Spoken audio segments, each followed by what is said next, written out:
Robby and Rexrode with Robbie Stanley and Joe Rexrode on Nashville's best sports talk. ESPN 102.5 The Game and the Game Nashville app. And welcome into the Wednesday edition of Robby and Rexrode here on ESPN 102.5 The Game, brought to you by Volunteer State Bank. Real people, real solutions, right here. Member FDIC, equal housing lender. Robbie Stanley, Joe Rexrode, Michelle Konezovic here with you on this Wednesday morning in Nashville, Tennessee. What's going on, folks? Joe Rexrode, how we doing? How's life? Life's pretty good. Life's pretty good. Good for Braves fans, right? Very good for Braves fans. 1 down, 3 to go. Yeah. Did Chase tweet about the game last night? I wasn't really on Twitter. I was not on Twitter much I saw at a all weather last tweet night. somewhere in there. Was there a weather tweet when they made? Okay, good. Well, it's working. It's working for him. Keep it up, Chase. The weather is great right now in Houston. Is that what it? Yes. Okay, there you go. I saw all clear skies here. Yeah. Whatever works. He may have found a new formula. So you got Chase doing that, and then I think what Jared, like all caps, like on every play, right, screaming about it. Yeah, it's just like a Titans game. It works for both of them. Exactly. When are they gonna fire? Fill in the coach's name. Although relatively calm day on Twitter on Sunday for Jared. Not much all capitalization tweets. So in a game like that, was he? Because it's hard to follow. Obviously, like I'm tweeting here and there, like game stuff from the press box, but I can't really like watch it. Yeah. Like, is he tweeting like excited, joyful tweets in a game like that? Yeah, kind of. Yeah. Yeah. Okay. All right. So that's good. I mean, It's got the balance. Reacting to the information in front of you. That's right. good. Yeah. That's what it's about. Great. We got a lot to get to today here on the show. Obviously, we'll get to the Braves and the Astros in Game 1. Look ahead to the Titans and Colts as well. A big divisional matchup coming up in the AFC South. Be joined by Vanderbilt football coach Clark Lee at 7 o'clock. But we begin on the Nashville Predators. The Preds with a 3-1 win last night against the San Jose Sharks. They score early, about a minute and 40 seconds into the game. Matt Duchene on the power play. The Preds are able to play with the lead the entire game. A nice play in the second period by Yossi to get the puck to Forsberg to go up 2-0. And the Predators hold on, win 3-1 on an empty netter by Mikhail Granlund. So a big win last night for the Predators. They've now won 2 games in a row with an opportunity now with a few days off to get ready for Barry Trotz and company coming in on Saturday with the Islanders. But all in all, Joe, pretty big win for the Predators last night, and it's always important when you can establish your first win streak of the season, getting the 2 wins in a row. Scoring first and holding the lead. Yep. First time this year. Yes? Yeah. So, yeah, it's big. They lose that game. Well, I guess not. I guess they scored first and held it against Minnesota. Oh, that's true. Yep. What am I talking about? Yeah, first time all season except for, like, the game right before that. Yeah. Good stuff. It's early, Joe. Yeah, it's exactly. Early. Yeah, I wouldn't have made that mistake at, like, 6:14. Exactly. But, I mean, Duchene comes right in on the power play, rips one. That shot, and I'm like, man, you take that shot, which was a great job. And then I'm thinking back to that shot last week that he didn't take. But you know what? You look at the Preds, and you've got 7 games in. Johansson 3 goals, 3 assists. Duchene 2 goals, 3 assists. Forsberg 3 goals, 3 assists. That's what you want. I mean, those guys, and I know they've been split up now, but like that's the pace that you want. And if you get that kind of pace and sustain it over time, then I think this team is going to get to the point where it wins more than it loses. I would agree. I think Ryan Johansson has been really good so far. And, he made a play last night that, I mean, it's probably not underappreciated. I think everybody saw it at the time, but, I mean, it saved the game. It's 2-1, and it's a wide-open net, and that puck's going in for San Jose. And Johansson is there. He knocks it out of the air with his stick, and he sends it off the other way. I mean, just good defensive play. Had another assist last night. Really controlled with his entries. I thought he was really good last night. And that's the type of Ryan Johansson they're going to need to see, by the way. Speaking of Ryan Johansson, we'll have him on the show today at 9 o'clock, so looking forward to that coming up. The one thing that I think Predators fans, especially when those 3, Johansson, Duchene, and Forsberg, are playing like they played the last couple of games, have rightful issue with, is you look at the time on ice. Yakov Trenin, 15 minutes and 7 seconds. Colton Sissons at 17 minutes. I mean, Tanner Jeannot, right around 15 minutes. And then you look at Ryan Johansson, 14 minutes, 33 seconds. Philip Forsberg, 16 minutes, 18 seconds. Matt Duchene, 17 minutes, 48 seconds. Like Johansson, get a little bit more time on the ice, man. Hines likes battering the opponent. Man. I don't know. He'd play those guys the whole game if he could. I know. That is interesting. That's not a fourth line. No. That's. I mean, that's not a, it's not a relatively significantly low amount of minutes, but like when Johansson's playing the way he's playing as of late, I'd put him out there as much as possible and just go. Right. Yeah. Makes sense. So well, long season though. It's a long season, and UC Saros I thought pretty good last night in net. A nice response from the Winnipeg game over the weekend defensively as well. And what do you know? You look at the way they played defensively, and guess who wasn't in there? Ben Harper. How about that? Probably going to be a trend, I'd say. There was a how hockey people love their charts, right? So they had like these analytic charts. And I can't even remember which one it was. Like the blobs? You'd like the blobs? Like the blobs and the charts. Man. Like I love those. It's like going back to, like a graphing class in high school or something. But, they came out with one yesterday. I don't even remember who it was. And it basically just showed like defensive metrics. And there's like everybody else on the Predators. And then in the bottom left corner, there's just Ben Harper standing there all by himself. You're like, really? Oh, boy. Oh, poor Ben. Those blob graphs can be cruel. Blobs and charts. Yeah. Well, speaking of defensemen, I think it's been enough games to declare like Dante Fabro is. I think he's figured some things out. Yep, he looks like he just has totally different confidence this year than last year. He looks very good. Obviously playing with Roman Josi helps, and we'll get to Josi here in just a second. But 23 minutes last night for Dante Fabro. He picks up an assist. He's been really good.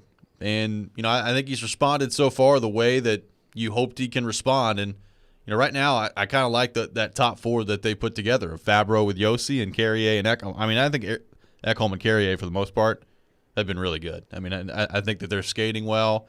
And then you have Josi that right now is just an absolute freak. He's putting up – he's been really good defensively, and offensively he's just tearing it up right now. He's leading the way for this group offensively. Makes the great play to get the puck to Duchene last night on the power play goal, and then, great find to Forsberg right in the middle of the ice. the dude is just – turns out he might be pretty good. He's playing pretty well right now for the Predators. 9.7 games, so if he gets 100 points, probably I'd say the Norris would be pretty safe, safely in his hands. I'd say start the Norris buzz. How early is too early to start the Norris Trophy buzz? How early is too early to start any sort of individual award buzz in an 82-game season? Anytime before like 25 games? Oh yeah, at least. You think you have to wait till mid-season? Individual awards? Yeah. But people don't. They don't, but individual awards, they can change. I'm talking about, of course it can change, but I'm just talking about starting to talk about it. Yeah. In the NFL, we start talking about MVP in week 2. I know, but in NFL, you'll break down practice in training camp and 7-on-7 drills every day, too. That's fair. There's a lot of stupid stuff that happens in the NFL. This is true. I don't know. That's a good question. I can tell you this. It's probably not too early to start talking about like Hart Trophy and Connor McDavid because he's on pace to put up about 225 points. See? There you go. I guarantee you there are people doing that too, Yeah. Of course, that was already built in as an expectation. Yeah. But he's just ridiculous. Yeah, and it turns out, Ryan Whitney, who does the Spit and Chicklets podcast for Barstool, he said the other day that Connor McDavid is the best player to ever play hockey. They may not have the best career, but he is the most talented, best player to ever play hockey. And you know what? I don't know that I necessarily agree with him, but it's not crazy. Like the dude's insane. The speed, the skill, it's pretty nuts. Yeah.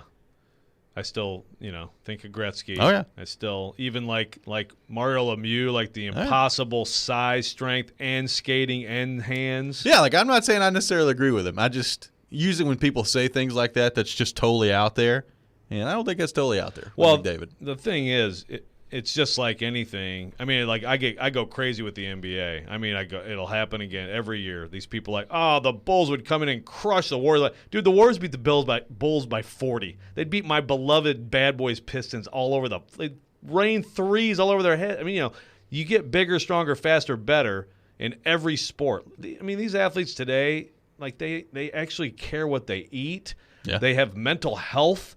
I mean, like, it's totally different. It's so much better. It's going to continue to get better and better. That's why you go back to, like, the Olympics and records get smashed right? So there are going to be people who will listen to, like, Connor McDavid, the most talented player, and say there is just no way. But, you should allow for that possibility. Like, we're going to see – and then we're going to see someone better than him, too. Yeah. Maybe it's Philip Tomasino. Hey, they may be. No pressure. He's pretty good. He's been good so far. I thought he was good once again last night. So let's talk about this because we spent so much time talking about Johansson and Duchesne. And look, I think still the conversation's a little bit different. I think Duchesne has been fine so far. I'm not willing to say that Duchesne has been really good. I think for the most part, Ryan Johansson has been really good so far. So is it too early to start talking about, hey, well, maybe this is a bounce-back season for him? Or if you're a Predators fan that's just been down in the dumps about Johansson and Duchesne the last 2 years, deservedly so, how long do you have to give this process before you allow yourself to think, like maybe this could be something here with Ryan Johansson and Matt Duchesne this year? Well, I mean, I think that you have to know up front that this team isn't doing anything unless they're better than they've been, and they are. I think you just have to be pretty happy with how it started. It's very early. I mean, is Johansson doing the same stuff in the dog days when you get into game 30 and game 40 and game 50? I mean, that's easier said than done. It's a different thing than when you're the start of a season. Everyone should be in full health, full motivation, right? You want to make a statement, come out. Then that season drones on and on and on. But I mean, I think especially I agree with you on his side of things. It's pretty encouraging, and you should be encouraged. You just got to also not be convinced that it's going to continue. It's certainly a good start, and interested to see if they can keep this up. Again, they're not ever going to be a team, I don't think, that just offensively blows people. I mean, even last night, they're up 2-0 in the game. They're doing a lot of good things. They had multiple opportunities to really put that game away, and they didn't do it. And that's, at some point against better teams, and I hope San Jose was 4-0 last night. San Jose, not that good. Against better teams, like, you've got to find a way to put teams away. And if you don't, they're going to come back and they're going to win games on you. And that's how important the offense is going to be. But I think you have to be encouraged with the way that Johansson in particular has started. I think Forsberg has been good. I think Duchesne has been good. I still think there's another level those two can get to. So we'll see what happens. And then there's also Mikhail Granlund, who continues to be good every single night. Yeah. Hey, and that's the thing. You start going through the list, and Yossi playing the way he is, and we know he's a great player. And, you count on that. Well, you can't count on him at this pace, but you count on him being a great player.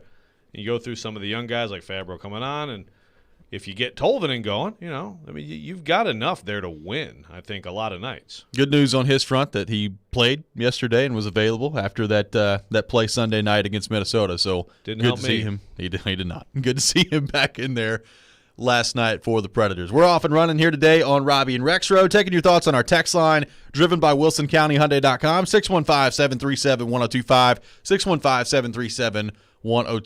Coming up next, we'll get into the Atlanta Braves. They get it done in Game 1 against Houston. How much confidence do we have that they can close the deal here in this World Series? We'll get to that coming up next. This is Robby and Rexrode here on ESPN 102.5, The Game.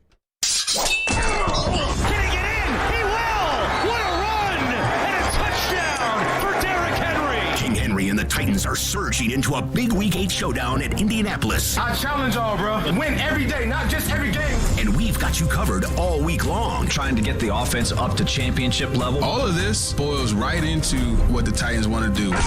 This is Nashville's best sports talk. ESPN 102.5 The Game and the Game Nashville app. Sip and save at Circle K. Enjoy one coffee or fountain drink every day for only $5.99 a month. Sign up in-store. Are you having Thanksgiving at your house but have no furniture and have no clue where to go? Well, Social Furniture is here to help you get your home ready for hosting your family's Thanksgiving dinner with their great dining room sets. Social Furniture is locally owned and save up to 70% on all furniture that will have your family begging to stay. They have sofas, sectionals with chase lounge, and recliners that are all push-button, electric, and wall away. They have all colors to choose from, and for your comfort, all of them are plus leather, microfiber, and Chanel's. Let Social Furniture help you celebrate your Thanksgiving with hundreds of furniture to choose from and save up to 70%. There's no waiting, and take home your new holiday furniture today or with their same-day fine furniture delivery. That's right, Social Furniture has same-day delivery with no down payments and no interest. Visit Social Furniture in West Nashville at 5412 Charlotte Avenue. Forget the big box store. Support local. Support social. On the web at mysocialfurniture.com. Nashville SC Stadium is arriving in 2022, and season tickets are on sale now. With just 150 feet between the pitch and the last row, you'll be right there in the action no matter where you sit. If you thought soccer in Nashville was a party already, you ain't seen nothing yet. So come on in, grab a seat, and stay a while as we open a new era of Nashville sports. For more information on season tickets at the new Nashville SC Stadium, visit nashvillesc.com/22tix. Eyes, teeth, we love your whole face. Protect your employees' overall health by adding Delta Dental and Delta Vision plans to your benefits package. These plans offer cost savings and the largest networks of providers. Learn more at deltadentaltn.com. We can see your smile, and we think you should be able to see it too.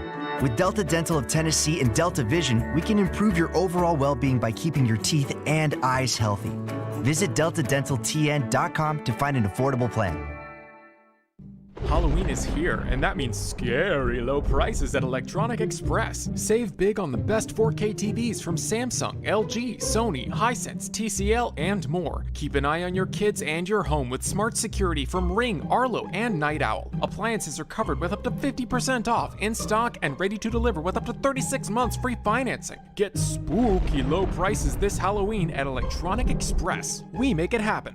312 Pizza Company is Nashville's authentic Chicago pizzeria, and they're now hiring. Work for a family-owned business and be a part of their incredible team. 312 Pizza Company is hiring for all positions, including host, waitstaff, bartenders, cooks, and more. 312 Pizza Company offers health insurance and paid time off to full-time employees. Contact Kimberly at 615-730-7888 or email at contact@312pizzaco.com. 312 is an equal opportunity employer. If you've missed any of today's show, just search Robby and Rexrode on Apple, Spotify, or your favorite podcast platform. Welcome back in, Robby and Rexrode here on ESPN 102.5 The Game, streaming live on Twitch, on Twitter, and on YouTube today and every day. Our video streaming brought to you by the law offices of Amanda Gentry. Robby and Rexrode brought to you by Volunteer State Bank, conveniently serving Middle Tennessee with 13 locations. Member FDIC, equal housing lender. Robby Stanley, Joe Rexrode, Michelle Knezovic here with you on this Wednesday morning, taking your thoughts on our text line, driven by WilsonCountyHyundai.com, 615-737-1025. The Atlanta Braves, Joe Rexrode, they get it done last night in Game 1. They win 6-2 against the Houston Astros on the road last night. Big win, obviously, for the Braves. They go up 1-0 in the best-of-7 World Series. Charlie Morton on the mound to begin the game last night for the Braves, and it became very painful for Charlie Morton very quickly. He takes a 102-mile-an-hour shot off of his right fibula and continues to pitch afterwards, at least for a little while. Incredible toughness shown by Charlie Morton last night, and then the Braves turned things over to the bullpen after that. Good performance by the bullpen, holding that Houston offense to 2 runs on the night. So pretty incredible stuff last night from the Braves, and anytime you can take Game 1 in a World Series, you're feeling pretty good about yourself. This is off to a good start for the Atlanta, for a team that very popular across the United States of America right now. Is Atlanta it's hard to judge this, obviously, but is it the most popular team around here? It feels like not even close, but yes, I would say the Braves are the most popular, and then you could go Cubs, Cardinals, Reds, whatever order you want to put it. Yeah, it's kind of all. Yeah, because you could also look like Cardinals. That's close. I mean, that's all kind of like the similar distance away from here, but I feel like the Braves. But then sometimes, it's just because they're good or whatever in a given year. Well, most of my generation and maybe a little bit older than me are Braves fans because we grew up and TBS was on and there was the Braves. So, and I mean, they're close, so it just made sense. So I'd say the Braves are the overwhelming fan base here. And you're talking 30 years. I mean, I remember when the Braves were hapless forever. Basically, they had Dale Murphy. Yeah. They had Bob Horner. They were hapless, bad franchise. And then, I mean, I still remember that. I mean, 91, 30 years ago, that team, you have Glavine and Avery, and I think they had Maddox then, too. Did they have Maddox? I think they did. And, incredible World Series against the Twins. And they've been that organization now for 30 years. A pretty amazing consistency. You talk about consistent organizations that transcend coaching changes, GM changes, like the Steelers would be definitely one you think of. Now, baseball is different because, like the Yankees, I mean, like you have an advantage. You don't have like the same economic system as other leagues that are built to create parity, right? So like the Yankees, Red Sox, Cubs. Well, the Cubs they should be, right? Like the bigger market teams, but it's not like Atlanta has a huge edge there, right? Right. So that's just good. It's just a good organization for a long time. Well, but they just haven't won as many as they should have won. Well, they've done a good job, especially the last 5-6 years of drafting, developing, growing some prospects. I mean, Dansby Swanson. But the crazy part is they're doing this without their best player. I mean, it's pretty incredible to watch when Acuna goes down. I thought to myself, well, they're done. Yeah. I mean, and they were fading at that time as well. And then they got hot second half of the season. Obviously, they win the NL East. And now here they are 3 wins away from the World Series, and they've done it without Acuna. And I know, some people say, well, Freddie Freeman's their best player, not Acuna anyway. Acuna's pretty good. I think you could probably go either way on it. But, I mean, losing a guy like that and still being able to get to this point is pretty impressive. And now we'll see whether or not they can finish the job and if they've got enough pitching to finish the job against this Houston Astros team. My question for you is, how much do you think people care around here about this run by Atlanta? Obviously, we know the Super Braves fans care, but how much do you think the casual Nashville area sports fan cares about the Braves being in the World Series? Well, I don't know. So the Braves, because they're close, or just baseball in general, the World Series in general? I'd say the Braves.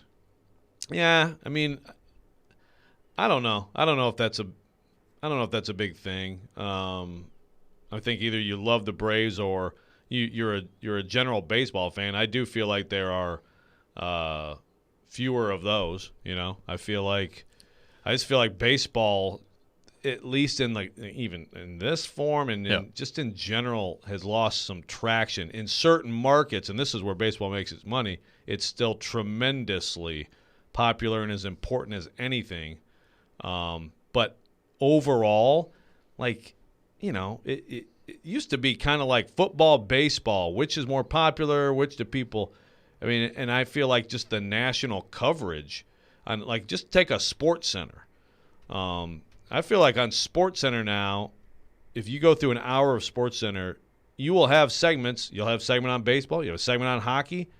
But football dominates the discussion like it did not used to, which is, I mean, it goes with the numbers. But it's sad to me how, and even my kids, I try to get all my kids into baseball, and they all drifted on to other things, soccer, football, basketball, whatever, I mean, hey, can't make them. I mean, I loved baseball, played it my entire life. I feel like fewer people are like that. I feel like more people in the younger generations are more diverse in sports they play. It was no question you were playing Little League baseball when I was a kid, right? Yep. And I think that's part of it too. So that's not really answering your question, but my mind goes to that, just this baseball losing some traction over the years. And as I say that, there are incredible, I know travel teams in this state. It's really good coaching talent. Vanderbilt baseball is really popular, so it's not like it's destitute, but it has faded some. Liam on our text line, driven by WilsonCountyHyundai.com. Everybody wants the Braves to win, but nobody really cares. This is from Liam on the text line. Okay. I mean, I think there's certainly like the general fan wanting the Astros to lose. Sure. I would say that I'd say an Astros fan, or the Astros, I mean, they've if anybody was confused, anybody was like, it's all cheating, and it was, I think most people reasonably knew that wasn't the case, but I think you can see now they were good. They've been good. They are very good. They could still win the series. Oh, yeah. Tyler from Berry Hill texting in. How do you guys feel about the 2-3-2 format? I think it's the dumbest thing in sports. Why in the world is it not 2-2 and then 1-1-1-1? Or, excuse me, maybe 3-1, not 4. Can't have an 8-game series. I know what you're saying. Well, yeah. They used to. They said like best of 9 and stuff way keep back going. in the day. It's a travel thing, I guess, right? Like, especially if you happen to have like a way East Coast team and a way West Coast team play. The NBA went to that whenever they went to it. I mean, I agree that it's more.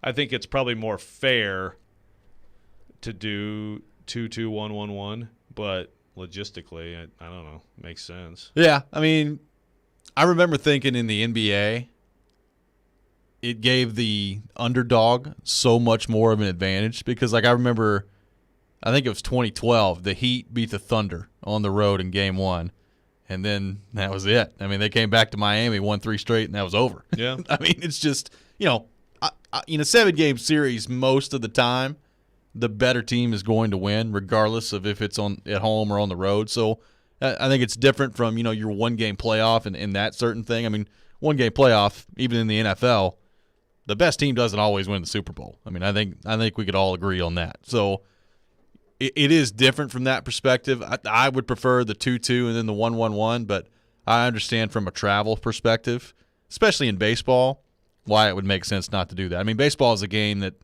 is played every day in the regular season. So if you're breaking it up 2-2, 1-1-1, you got travel that you have to build in there as well. I mean, it's a different hassle in baseball. And plus, like, I'm trying to think. I don't remember the World Series not being 2-3-2. I don't either. Yeah, so I'm going back to the early '80s. So I don't know when that switched, but that's a tradition thing. I also used to love like when the World Series games used to be in the day on weekends, but that's long gone. That is long gone. God bless Joe Buck. We get to hear him all the time. Football, baseball, no matter what. Joe Buck's in there. Are you a Joe Buck hater? I don't really mind Joe Buck as much as everybody else seems to hate him. Like, there seems to be a lot of hatred towards Joe Buck. I'm like, he's fine. Yeah. Yeah, like apparently some people don't like him personally. There's been a variety of stories about that, but I think I have no dealings with him personally. Yeah, so either do I. I don't know. Yeah, like there's been some stuff out there about that, but I don't know. Like I think he's good. Yeah. He's good play-by-play. Yeah. I think he's fine. Yeah. Michelle, not a big fan, huh? No, just like expression on your face. He's just kind of there. Yeah. To me personally, I feel like a lot of, when they're really, really good when they just like stand out and they're different play-by-play. Other than that, it's just kind of like there's a line, and then you have a few who are above the line. So who would that be? Mike Tirico is one of my favorites. He's good. But he's just like a shining star. Tirico's good. Does Peyton Manning count? Yes, Peyton Manning, he counts. Does he count for play-by-play? I'd love to see him do some play-by-play. What about Gus Johnson? Fan or no? I can't stand Gus Johnson. Oh, come on. He's way too much. Come on. A little over the top. Way too much. Oh, no. I take it you're a fan, Joe. A 16-yard run does not require the same energy as I know a game-breaking touchdown at the end of the half. I love Gus. But I kind of love it for him, like the excitement, even though it is only 16 yards, Rob. Maybe it's how many times I saw Gus smoking a dart outside Breslin Center back in the day. But I think you're right that he overreacts to some things. But when there is a big moment and it warrants that, who's better than him? Well, yeah, but that's why overreacting makes me so mad is because the big moments when they happen, I'm like, there's Gus Johnson going crazy again. Yeah, but he still brings it up a notch. He does. So you're saying it's like Boy Who Cried Wolf. Yeah. I say he still takes it up a level. He's got a lot of levels. The best ones are when, like, he does that and like he just loses his voice in mid-call. You're just like, amazing. There's Gus. He's lost it. Big fan. Taking your thoughts on our text line, driven by WilsonCountyHyundai.com, 615-737-1025. When we come back, we'll get into the Titans. Got some of your thoughts to get to on the Titans on our text line as well, 615-737-1025. That's next. This is Robby and Rexrode here on ESPN 1025, The Game. Hey, this is Roman Yossi, and this is Nashville. Yossi from the circle. He scores! Roman Yossi scores in overtime! You're listening to the flagship of the Nashville Predators radio network. ESPN 1025 The Game. Creating the finest award-winning tequila means starting with the best ingredients. Camarena Tequila is 250 years in the making from Arandas, Jalisco, Mexico. You see, at Camarena, they wait for their 100% blue Weber agave to reach maturity before harvesting each and every plant by hand. This allows them to consistently produce one of the smoothest and best-tasting tequilas in the world. Experience Camarena Tequila today, available at a fine liquor store near you. Camarena Tequila is the official tequila for the Nashville Soccer Club. Even with the national supply shortage, Hi-Fi Buys retail store stocked up months ago for this week's 44th anniversary. We have a huge in-stock selection of 4 and 8K TVs, projectors, speakers, soundbars, subwoofers, streaming players, and more. And because we planned ahead for this event, we made special purchases before most manufacturer prices increased. Now, we're passing those savings on to you. Let's talk TVs. We have nearly every Sony TV in stock, plus great prices on Samsung, LG, Sierra. Some year-end models we're practically giving away. Do not wait. Shop for the holidays now. Shortages are happening and prices are going up. Get the best for less now. At Hi-Fi Buys, when we have a sale, it's a real deal. Just the very best quality for the very best price. Some sale prices can't be displayed. See sales associate for your special price. Get over to Hi-Fi Buys 44th anniversary sale. This week only. This sale will not be extended. Hi-Fi Buys. See us on Nolensville Road or HiFiBuysNashville.com. Custom division, special order manufacturers that prohibit discounting excluded. Genesis Diamonds is gearing up for their biggest and last sale, November 5th, 6th, and 7th. It's an extra special event with savings of 20, 25, even up to 35%. Store-wide. Rings, earrings, pendants, bands, bracelets, nothing's held back for this once-a-year 3-day extravaganza. Acclaimed designers will be flying in with expanded collections and exceptional pricing. Plus, get 0% interest financing. The final store-wide sale of the year with discounts up to 35%. Get first pick on top gifts for the holidays, November 5th through 7th only at Genesis Diamonds, Green Hills and Cool Springs. See store for details. When Genesis Diamonds has a sale, you know it's the real deal. And it's happening November 5th, 6th, and 7th. Our final store-wide sale of the year with deep discounts up to 35% off. This is the big one. The one where the staff knows they can break all the rules. Plus, the selection is nearly doubled with designers flying in their entire collections, all of it on sale. This is the last and best jewelry buying opportunity of the year. Save up to 35%, zero interest financing. November 5th, 6th, and 7th only at Genesis Diamonds, Green Hills and Cool Springs. See store for details.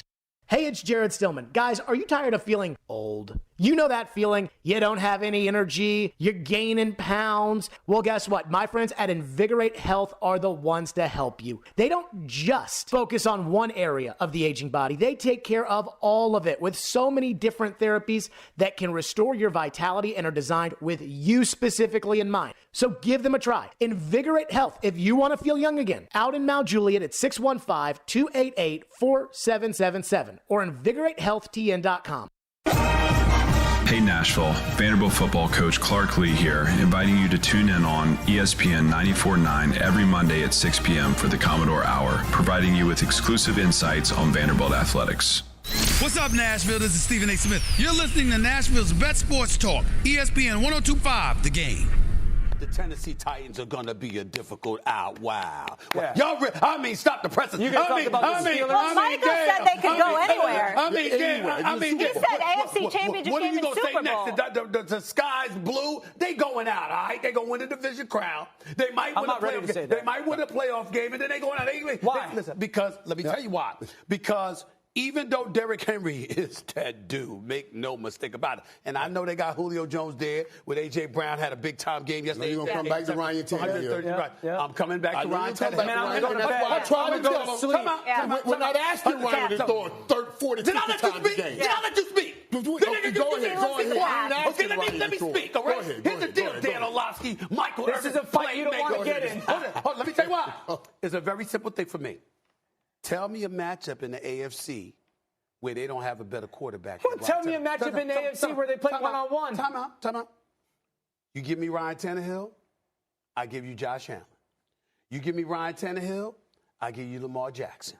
You give me Ryan Tannehill, hell, I give you Joe Burrow. Talk to him. You give me Ryan Tannehill. All right. I mean, him and Derek Carr might be on par. Okay. I'm just saying. And then, of course, I'm assuming Patrick Mahomes is going to be up in the mix. All I'm trying to say to you is this. The number 3 rushing attack, which Tennessee's is the going to play this on a loop. Listen, the number 3 rushing attack, which is the Tennessee Titans, and Derrick Henry is my brother. I love that brother, okay? And I love the weapons they got. But I come back to Ryan Tannehill. And what I'm saying to you, Michael Irvin, and what I'm saying to you, Dan Orlovsky, is that at some point, it's going to come down to Ryan. They're going to say Ryan Tannehill, save the day. Save the day. That was a very passionate Stephen A. Smith on First Take the other day with Michael Irvin and Dan Orlovsky. Not a new conversation there, Joe Rexrode. We've heard that before with Ryan Tannehill in terms of the quarterback matchup in the AFC. Obviously, Stephen A. is not alone in his feelings there that Ryan Tannehill not as good as some of the other quarterbacks in the AFC, and that when push comes to shove, that could ultimately be the undoing for the Tennessee Titans. Your reaction to what we just heard and your reaction to Tannehill as he compares to the other quarterbacks in the AFC. Well, look, he's not alone, and he may not be wrong. Yeah. I think that Tannehill's last time out in the playoffs wasn't good enough. And it really is at times the margin for error in this league in those games is here's one play, and it's gonna determine what happens. And you've got to see it, and you got to put it exactly where it needs to be. And he had A.J. Brown open. He didn't see him. He didn't throw that way. And, I think it's a different outcome. Is it fair to boil that entire game down to one play? There's a ton of stuff that happened, including Vrabel deciding to punt, including that Lamar Jackson run that up until then the defense had completely frustrated them. So many things. But ultimately, that is the most important position. I don't necessarily agree. I that. I think Joe Burrow is going to be a great player. Maybe he's better than Tannehill now. But if the Titans played the Bengals, I think I'd like the Titans. Yeah. That's the problem too. Is although that Burrow to Chase is pretty good for sure. It's pretty good. Yeah. No, we'll see if they can be consistent, keep it going. Their defense.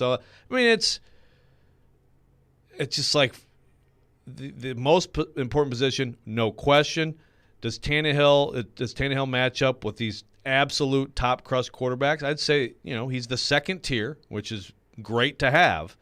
I think he's right around a top 10 quarterback in the league. That's pretty good.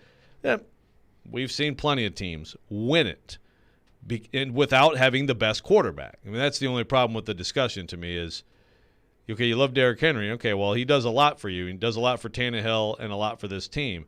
If this is the pass rush they're going to have from now on, okay, well, what does that mean? There's a lot more to it. But if you want to simplify it like that, then I get it, and it certainly won't be the last time someone says that. Shane on the text line, driven by WilsonCountyHyundai.com. Who else do the Titans have to beat? They just beat Allen and Mahomes back-to-back. This is coming from Shane on the text line.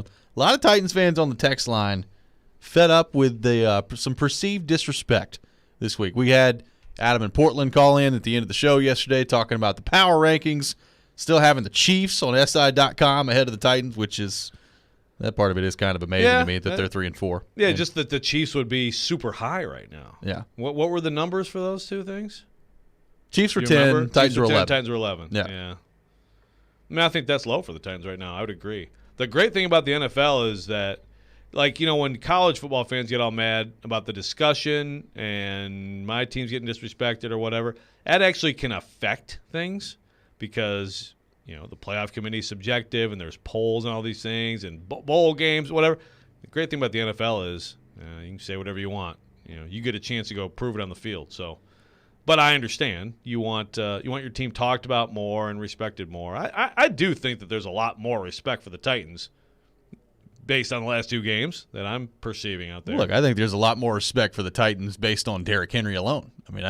Derrick Henry's getting a lot of love the last couple weeks, deservedly so. Obviously, we know how good Derrick Henry is, but Titans they've gotten a lot of love the last couple of weeks. Now, have they gotten as much as they deserve? Probably not. And Tyler from Berry Hill on the text line points out, I guess he found a conglomeration of power rankings yesterday, and this one came from Walter Football. Okay, yep. Who had the Titans ranked at 12th.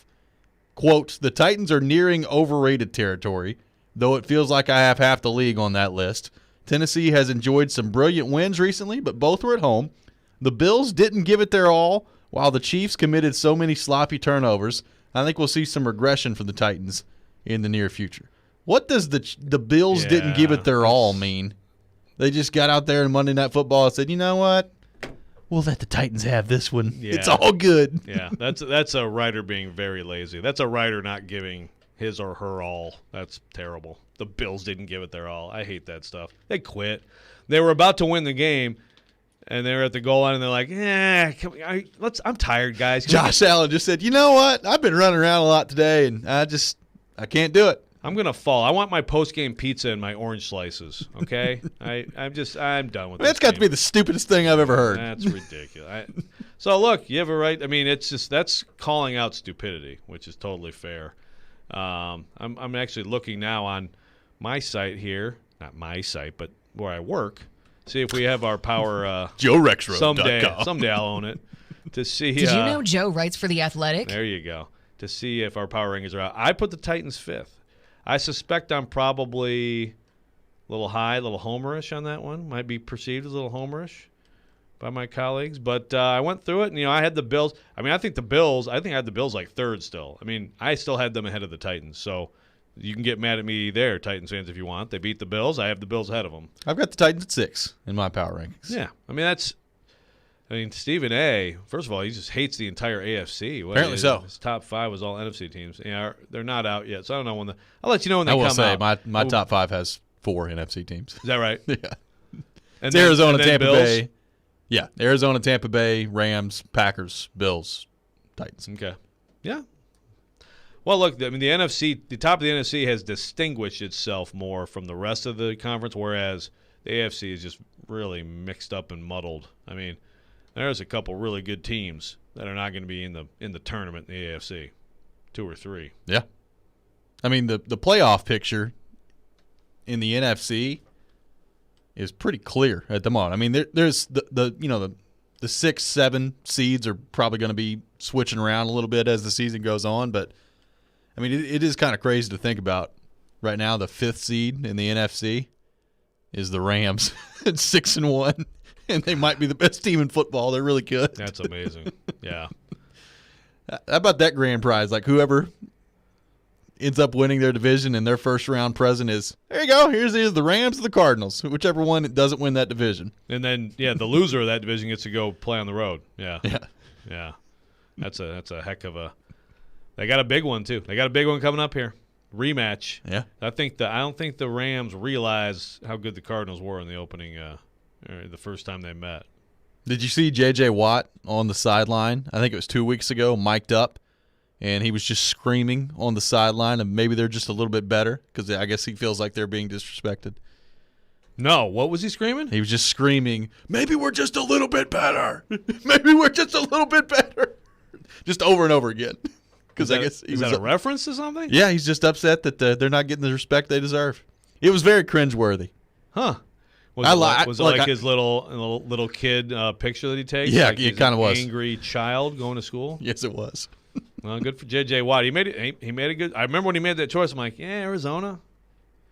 Yeah, you think? Maybe. Oh, man. Pretty smart choice. It's looking pretty good. We'll continue the conversation on the Titans when we come back. And more of your thoughts to get to on our text line, driven by WilsonCountyHyundai.com, 615-737-1025. Are the Titans being disrespected? We'll get to that coming up next. This is Robby and Rexrode here on ESPN 1025 The Game. Men, what if I told you that now you're able to get testosterone replacement therapy in the comfort of your own home? No more weekly trips to the doctor's office. We come to you 7 days a week, 12 hours a day. Be seen by a licensed medical professional in the privacy and comfort of your own home or office. You decide. Schedule your appointment today at CoolSpringsMDformen.com. Get a great deal on the versatile, powerful Kubota M-Series tractors and hay tools. It's everything you need to mow, rake, bale, lift, and more. And right now, you can write it off a lot and write it off your taxes. Right now, get 0 down and 0% APR for 60 months, plus save up to $3,000. Now through December 31st. Go to KubotaUSA.com for full disclaimer. Come see why Coleman Tractor Company is one of the largest Kubota dealers in Middle Tennessee, Paris, Clarksville, Nashville, and their new location in White House. Hey, it's Jared from my friends at Bull & Branch. No one wants to cut corners on what's important, and few things matter more than a good night's sleep. That's right. That's why I'm glad that I use Bull & Branch's signature sheets. They feel so soft and they're light, you'll forget you're not actually sleeping on a cloud, because that's what it feels like.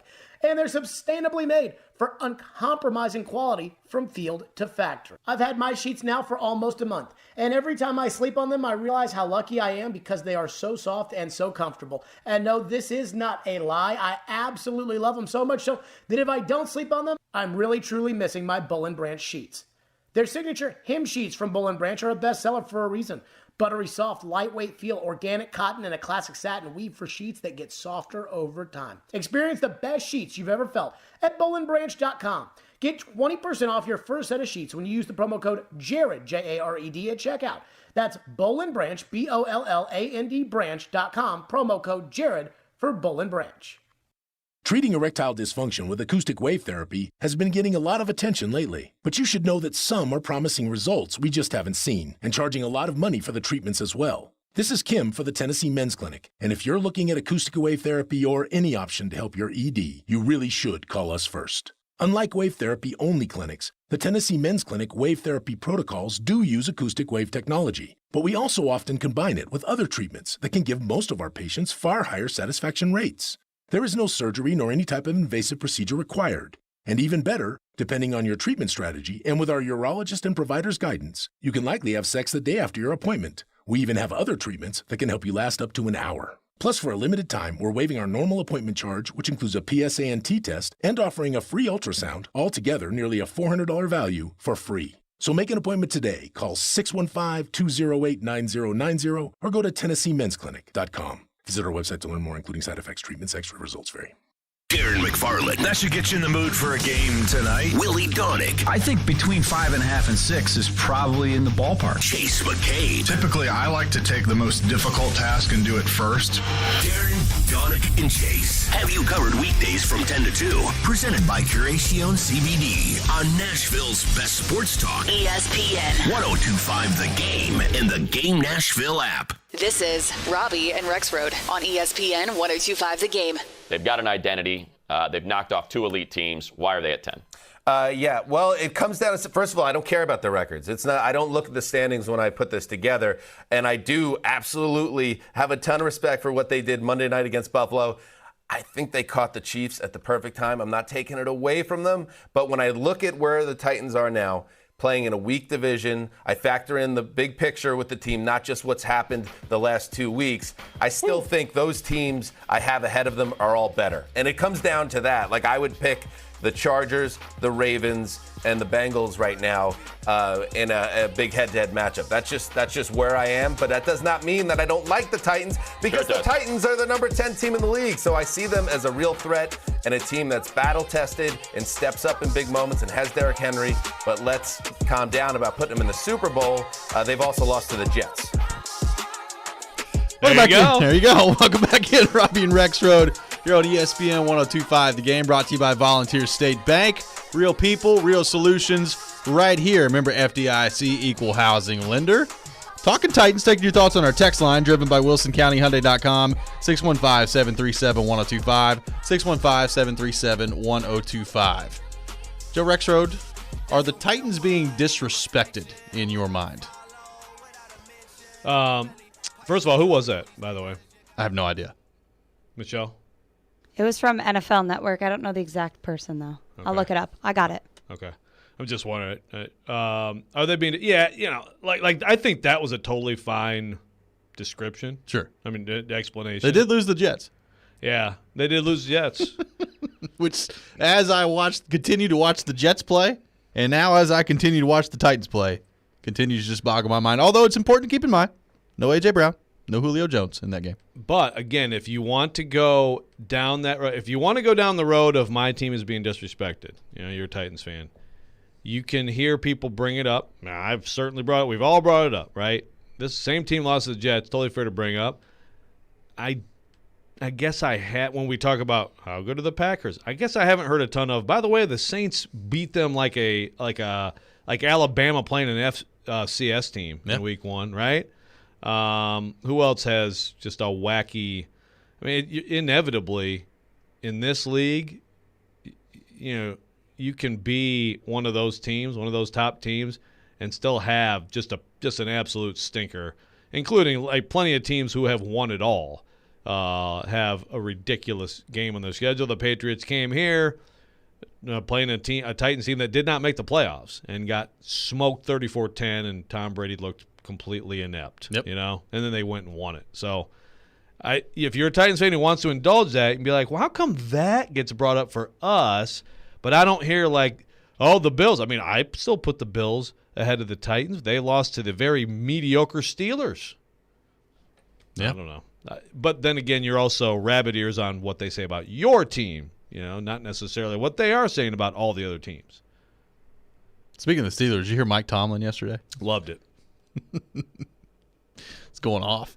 I want to know, like, I am not going to coach college football. Yeah, it's like you better have the biggest blank check ever, boosters.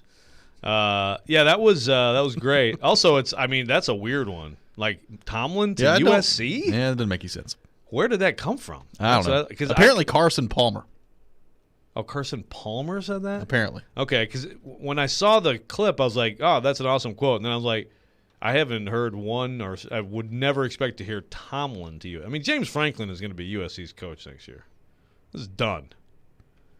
Called shot. I'll make it my called shot, but I'll put it to it right now. It's done. James Franklin is USC's next. Did you see where James Franklin was asked about that? And he said twice that his focus was on Illinois, and they're playing Ohio State this weekend.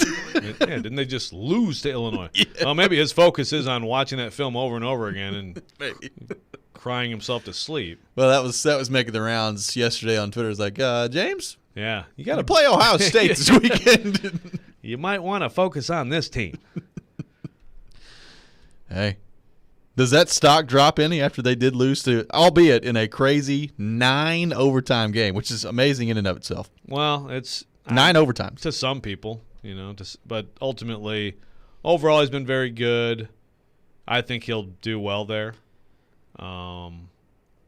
So it is tough because I thought Penn State, they've had a rough. They don't lose Iowa if they don't lose their quarterback, but then they have Clifford back and play like that against Illinois. It's hard to even understand that. So disappointing. It just looks like Ohio State and everybody else. All due respect to the two teams playing in East Lansing this weekend. It's Ohio State and everybody else in that league. Again, as usual. Dan texting in to the text line driven by WilsonCountyHyundai.com. Is Patrick Mahomes this generation's Brett Favre? What, the one title? Yeah, it's amazing. Or I guess now the interceptions is he going to throw every game? I don't know. It's funny because he did make some plays like even early in his career. I was like, I haven't seen people try stuff like that since Favre. That was always a Favre thing, was just behind the back, left-handed while going down somehow. Right. Flip it to Mark Shimura. Or watch a pick six go the other way. yeah, a lot of that, and incredible arm talent.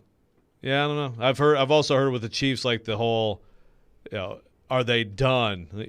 Is this dynasty over? It's not a dynasty anyway, but you got to win more than one championship to be a dynasty. But they've been sort of built to have one, right? And I Which think it's they still very well could. Yeah, it's still early to shovel dirt on them.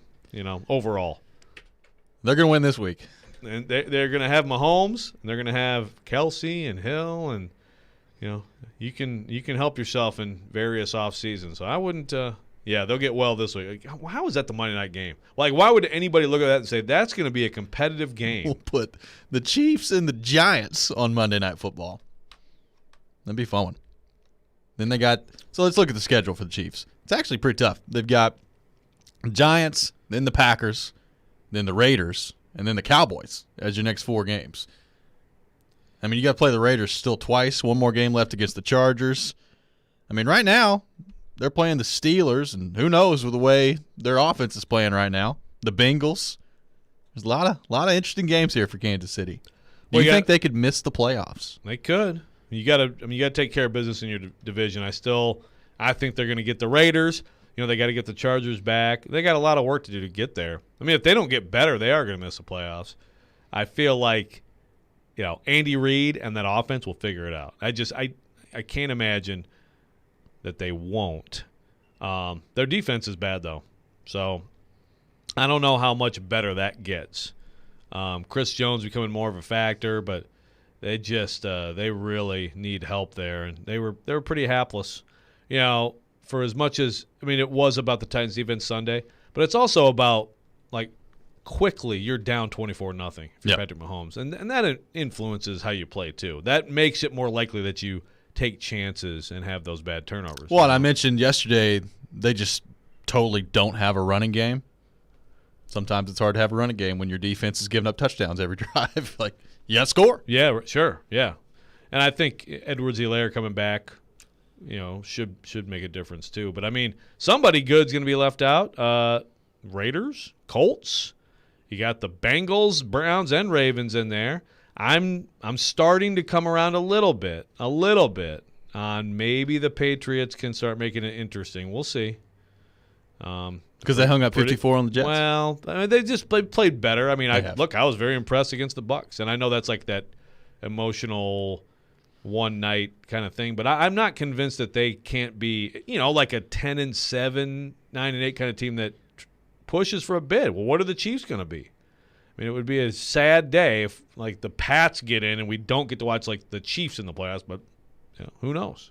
ESPN 94.9 is the official English radio home of the Nashville Soccer Club. Listen in tonight as Nashville SC takes on Cincinnati. Pregame starts at 6:15 and the match begins at 6:30. 102.5 The Game also has your chance to win Preds tickets during the month of October. Just post a picture of your radio dial set to 102.5 The Game on social media, tag the game, and use hashtag TicketDash to be instantly qualified to win. Show us your dash, brought to you by Social Furniture. Support local, support social. When we come back, we'll be joined by Vanderbilt football coach Clark Lee. We'll do that next. This is Robby and Rexrode here on ESPN 102.5 The Game. Keyshawn, J. Will, and Max. Weekday mornings from 5 to 9. Did you see the Tennessee Titans? He has all the weapons to make it happen. There's so much to pay attention to. Greeny from 9 to 11. Ryan Tannehill is the most disrespected player. Art and Hahn from 11 to 2. You never stop punching. They've got to learn how to close the deal. And the Paul Feinbaum Show afternoons from 2 to 6. Are these legitimate contenders to the party? Your exclusive home for ESPN Radio in the Music City. ESPN 94.9 and the Game Nashville app. ElectronicExpress.com. We make it happen. Celebrate Thanksgiving with Social Furniture and save up to 70% off all furniture. They have sofas, sectionals with chase lounge, and recliners that are all push-button electric and wall away. They have all colors to choose from for your comfort watching any hockey game. All of them are plus leather, microfiber, and Chanel's. They have same-day delivery with no down payments and no interest. Forget the big box store. Support local. Support social. Social Furniture is a proud supporter of your Nashville Predators. Tune in to ESPN 102.5 The Game every Tuesday afternoon at 4:30 for ESPN's Trevor Maddich joining me, Jared Stillman, on Stillman & Company as we dive deep into the college football world and all the latest from the SEC. It's all brought to you by Houston Clinic Orthopedics, when experience matters. It's not just about being in your community. It's about being your community. Come experience the all-new state-of-the-art Volunteer State Bank, second Murfreesboro location at 2019 Memorial Boulevard. Volunteer State Bank offers personalized services like banking for professionals, free Kasasa checking, the convenience of mobile banking, and the money you need when you need it. Visit one of our 13 locations or online at ballstatebank.com. Real people, real solutions, right here. Member FDIC, Equal Housing Lender. Rock Bottom Nashville is Broadway's original brewery, where all brews are brewed on site. Josh Rappaport is Rock Bottom's brewmaster, creating fresh craft beers where peak flavors are always the rule. Grab one of their blockbuster beers to pair with their nachos, pretzel bites, and delicious flatbreads. They even have group catering. They boast one of the best views of downtown Nashville and is a short walk to Titan Stadium. And enjoy happy hour Monday through Friday afternoons from 2 until 6. Rock Bottom Nashville, 111 Broadway. Middle Tennessee football is back at Floyd Stadium Saturday, October 30th. Your Blue Raiders host the Southern Miss Golden Eagles as we welcome back our alumni for a true Boo homecoming game with kickoff set at 2:30 p.m. Floyd Stadium provides guaranteed fun for fans of all ages with the Blue Raider Beer Garden, Family Fun Zone, and more. Make sure to come early to catch all the pregame homecoming festivities. Make sure to head to ntalumni.com for a list of all homecoming events. To purchase your tickets, head to goblueraiders.com/tickets. Go Blue! Yo, it's Teron Davenport here to tell you about my friends at Freedom Tire Guys. They're Nashville's premier mobile tire company, and they do it all. New tires, balance, rotation, everything. Bill, a recent customer of theirs, loved the way they came to him and saved him time and money. So if you're like Bill, you like convenience, and you need some new tires, check out freedomtireguys.com. If you don't see the tires you like, give them a call, and they'll find them for you. Check them out today at freedomtireguys.com. More machines, more savings, and more muscle. Only with John Deere construction equipment from Meade Tractor. Hit the heavy jobs harder with our Own It offer and get special financing on select models. New, used, or rent, we have the right equipment and technology solution for you with the affordable financing you need. Contact us today at our Nashville location or go online at meadtractor.com. Offer valid on qualified purchases and new equipment made between now through October 31st, 2021. Subject to approved installment credit with John Deere Financial for commercial use only. Down payment may be required. Some restrictions apply. See store for details. Nashville's best sports talk, locally owned, home of our Nashville Predators. WPRT-FM Pegram, 97.5 Murfreesboro, WBUZ HD2 Laverne, online at thegamenashville.com. We are ESPN 102.5 The Game. Live. It's Robby and Rexrode with Robbie Stanley and Joe Rexrode on Nashville's best sports talk. ESPN 102.5 The Game and the Game Nashville app. Welcome back in, hour number 2 of Robby and Rexrode here on ESPN 102.5 The Game, brought to you by Volunteer State Bank. Real people, real solutions, right here. Member FDIC, equal housing lender. Robbie Stanley, Joe Rexrode, Michelle Knezovic here with you on this Wednesday morning in Nashville, Tennessee. And as we do every Wednesday, we go to our 102.5 The Game phone line, driven by WilsonCountyHyundai.com, and welcome in Vanderbilt football coach Clark Lee. Clark, what's going on? How we doing? We're doing really well. Fired up this morning with the Braves result last night. Happy for Dansby and the boys. So, absolutely. That was cool to see, and beautiful morning here on West End. 1 down, 3 to go. Clark Lee, how would you rate your baseball game growing up? You've seen me take a few swings out there. It's not pretty. How would you rate your baseball game growing up? I think the reason that you and I are on the phone right now is because it wasn't very good. So, well, you're a college baseball player. I was about to say, come on. Yeah. I was good enough to make a team, not good enough to actually play, and that's why I ended up at Vanderbilt. But ultimately, I'm a good fan, and I'm supporting Dansby. I'm excited for those guys. It's been awesome to see them, fight through the playoffs, and what a moment. Absolutely, and we'll see if they can get that done. Game 2 coming up between Houston and the Braves. Clark, obviously a tough result on Saturday against Mississippi State. You've talked to us so many times about complimentary football and being able to seize the moment when it's presented to your team. I guess how much is that continually being a learning process for your group, and how disappointing was it to not come up big in a couple of those situations on Saturday? Yeah, our margin for error is so small, and I think what Saturday was not being able to play complimentary early. I thought once our defense got settled in, they were able to be disruptive and execute on the plan. Our offense never quite got going, and the time of possession tipped so drastically in the first half. We played 50 snaps on defense, I believe 16 on offense. It's just a formula that's going to be tough for us.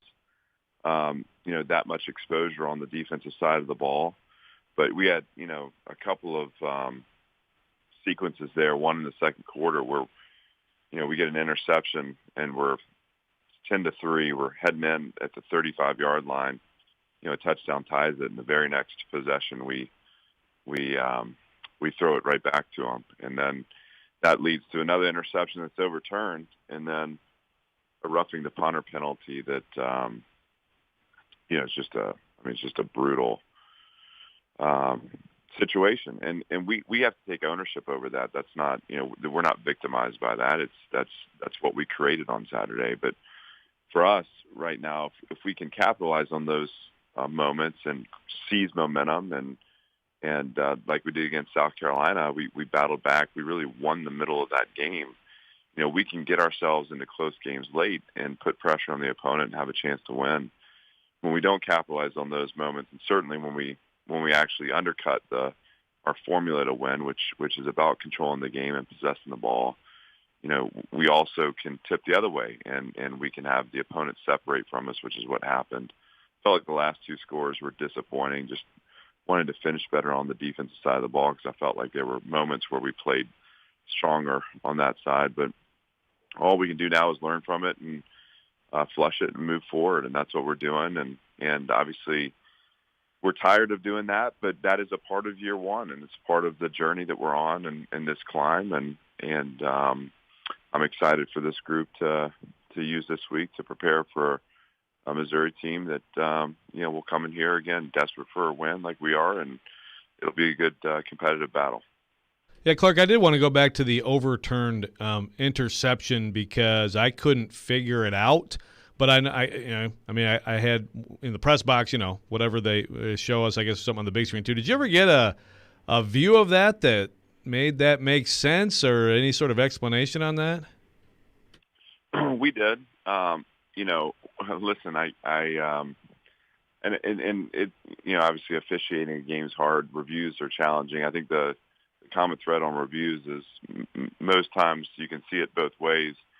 But the feeling was that the ball had shifted on the way down, and part of the shift was that it made contact with the ground and then was possessed again. And look, we have to become good enough to where those little things don't become such big deals. Like you're going to have calls go for you, you're going to have calls go against you, and that is what it is. Right now, our margins are small. If we would have come out and possessed the next punt, it might have even been better for us. Maybe we go on a 9-minute drive and we get it down to the very end of the half, and we punch one in for a score. We go in tied. I mean, it can work in your favor too. It just, obviously, roughing the punter on the next snap and allowing a touchdown makes that sequence particularly brutal. And that's where we just have to again learn from it, grow from it, and continue to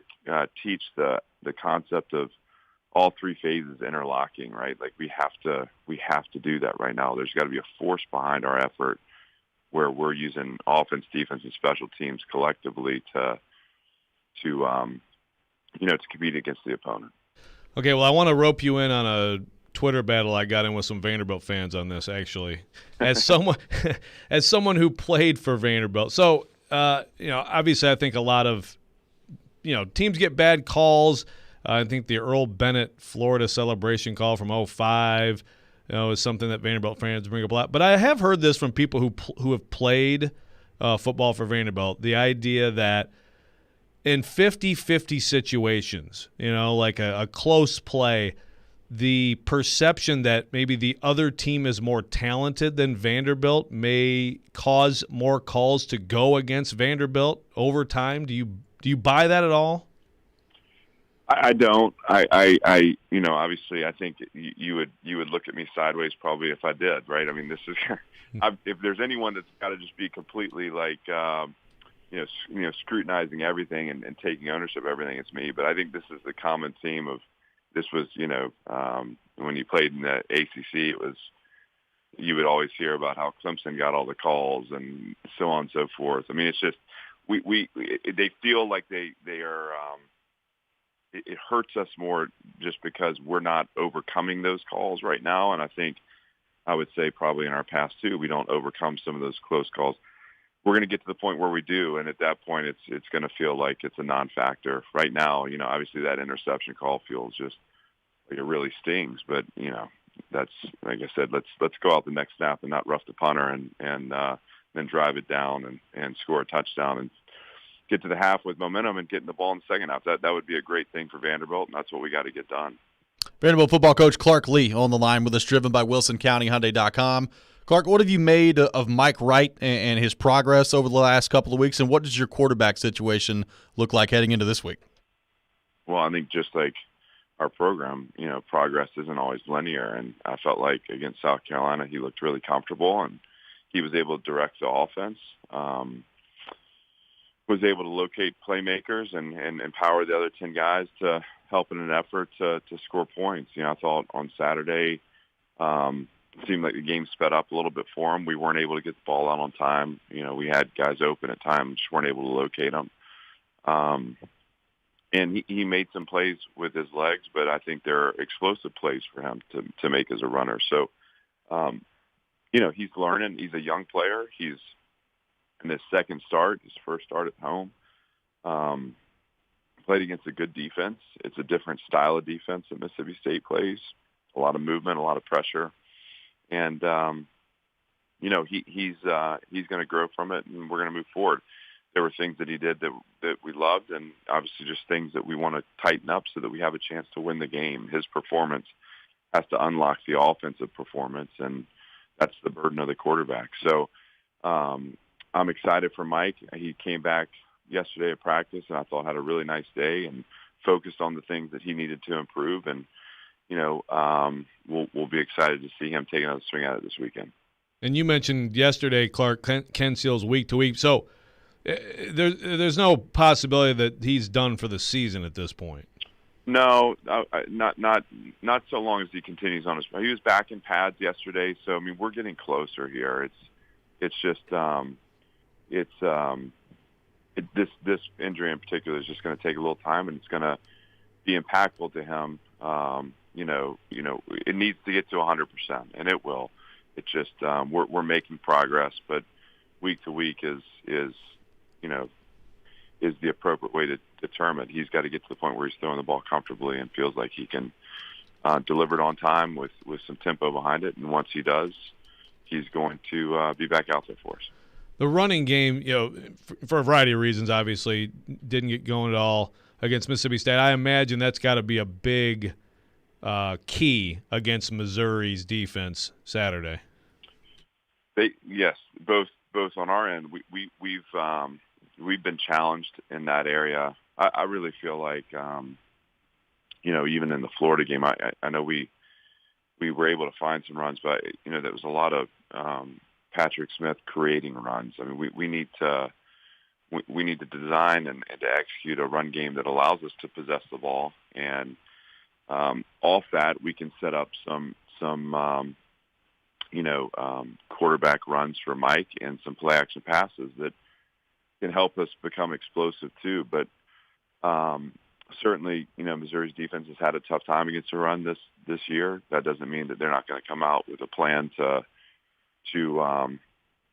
be better, like we would expect them to. But yes, we need to establish that run game to give us a chance to control the game on offense, and then it becomes about finishing drives with touchdowns and playing defense in a way where we get the ball turned over like we have, and we play that complementary style that's going to allow Vanderbilt football to win now.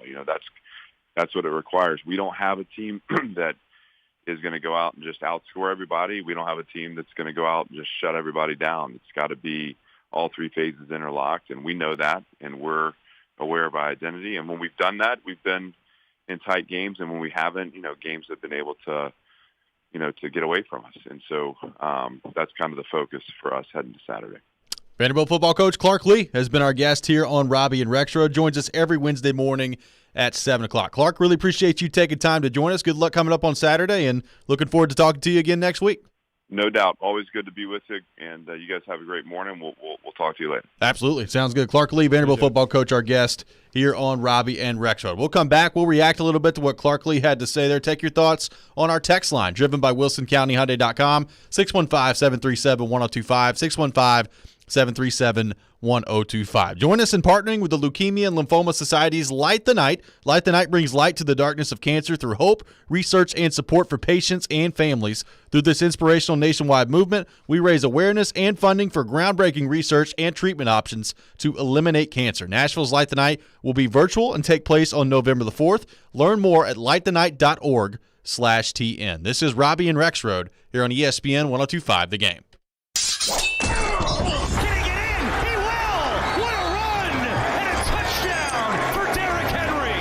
And the Titans are surging into a big Week 8 showdown at Indianapolis. I challenge all, bro. Win every day, not just every game. And we've got you covered all week long. That's exactly what this offense needs to be. Are the Tennessee Titans the best team in the AFC?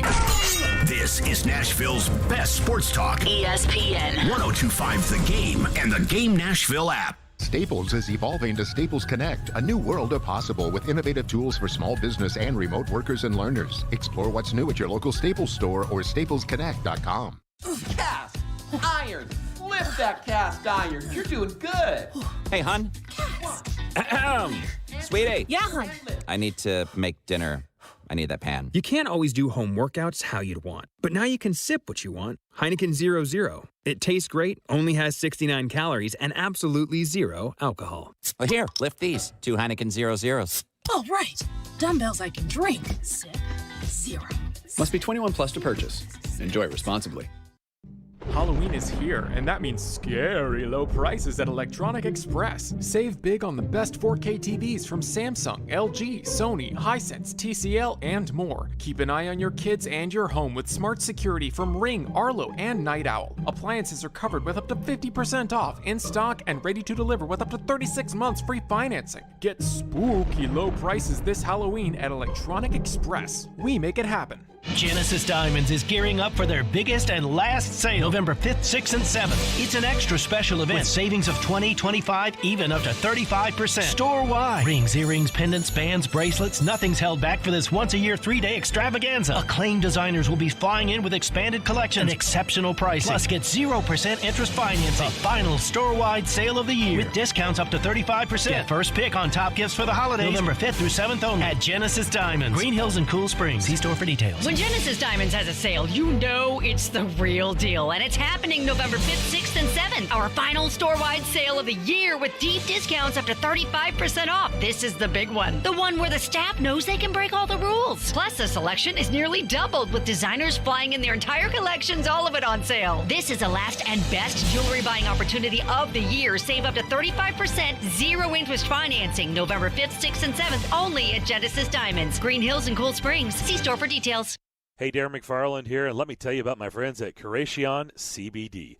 If you're like me and have aches and pains all over your body and you've been searching for a solution, well, I've got it. It's Curation CBD. Curation means healing, and that right there says it all. Curation is locally and organically sourced CBD products right here from Middle Tennessee. From seed to final sell, Curation is passionate about providing quality products for everyday use for athletes and for pets too. Order yours now at CurationCompany.com. Curation CBD, curated for life. Got chronic joint pain? Not having success with steroids, but trying to avoid surgery? Well, thankfully, there's a better way. And now it's available here from the medical professionals at QC Kinetics. Hey, Willie Donick here. I'm talking about new therapies. Advanced, all-natural, regenerative treatments that can not only just give you relief, but can also restore and repair damaged tissue, so you can have lasting relief. If you've got joint pain due to arthritis, knee pain, hip pain, shoulder pain, don't just think the old ways of dealing with pain are the only ways. You need to learn more about these new biologic therapy solutions. Call now for a free consultation.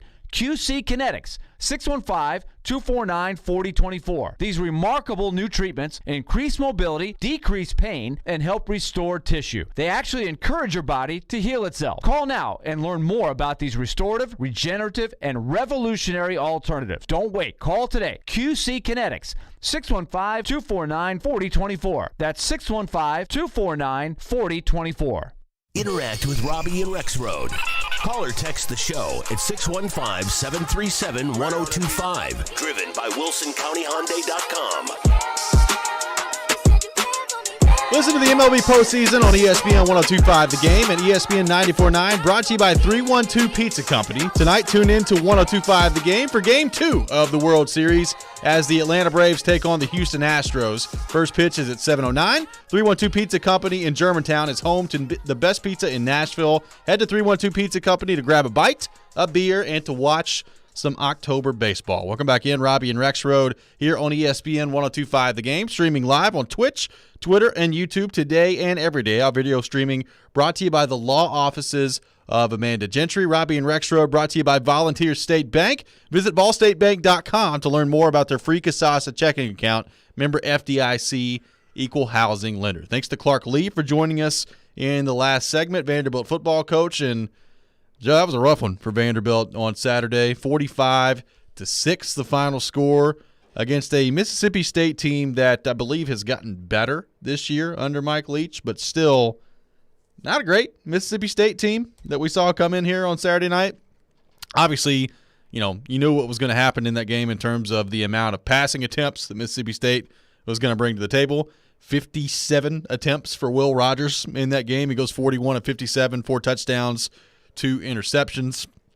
Overall, I guess, what do you take away from that game if you're a Vanderbilt fan? And here we sit 8 games in to the Clark Lee tenure so far at Vanderbilt. How do you even begin to evaluate the job that he's done and where this program is, given the situation that he was walking into heading into this year? Well, you had to know it wasn't going to be pretty. I mean, you had to know based on last year and really based on how things have gone. The last couple of years of Derek Mason's tenure, pretty bare cupboard, at Vanderbilt. So you knew that. I do think, if you want to talk about progress, I could look at the opener, East Tennessee State, and we've talked with Clark about how the team reacted to kind of getting punched in the mouth early in that game, and I don't know what you want to call it, going into a shell. They didn't respond well, and they got beat soundly at home by East Tennessee State.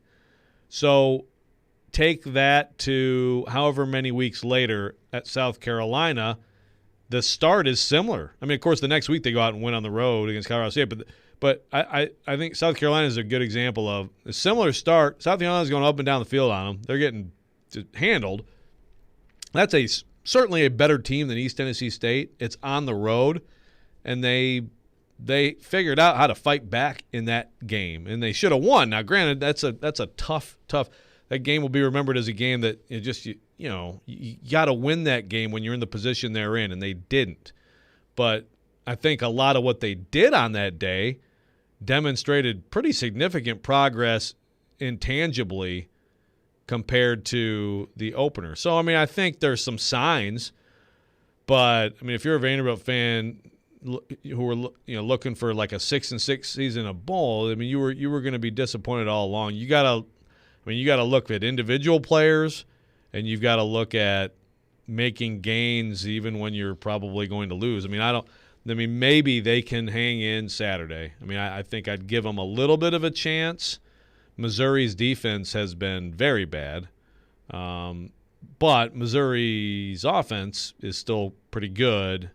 And I just, I think that's where Vanderbilt has some SEC players on offense.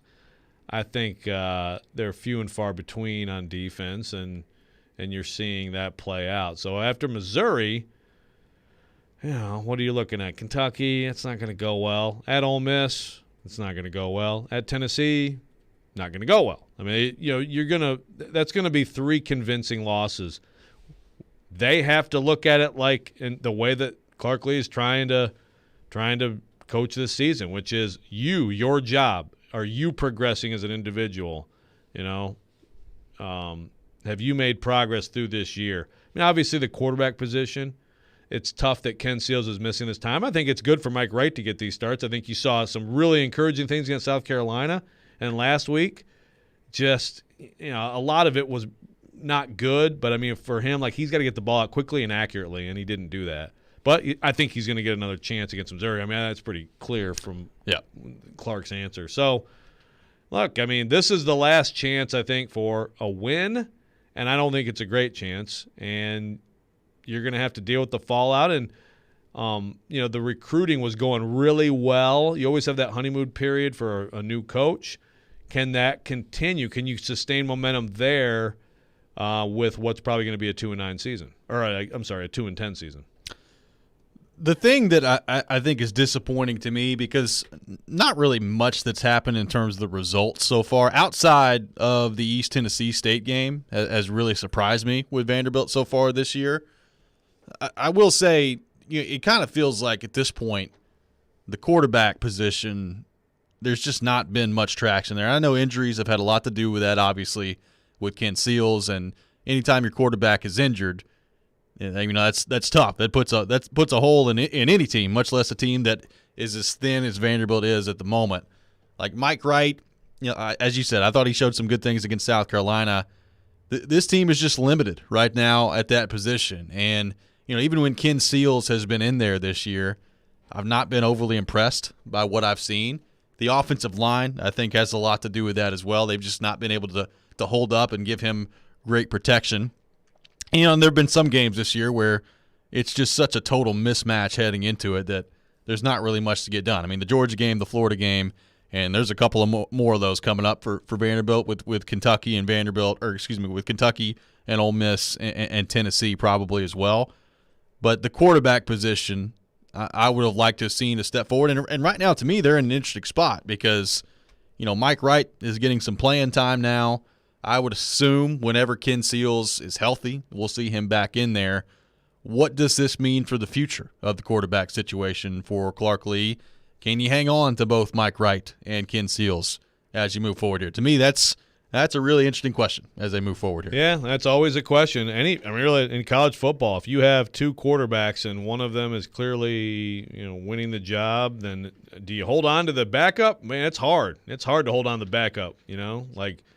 Who's Tennessee? What's Tennessee's quarterback room going to look like next year? It's like Hendon Hooker is the guy now. So what does that mean? And I do think, Mike Wright has had this opportunity, and I would say like after the South Carolina game, I was like, okay, you can see how it could, and then last week I would definitely not say that was a case of seizing the opportunity. So I think it's going to be Ken Seals, and I hear you on Ken Seals. It is also his second year in college. It's been a weird career, 2 coaches, a COVID year. And I think like the Colorado State win, the UConn win, the late drive, when they played comparable opponents and everything kind of, the pocket was there and all that. I thought he had some really good moments. Even against Stanford in the game, they were right in there for a lot of that game. I thought he looked good at times. But, yeah, he's got to get better. It's got to get better around him, too. I still think he's the future, and I think there's a chance that based on everything with Ken Seals, I'd say there's a pretty good chance that by the time he's a senior quarterback, he could be a pretty good quarterback for a competitive team, maybe something like, Kyle Shermer was here. I don't think there's like some huge gap like between those two guys, for example, potentially down the road. But a lot of growth there needed for sure. They have good receivers. That's one area where they're strong, and it's just too bad when you can't get those guys the ball at all, just like Saturday against Mississippi State. Tune in to the NFL Game of the Week on 102.5 The Game, brought to you by Red Spirits and Wine in Bellevue. The Game of the Week this Sunday, the Tampa Bay Buccaneers and the Pharaoh at quarterback versus the New Orleans Saints. Kickoff set for 3:25 on 102.5 The Game. We'll come back. We'll switch gears, get into the Tennessee Vols. They're on the off week this week, and then Kentucky coming up next. So a big stretch coming up here for the Vols. All that next. Got more of your thoughts to get to as well on our text line, driven by WilsonCountyHyundai.com, 615-737-1025. This is Robby and Rexrode here on ESPN 102.5 The Game. Titans, Colts. Who wants to talk football? Bring it on, Sean. Let's go.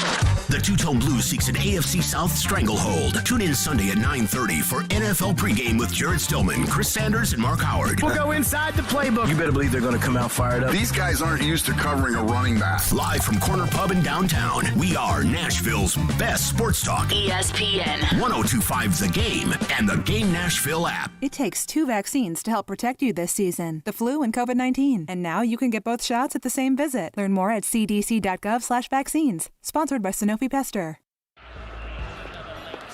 Hey, how's it going? Great. This game's gonna be good. Definitely. Loser buys? Sure. Hey, 2 Dos Equis on this guy. The game hasn't even started. And yet, somehow it's already over. Okay.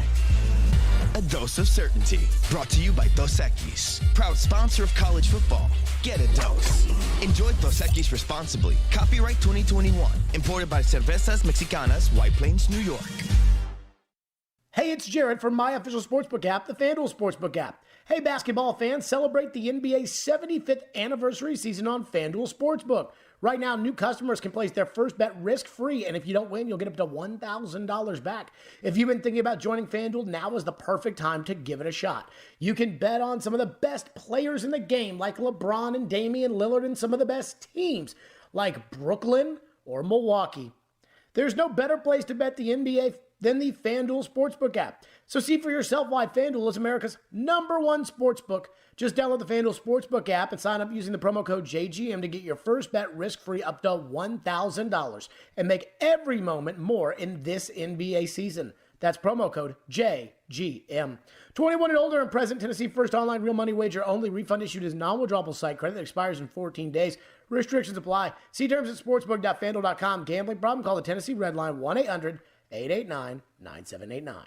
Mark Howard here to tell you about my friends at Apple Collision Centers. We all know being in a collision is not fun. Neither is all the stress that comes with it. And that's where Apple Collision comes in. Let them take care of everything for you. That's insurance, repair, and your rental details. They've got 3 convenient locations in Old Hickory, Hendersonville, and Gallatin. Their managers, Tommy Rippey, Daniel Neville, and Chris Brooks and Marty Denson, combined for over 75 years experience. So stop in today and tell them Mark sent you. Online at applecollisioncenters.com.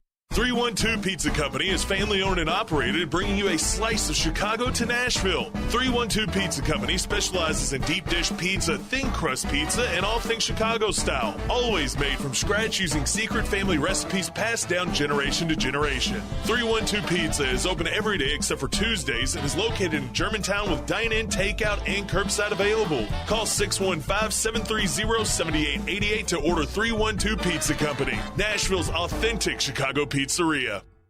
Treating erectile dysfunction with acoustic wave therapy has been getting a lot of attention lately. But you should know that some are promising results we just haven't seen and charging a lot of money for the treatments as well. This is Kim for the Tennessee Men's Clinic. And if you're looking at acoustic wave therapy or any option to help your ED, you really should call us first. Unlike wave therapy only clinics, the Tennessee Men's Clinic wave therapy protocols do use acoustic wave technology. But we also often combine it with other treatments that can give most of our patients far higher satisfaction rates.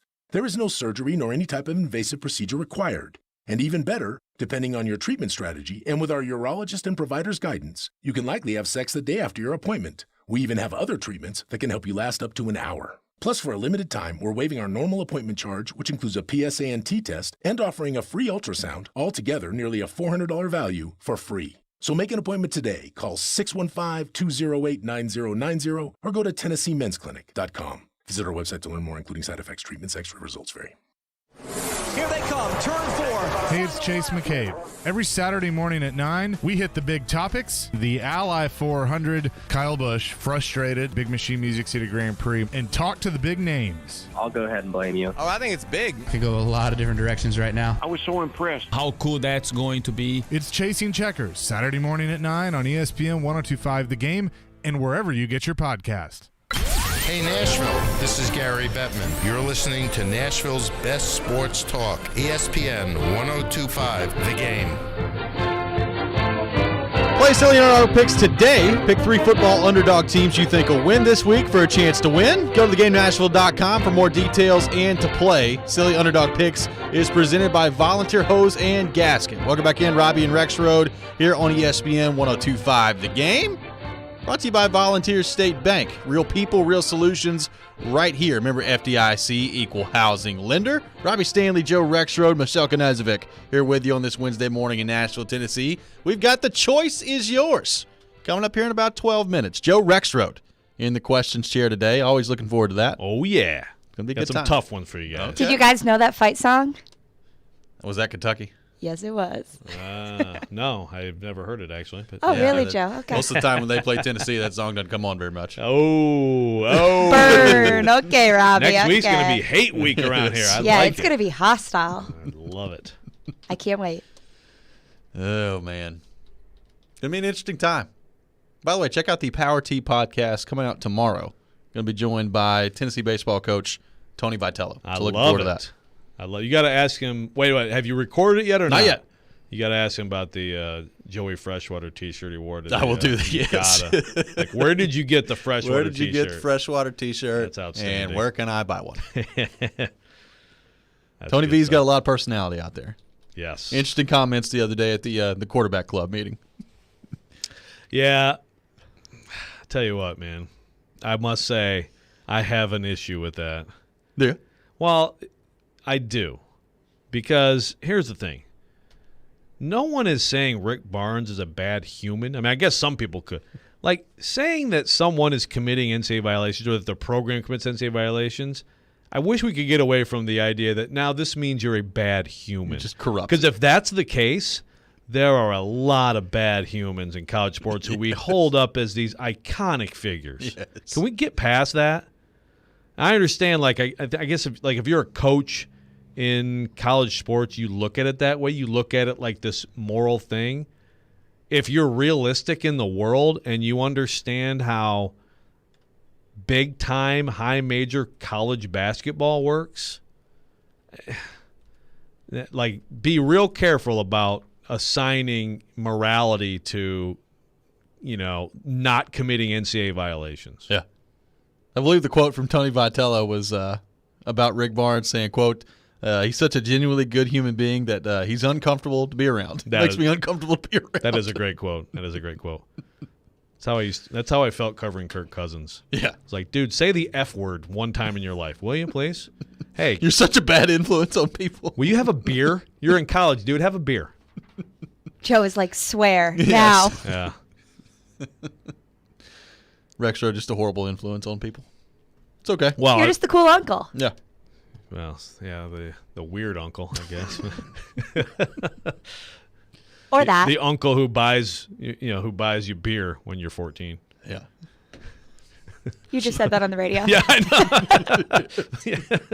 I know. I've got some nephews that are like, really? Is that a real thing? I didn't realize that. Joe, the Vols at 4-4 now as they head into their off week. Kentucky and Georgia awaiting on the other side of the schedule, and then South Alabama and Vanderbilt to close out the season. So I think if you're a Tennessee fan, you feel pretty good about getting to 6, and that would mean 6-6 in Josh Heupel's first year. How good do you, Joe Rexrode, feel about their chances of getting to 7 wins?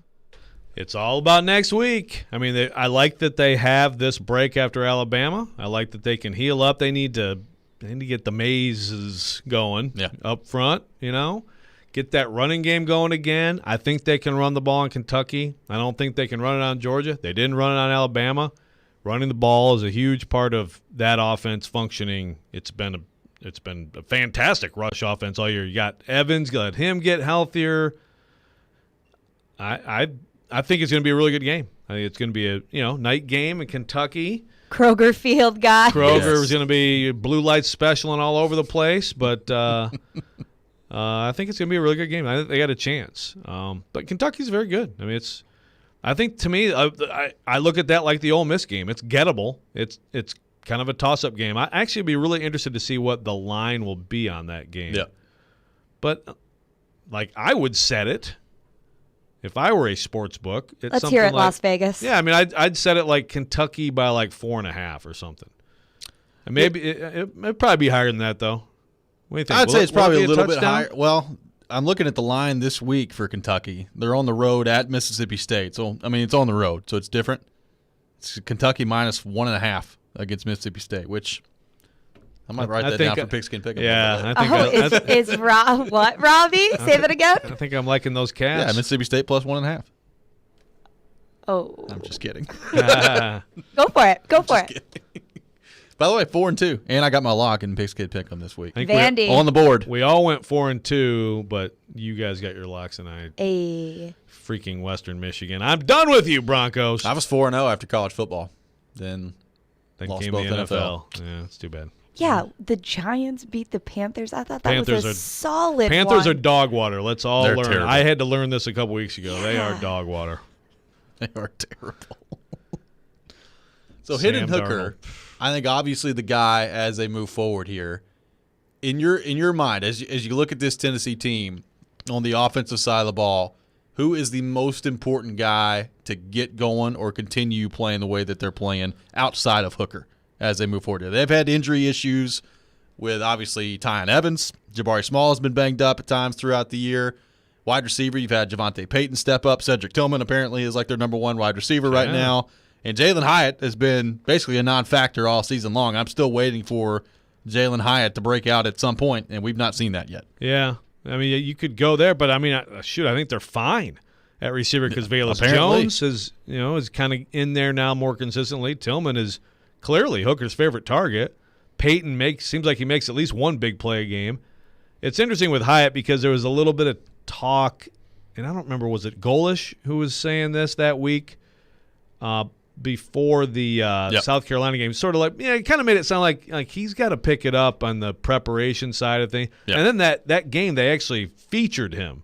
I think he scored the first touchdown of the game. And it very much felt like, okay, we've kind of rebuked you publicly. Now let's get you going. And they got him going, but then he's kind of faded again. I still think he has all the ability in the world. But, look, you saw in the last pick in the Alabama game, in this offense, it goes fast. Everything's fast, and it's obviously hugely dependent on quick reads from both quarterback and receiver making the same read. I mean, it's not – you're not just, hey, go run a, 10-yard curl. Right. I mean, there's a lot to it.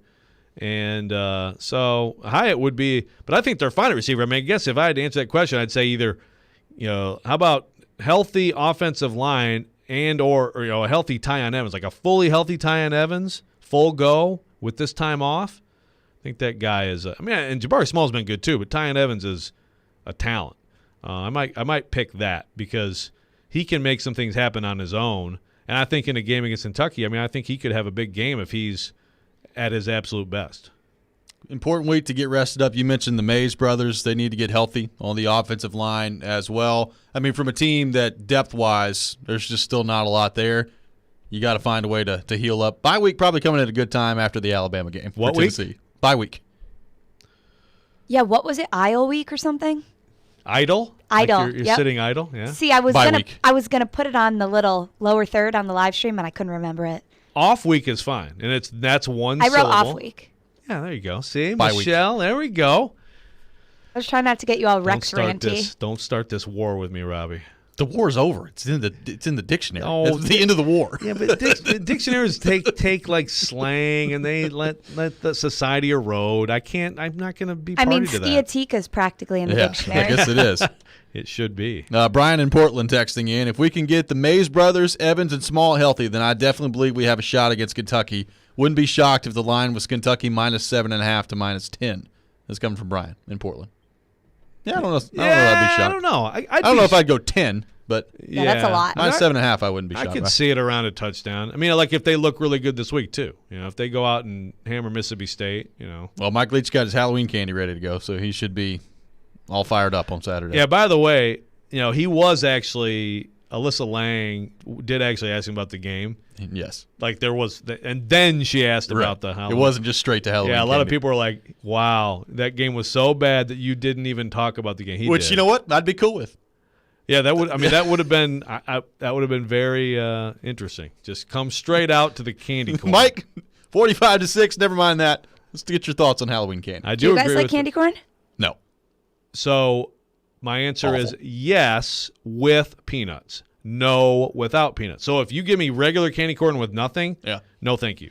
Yes, thank you. If you mix it in a bowl with peanuts, I'll crush a pound of it. Like, do That you could eat be it the with strangest thing I've ever heard. you need but I like get a little it. Sweet, salty. Okay. Yeah, right, All exactly. Sweet, salty. I mean, it's just like, to me, like I love ice cream sundae, but it's twice as good with peanuts on it. Okay. You see what I'm saying? Okay, that's fair. Do you ever have candy corn with peanuts?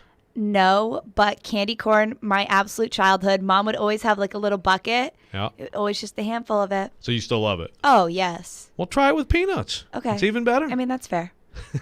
But you're a hater. Oh, it repulses me. Yeah, a lot of people are so violently against candy corn. Only in the fall, though. I mean, I think there's better candy for sure. Sure. You know, but it's like, well, why are we? I mean, it's still. It's fun. Candy. It's the fall. I just don't like it. All right. Robbie, that's not okay, okay? That's fine. You and candy corn take a bye week together. Never That's say what never. We'll do. But never. Like Mike Tomlin. When we come back, it is time for The Choice is Yours. Joe Rexrode in the questions chair. We'll do that next. This is Robby and Rexrode here on ESPN 102.5 The Game. Need a new roof? Get a roof built with integrity from E2 Roofing. E2 is a veteran-owned and operated local roofer with 95 five-star Google reviews and Better Business Bureau A+ rating. E2 Roofing is a veteran-owned and operated local roofer with 90 five-star Google reviews and Better Business Bureau A+ rating. E2 assists customers with roof repair and replacements through insurance claim assistance. Find out if insurance will pay for your new roof with a free inspection at e2roofingnashville.com.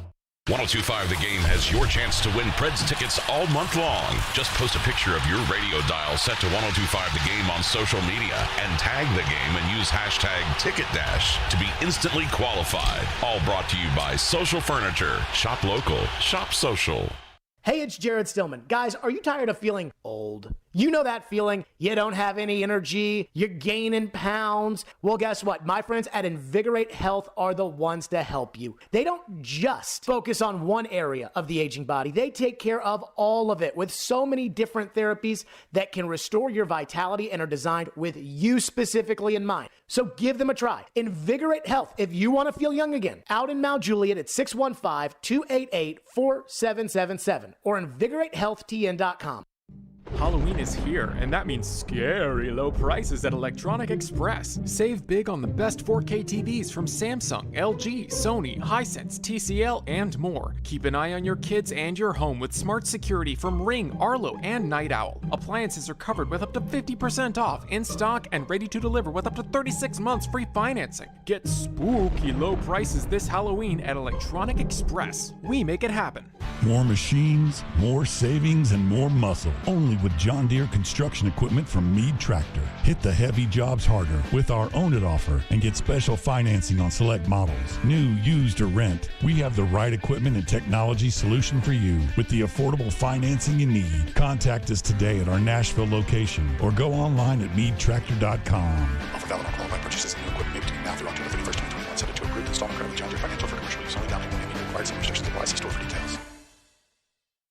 If you are experiencing persistent shoulder pain, that may be the result of overuse or an injury such as a rotator cuff tear or tendonitis, the world-class orthopedic team at Houston Clinic Orthopedics will give you the appropriate medical attention to prevent any additional damage to the shoulder. Chronic pain or a permanent injury may occur without proper treatment. Houston Clinic Orthopedics is conveniently located where you work and live. Visit their website at tn.houston.com and book your appointment online. When experience matters, trust Houston Clinic Orthopedics.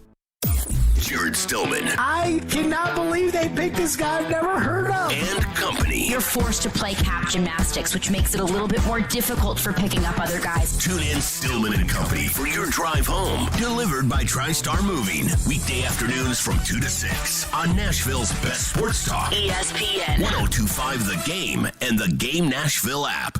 Signs First is the official sign company for 102.5 The Game. Go to sfnash.com. Robby and Rexrode is on ESPN 102.5 The Game.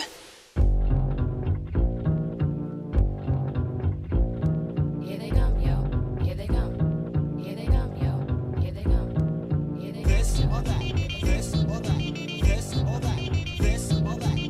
And it is time for The Choice is Yours here on Robby and Rexrode. We do this every Wednesday at 7:45. Draw out different questions both in sports and in life, and then we take your responses as well on how you would respond to those questions on our text line, driven by WilsonCountyHyundai.com, 615-737-1025, 615-737-1025. Joe Rexrode, you are in the questions chair this week.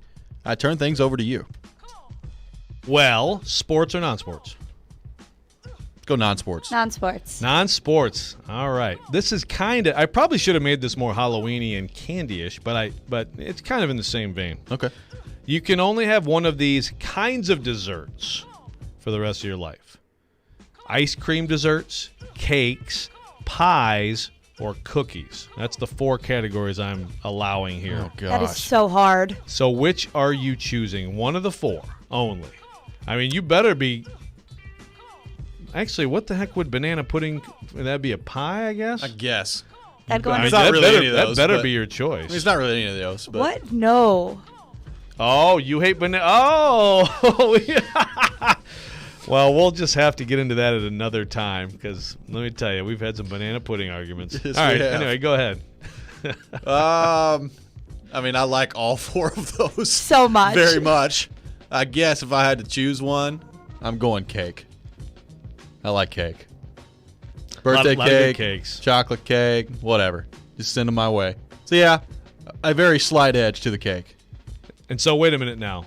And are we counting banana pudding as a cake? No, I mean it's not really any of those things. It's not a pie. Just It's turn just your back. Turn because your it's back. not a dessert. I mean it's definitely a dessert. It's not a good dessert. It's not a good dessert. Yeah. All right, go ahead. This is great. This is okay. First off, Turned this into is a really horrible show. this is really hard because ice cream is like hits 7 o'clock and like there's nothing better than just eating ice cream. But then cookies you can have more frequently. You know, just pop them in the oven. But I don't think I could ever give up frosting, so I'm going cake as well. Wow, 2 votes for cake. Okay. Because I could have ice cream cake, correct? Oh, see, I'll leave that up to Rexrode. Boy, I don't know, That man. threw a wrench in things. I don't know. I don't think so. Okay, fine. It's fine. You're still going to stick with cake? I'm still gonna stick with cake. That's still an ice cream dessert. Yeah, I was really close on. I mean, I love apple pie too, like my grandma's apple pie, you know. But like German chocolate cake, carrot cake, so many cakes I carrot love. cake. Yeah, good carrot cake with like cream cheese. But yeah, I gotta go ice cream desserts. I mean, to me, first of all, you have so many different flavors of ice cream, but also obviously sundaes, like a turtle sundae. That's Soft serve ice milkshakes, cream? malts, right? Yeah, I mean that's keeps life going. So there you go. All right, sports. Okay, the State News, the best college newspaper in the country, winner of many pacemakers, which the Michigan Daily is never even in the discussion for. There you go. Can't beat the Michigan Daily in football because the Daily lets anyone who wants to hang around the office like be on the staff. They have this huge, like it's basically like a big, massive high school playing a little tiny high school every year. So they beat us 15 in a row. There's a lot of Are these two media outlets playing each other? This is the Michigan Daily, University of Michigan student newspaper, and the State News is the Michigan State. So whoa, big rivalry there. So it's 15 in a row. They're going for 16. It's very heated. There's a lot of trash talk, and I had 1 year as quarterback. Played pretty well, but I had a couple picks. The second one still sits with me. Like there was no reason to force that ball over the middle like I did, and I did, and we lost by a touchdown. So here's my question. Is there a sports outcome from when you were young, even if it's just like a recreational, like college newspaper dorks playing football or whatever it is, that you would like one more shot at now if you could do it? Yes, there's a few. I'll pick basketball. So we were playing in front of, it was not really an actual high school game. It was basically like intramural championships in front of the whole school. I had like 35, and I was cooking that day. And we had an opportunity for the last shot, and I drove and kicked it out, and we lost. In retrospect, never kicking it out. Should have just gone, man. The basketball coach came up to me after, was like, dude, you were like shooting 88% in this game. Why didn't you just shoot? I was like, sorry. He was wide open. Playing the right way. Look, playing the right way. He was wide open. Zach Curtis, just want to point that out there. He was wide open. I mean, Michael Jordan was kicking out to Steve Kerr and, made the Paxson. Made the right basketball play. In retrospect, I should have just taken it. Yeah. That's a good one. It was a big deal. Mine's also basketball, no surprise. As soon as you said this question, so my brother and I had conjoining rooms when we were little, and we had high ceilings, and he was a basketball player, so we had a real hoop in his bedroom. and we would play some intense one-on-one basketball in there. I beat him in horse a couple times. I don't have a specific game I wish I beat him in, but we would go one-on-one and he would always win. And I wish I just beat him one time. All I needed was one time. That is all you need. You can still do this. Well, my brother is actually 6'4", and I'm 5 foot. 5'4". So I don't know about that. I could beat him in horse, but we would play with a real basketball in his bedroom. My mom was like, "What is going on upstairs?" Because it would be the loudest banging. But if I could just beat him in one game, it'd be bragging rights for the rest of my life. Also, shout out, it's his birthday today, 26. Happy birthday. Almost forgot. Happy birthday. Happy birthday, Matthew. Happy birthday, Matthew. Just, hey, shoot the 3. That's right. The 3, right? That's the Hand him the equal cookie range. jar. Hand him the cookie jar. That's right. All right, back to non-sports and a similar kind of question. Well, I guess yours was the football game? Yeah. Okay. Yeah, I mean, right, yeah. Makes sense. Okay. He dreams about it. Yeah, I get my answer up front. That was a little weird. Okay. You can have only one of these types of alcohol for the rest of your life. Beer, wine, bourbon, tequila, or vodka. Which are you choosing? Oh, it's beer. That's easy. Oh, easy. Easy one? Yeah. Especially as I get older. Like, yeah, just give me the beer. It's fine. Okay. Very limited beer, too. Not as young as I used to be. Michelob Ultras, Rob. Yeah. Those will keep you good. 2 carbs. There you go. Yeah. The bullet. Definitely not beer. I feel like I would go Natty. with, oh God, college days, Natty Light. I feel like I would go with vodka because there's so many different options, you know, but then wine. Okay, vodka. That's what I'm going with. So I'm going to choose health, which I know is hilarious for a question about alcohol. Yes. But I'm going to choose health and go with wine. Okay. Even though actually I've really started to come around on bourbon a lot. I didn't even put gin as a Or rum. possibility, and actually that's my favorite drink historically is gin and tonic.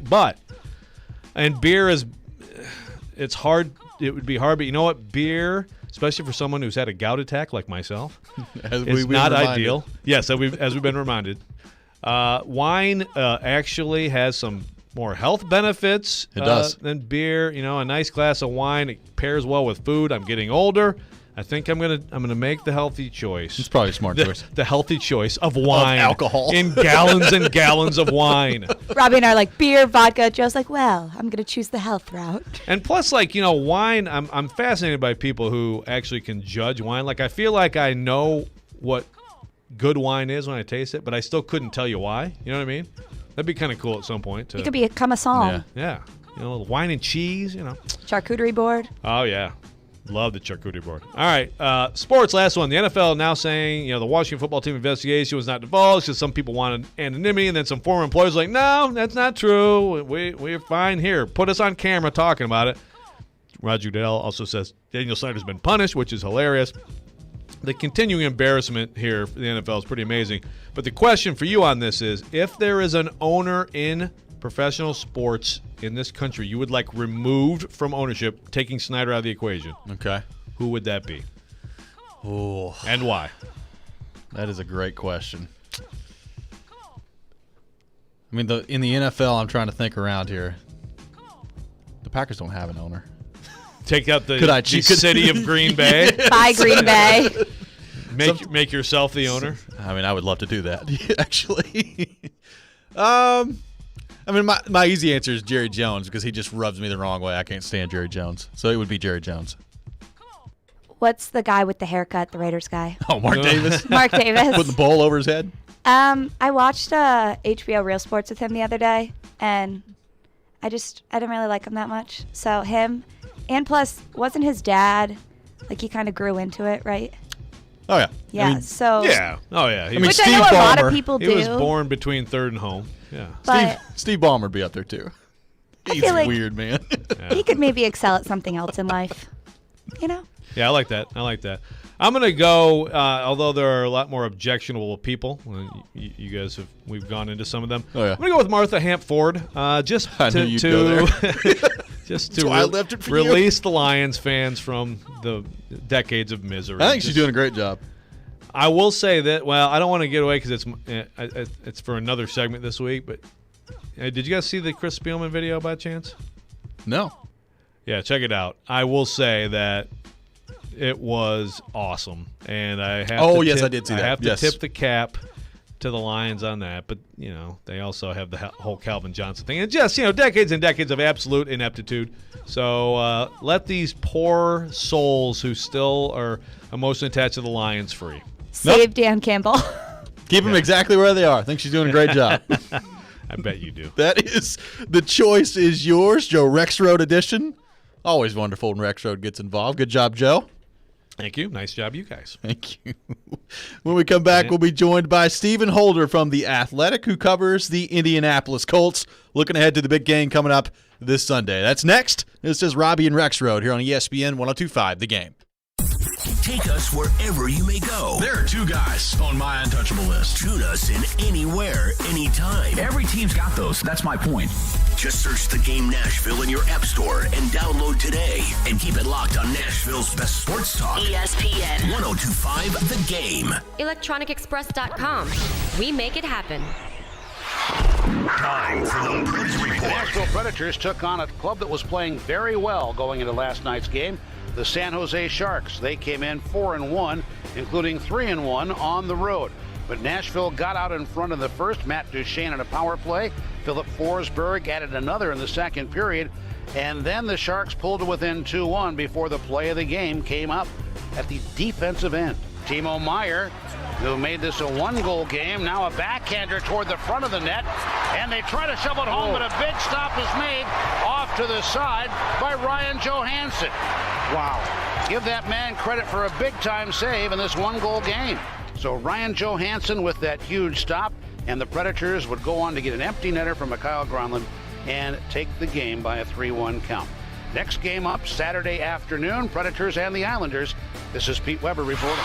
For exclusive, in-depth coverage of your Nashville Predators, this is Nashville's best sports talk. ESPN 102.5 The Game. It's not just about being in your community. It's about being your community. Come experience the all-new state-of-the-art Volunteer State Bank, second Murfreesboro location at 2019 Memorial Boulevard. Volunteer State Bank offers personalized services like banking for professionals, free Kasasa checking, the convenience of mobile banking, and the money you need when you need it. Visit one of our 13 locations or online at ballstatebank.com. Real people, real solutions, right here. Member FDIC, Equal Housing Lender. Hey, it's Jared from my friends at Hiller. You've noticed all the inventory shortages and empty shelves everywhere. Now there are serious shortages on equipment and products for your home. HVAC systems, tankless water heaters, and generators are going to be extremely limited in 2022. If you need a replacement, call our friends at Hiller today. Don't wait until you are out of options. Hiller has special financing available. Buy now and pay nothing until next year. Hiller's work is backed by the Happy You'll Be Your Services Free guarantee. Learn more at happyhiller.com. The International Brotherhood of Electrical Workers, Local 429, has a path to a dignified career. Are you a skilled electrician or lineman? Tired of dead-end, low-paying jobs? Local 429 is accepting applications for highly skilled electricians and linemen and is providing the best training in Middle Tennessee. They are the International Brotherhood of Electrical Workers, Local 429. Call them at 615-889-4429 or go online to ibew429.org. IBEW Local 429, the best training and training the best. Nashville's best sports talk, locally owned, home of our Nashville Predators. WPRT-FM Pegram, 97.5 Murfreesboro, WBUZ HD2 Laverne, online at thegamenashville.com. We are ESPN 102.5 The Game. Live. It's Robby and Rexrode with Robby Stanley and Joe Rexrode on Nashville's best sports talk. ESPN 102.5 The Game and the Game Nashville app. Welcome back in. Hour number 3 of Robby and Rexrode here on ESPN 102.5 The Game, brought to you by Volunteer State Bank. Real people, real solutions, right here. Member FDIC, Equal Housing Lender. Robby Stanley, Joe Rexrode, Michelle Knezovic here with you on this Wednesday morning in Nashville, Tennessee. Looking ahead to the Titans and the Colts. And to help us do that, we go to our 102.5 The Game phone line, driven by WilsonCountyHyundai.com. And welcome in our good friend Stephen Holder, who covers the Colts for The Athletic. Stephen, what's going on, man? How we doing? I'm doing great. How are you guys? We are great. Appreciate you taking time to join us this morning. So, Stephen, let's just start with this. I guess how different is the vibe around the Colts heading into this game, having won 2 games in a row against, as they look ahead to the Titans here, and Carson Wentz obviously being in a much better spot health-wise heading into this game. How much different is the talking point around the Colts heading into this one? Yeah, it's night and day. I don't think Colts fans are going into this game thinking it's some kind of slam dunk. No, that is certainly not the case. They still have some issues they have to work out. They still have some key injuries, including a new one, right, to Julian Blackmon at free safety, who's, I think, one of the keys to stopping Derrick Henry. So, look, they still have issues, but there is no question they do feel like the arrow is pointing up. The last time you saw the Colts, you saw Carson Wentz basically in a body cast. I mean, he had no business being out there, and the fact that they had to play him is a complete indictment of their quarterback depth chart. But be that as it may, they're a much different team right now. That team also had some other key injuries that they're not dealing with at the moment. So it's definitely – I don't think there's a lot to take away from that last game. I don't know that the Colts are going to win this game, but I don't think there's much we can take away from that first meeting just because that was not the Colts team as currently constituted.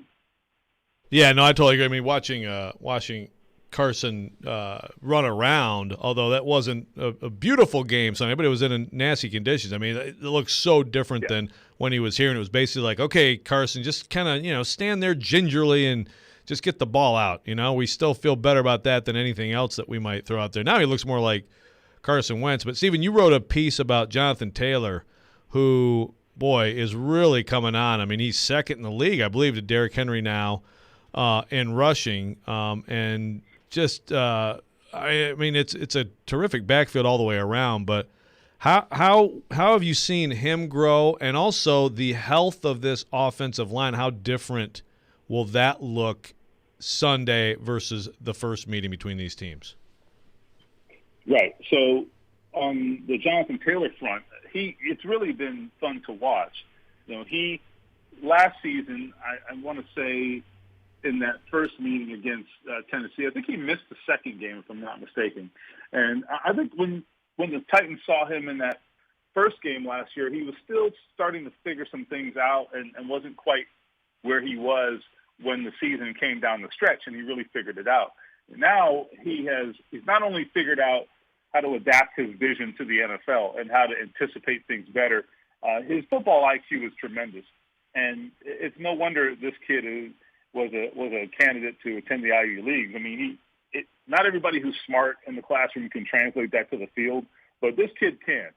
He understands football. He understands the whole scheme, and because of that, he plays with great anticipation, and then he just has incomparable feet.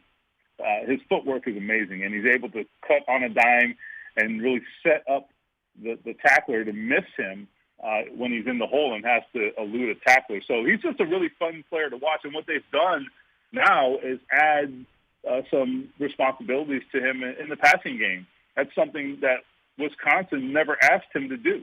It just wasn't really a part of their offense to get the running back involved in the passing game. They're doing that, and you'll notice that a lot of his big plays now are coming on screens or checkdowns where they can get him in space, and all he's got to do is make a guy or two miss, and then he kicks in that 4.3 speed, and the speed is lethal. It really, really is. So he's fun to watch. Now, on the offensive line, I think what's happened is Quentin Nelson missed all of training camp. He's now, they expect him to now kind of settle in. That back injury seems to have kind of settled down, so that's good. And then they're going to get their right tackle back this week, Braden Smith, who hasn't played in several weeks. So they're in a good place on the offensive line. Also, in the first game against Tennessee, Eric Fisher at left tackle was really just getting back into the lineup. So he now has had a little more time to settle in, and after missing all of training camp with an Achilles injury. So they're just now kind of hitting their stride. Many of their players on offense are just now kind of hitting their stride. They actually have a chance this week with T.Y. Hilton potentially coming back as well. They have a chance to be at full strength on offense for the first time all season going into week 8, which is crazy. It is crazy. Stephen Holder from The Athletic on the line with us, driven by WilsonCountyHyundai.com. And, Stephen, obviously a big game this past week from Michael Pittman Jr., 4 catches, 105 yards, and a touchdown. What kind of a step have you seen Michael Pittman Jr. take this year?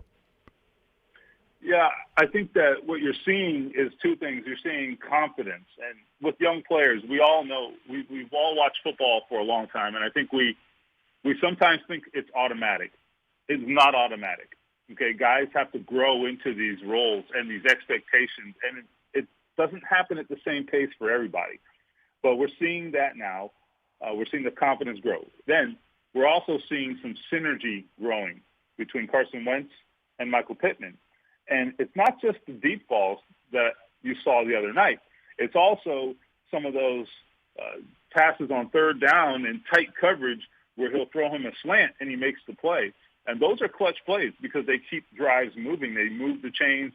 And when the quarterback is going to a young receiver in those kinds of situations, that to me signals a high level of trust.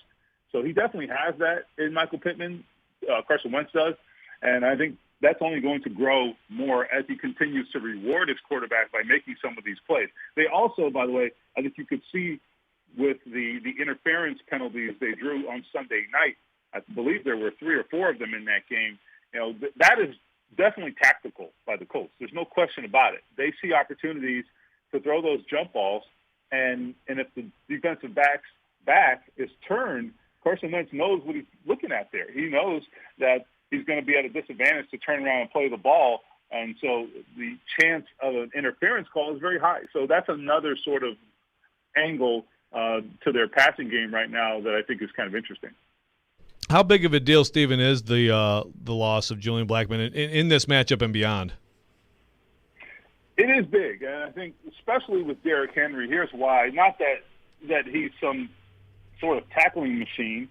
It's more that, you know, when Derrick breaks containment on the first level of the defense and gets to that second level, Julian Blackmon is a guy who has incredible range and can cover a lot of ground and therefore get to Derrick Henry and prevent that big play. And he may get a first down, but there's a difference between 10 yards and 50 yards, you know. So I think that's where he's really key. The Colts are a pretty good tackling team, and definitely their defense is definitely one of the faster units in the league. So they definitely get a lot of bodies to the ball, but again, it takes a lot of bodies to tackle Derrick Henry. So when you have a guy who can get there as fast as Blackmon, that's a huge asset. Now, without him, that's a loss. Now, the other issue there with Julian Blackmon is he has that range that I'm talking about. That obviously makes a difference in the passing game. And if you're an opposing offensive coach and you're watching film of the Colts a few weeks ago, you definitely have to take into account when you throw the ball down the middle, okay, where is Julian Blackmon and what is that going to mean for us? Now, without him, and especially given just the real lack of depth at safety for the Colts right now, it's not very good at all. I think that is definitely the weakest part of their defense right now is that safety position and right down the middle. It also affects their ability to mix up coverages. You want to play some single high safety. If your single high safety is Julian Blackmon, you feel pretty good. If it's Andrew Sendejo, maybe you don't. So that's where they're at right now. Stephen, there's obviously been a lot of talk around here about Derrick Henry. This year he's at 869 yards on pace to break 2,000 for the second consecutive season, and whether or not he could legitimately win the NFL MVP award, which, as you know, has basically turned into a quarterback award in recent memory. What are your thoughts on that, and what are your thoughts on Derrick Henry's potential candidacy for the NFL MVP? I think I look at it this way. If the Titans end up having let me put it this way. If the Titans end up being a real factor down the stretch in the AFC, and that is the way it is shaping up, they look to be among the AFC's best teams. Who's the player on the Titans who, when you're preparing to play them, who's the number one concern you have? It's Derrick Henry, right? I mean, No one would argue that. And that is despite a lot of talent on that offense. I still think it's Derrick Henry. And you know what you're going to get. You know what he's going to do. No one's been able to stop it, right? So my point to you is, look, who's more valuable than the guy that nobody can stop on one of the best teams in the conference, and a guy who is keeping coaches up at night. Who's more valuable than that? That would be my argument. I think there's definitely sort of a bias, I think, against non-quarterbacks, right? There's no question about that. And I think, we could opine about that for hours. But the bottom line for me is if you're playing the Titans, you're worried about one guy before everybody else. And that's despite all the other talent on that offense. There's a bunch of it. He's the guy you're worried about, and he's the guy no one can stop. So that's pretty damn valuable to me. Yeah, no, I agree. I think it would require a tremendous season from them, and probably no tremendous full seasons from any of the QBs who are in there. Probably still a long shot, but I feel like what you just said there, Steven. I'm hearing more of that around the league from people like you cover the NFL, so it could be interesting. But on that front too, on the larger front, and I guess the AFC. First of all, I look at this game for the Colts, and I say, man, you got to win this. And if you do, you're a game back, and there's a race that's going to happen here. And if you don't, it's going to be awfully tough, having been swept. But I still think the Colts are a playoff quality team if they can put it together. How do you view this AFC picture right now? It is wild with the Bengals doing what they just did to the Ravens, the Titans doing what they just did, the Chiefs 3-4. How do you assess the AFC at this point? I have no idea who's good. That's bottom line. The way I assess it is I can't. Okay. I think that's the point. It is interesting. I think that usually by now, I think we all have this tendency through the first 2 or 3 games every year. We all make this stupid mistake of thinking we got it all figured out. Oh, this team's 3-0. That team's 0-3. This team's good. This team sucks. And then we realize, in weeks 4 and 5, we have no idea what we're talking about. But usually by now, we kind of have a sense of where things are going. I don't think we do, not in the AFC. And I actually think, when the NFL talks about parity, this is what they're going for, really. This is parity. This is as much parity as you're going to see. It is truly, just something to behold, really. I don't know. Well, let's put it this way. I think what's going to happen is this is setting up, at least, to be a situation where injuries are going to play a big role in this thing down the stretch because it's going to be tight. I'm looking at the standings now. You've got, about 1, 2, 3, 4, 5, 6, 7, like 7 or 8 2-loss teams in the AFC. And so that's a huge jumble right there. I think what you're going to have is who can stay healthy. That's really going to be one of the big determinants down the stretch. And a lot of times that's going to be the team that's able to sustain, the pace that they're on. And, you're also going to have to win some big games because some of these teams are going to play each other, and whoever comes out on top in those games, that will probably decide things in the end. So I think what it means is you're going to have a lot of teams in contention in December, and the cream will rise to the top. I don't think it's going to be one of those things where someone runs away with it, but you're going to have to win some big games down the stretch. And I think when you get to the playoffs in this AFC, it tells me that you truly earned it the way things are shaping up right now.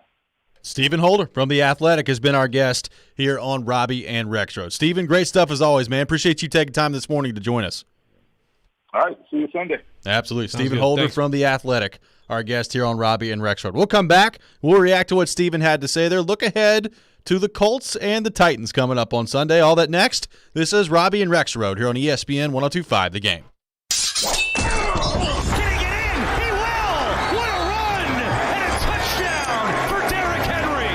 And the Titans are surging into a big Week 8 showdown at Indianapolis. I challenge all, bro. Win every day, not just every game. And we've got you covered all week long. Trying to get the offense up to championship level. All of this boils right into what the Titans want to do.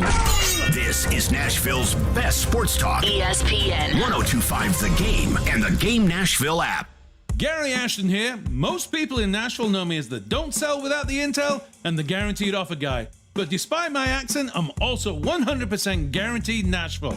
I'm a guaranteed musician, a guaranteed dog lover, and you're also guaranteed to see me at every Titans and Preds game. Guaranteed offer means the Gary Ashton team with RE/MAX Advantage will sell your house for top dollar with no cleaning, staging, showings, or open houses, and give you up to 90 days to close. So there's plenty of time to find your next home. Guaranteed Nashville means my team lives here and loves it here. We've served Nashville for over 20 years, and we're passionate about helping the people we call neighbors and friends, which is why we've had a long-standing tradition of donating to the Vanderbilt Children's Hospital. If you're thinking about a guaranteed offer, get the only one that's guaranteed Nashville. Request a no-obligation offer by calling 615-301-1650 or go to GaryAshton.com today. Remember, Gary Ashton, guaranteed Nashville.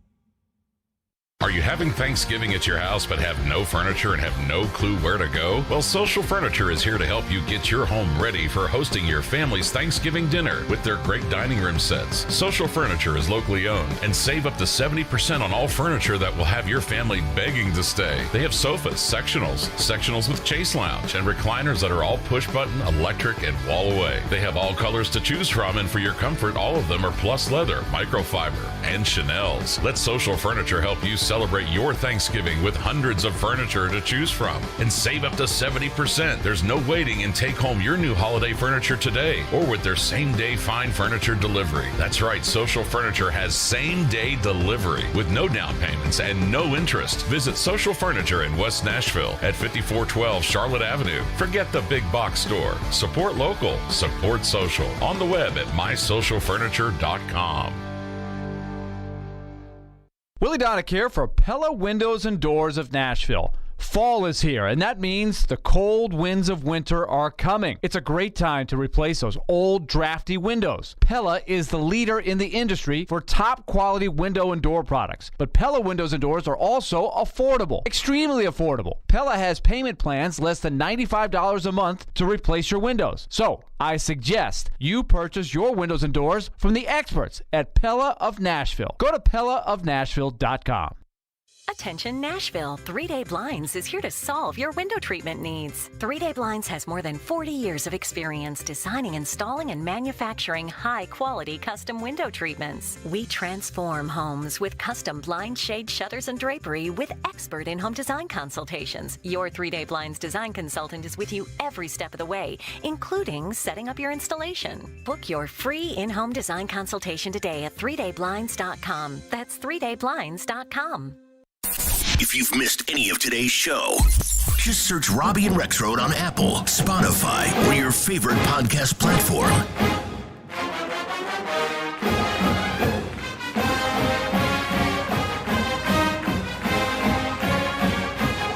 Welcome back in, Robby and Rexrode. You're on ESPN 102.5 The Game, brought to you by Volunteer State Bank, conveniently serving Middle Tennessee with 13 locations. Member FDIC, equal housing lender.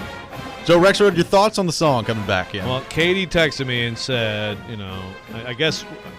Must have heard the Kentucky song. Well, yeah, her text was, I think Michelle should have to play the Spartan Fight song now, per my request, which Michelle just did. So, Katie, I texted her, asked her if she's listening. I don't know if she is or not. Yes, she is. So I did it for Katie. She's very happy with it, yes. Because, look, I know some people, you love a fight song and all that, and that's great. Man, that song. And, at basketball games, a lot of times my seats would be, right by the band. Just blaring. So just blasting into your brain. And, I'm about to hear that song a lot. So it's good conditioning for the weekend. So get your ears ready. Big matchup going up this weekend. Yeah. What a time it's going to be. It should be interesting. You going to wear some khakis? There you go. Can really throw things off there. Yeah. Well, we had a guy, Dan Kilbridge, he was at the Lansing State Journal at the time. He did a fake video pretending to be Harbaugh. Yeah. I got to find this on the internet. It's pretty freaking hilarious. Wearing the khakis, went walking around shirtless, walking around town, playing catch with random people, eating cereal. What is Harbaugh? He eats cereal with no milk or something? I don't know. But yeah. We don't hear about the khaki thing too much anymore. We've not really heard much about them at all this year. Are those Kroger khakis? I don't know. Are they Walmart khakis? Right? Aren't they something some kind of department store khakis? Ross? Maybe Ross? No, it was something like Walmart or Kmart or maybe Meijer. Maybe Meijer, not Myers. I will say, you can find some good stuff at Walmart in there. You can. I just got a $6 nice orange sweatshirt Saturday to tape a bunch of water bottles on. You need to put the costume on Twitter.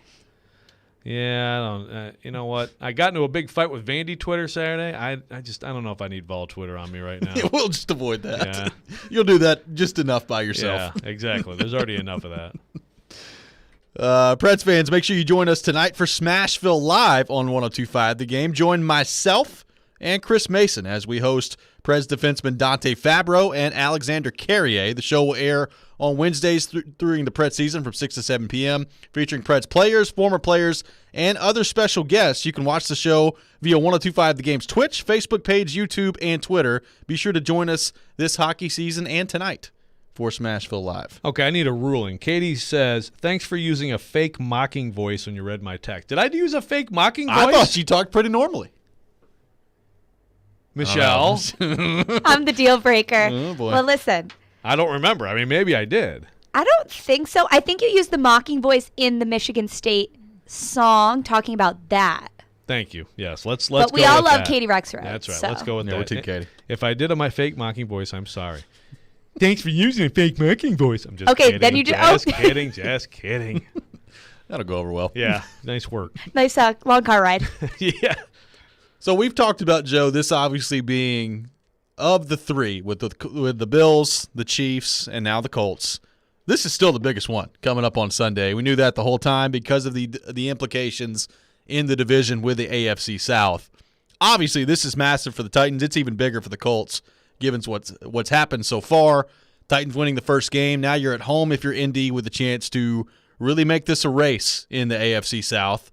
If they don't, and the Titans are able to win this game and really separate themselves in this race in the AFC South, what does this mean for the Colts as they move forward? And how do you view not only the team that they have built now, but really their process the last few years that Chris Ballard, who still is just beloved around the league for his ability to do his job as a general manager, and his record is right around 500.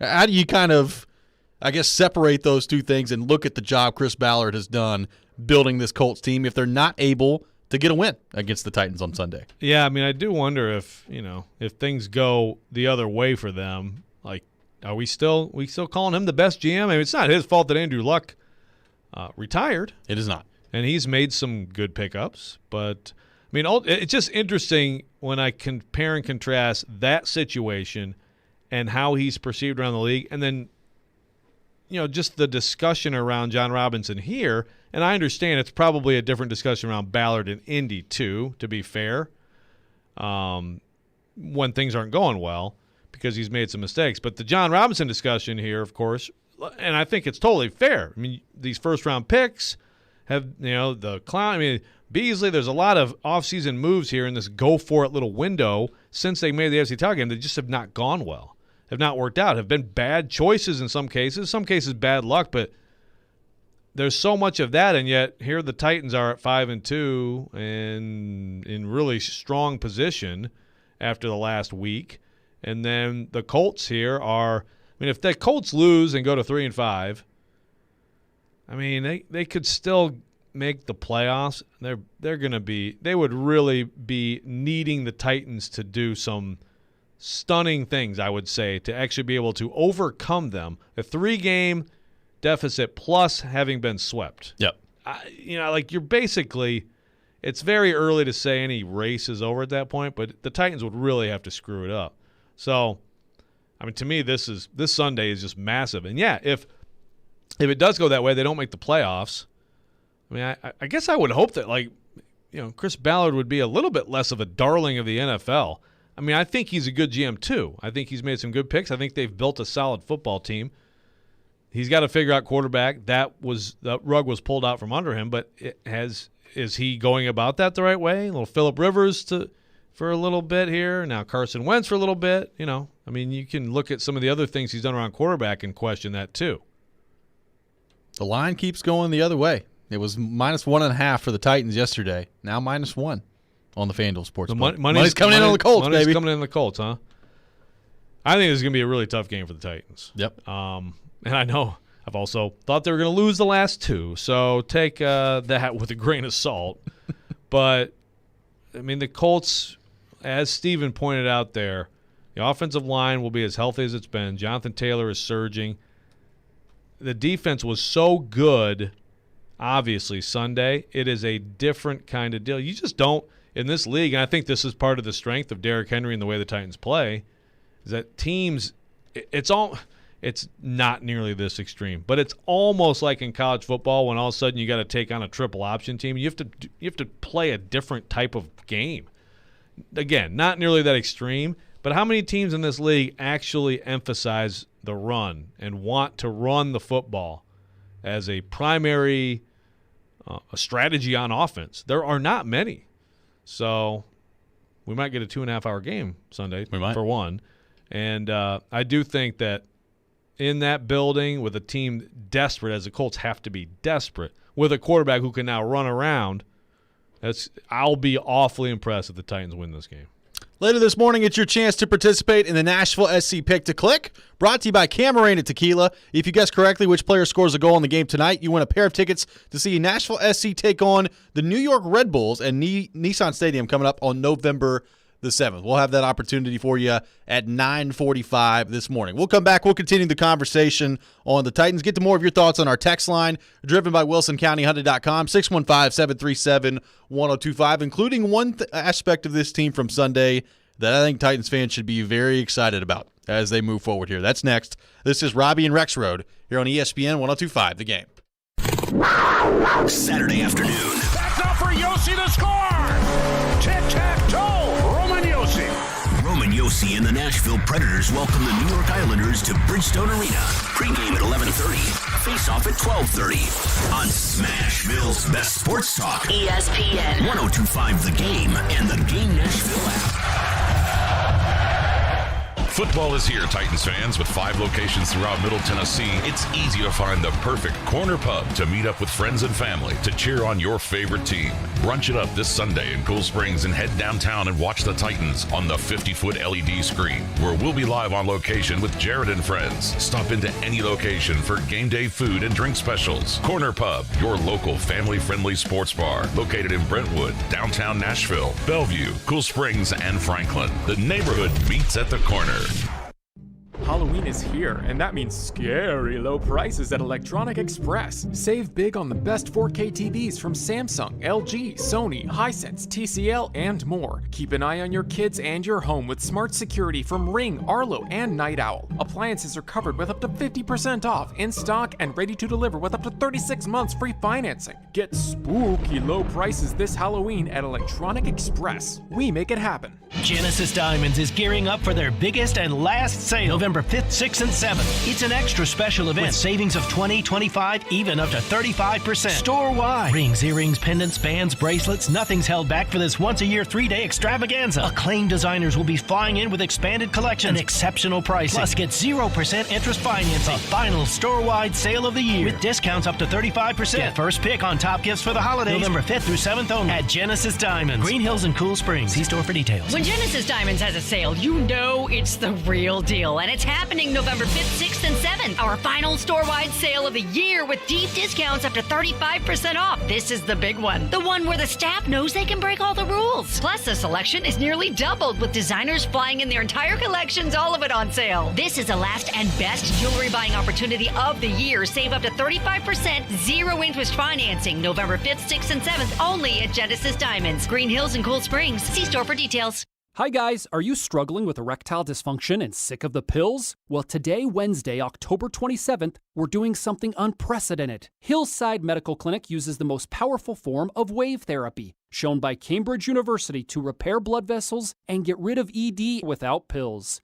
If you're ready to put a stop to your erectile dysfunction, call us now, and not only will the assessment and ultrasound be free, we'll also include something unique that produces instant effects in the bedroom. And today only, we're offering 2 additional treatments to our patients free. This means that if you notice results fading in the future, we'll retreat you free of charge. This is an extraordinary value worth thousands, and it's only good today, Wednesday, October 27th. Call us now to qualify. 615-576-5000. That's 615-576-5000. Put a stop to your erectile dysfunction and regain your love life. Call Hillside Medical Clinic now. This offer ends today. 615-576-5000. tonight. How about that start to the World Series? Soler will take the trip with a first swing of the Fall Classic. It's Game 2 of the World Series as the Atlanta Braves go head-to-head with Carlos Correa and the Houston Astros. First pitch at 7 On ESPN. 102.5 The Game and the Game Nashville app. Brought to you locally by 312 Pizza Company in Germantown. Hey, this is Jordan Rogers, and you're listening to Nashville's best sports talk, ESPN 102.5 The Game.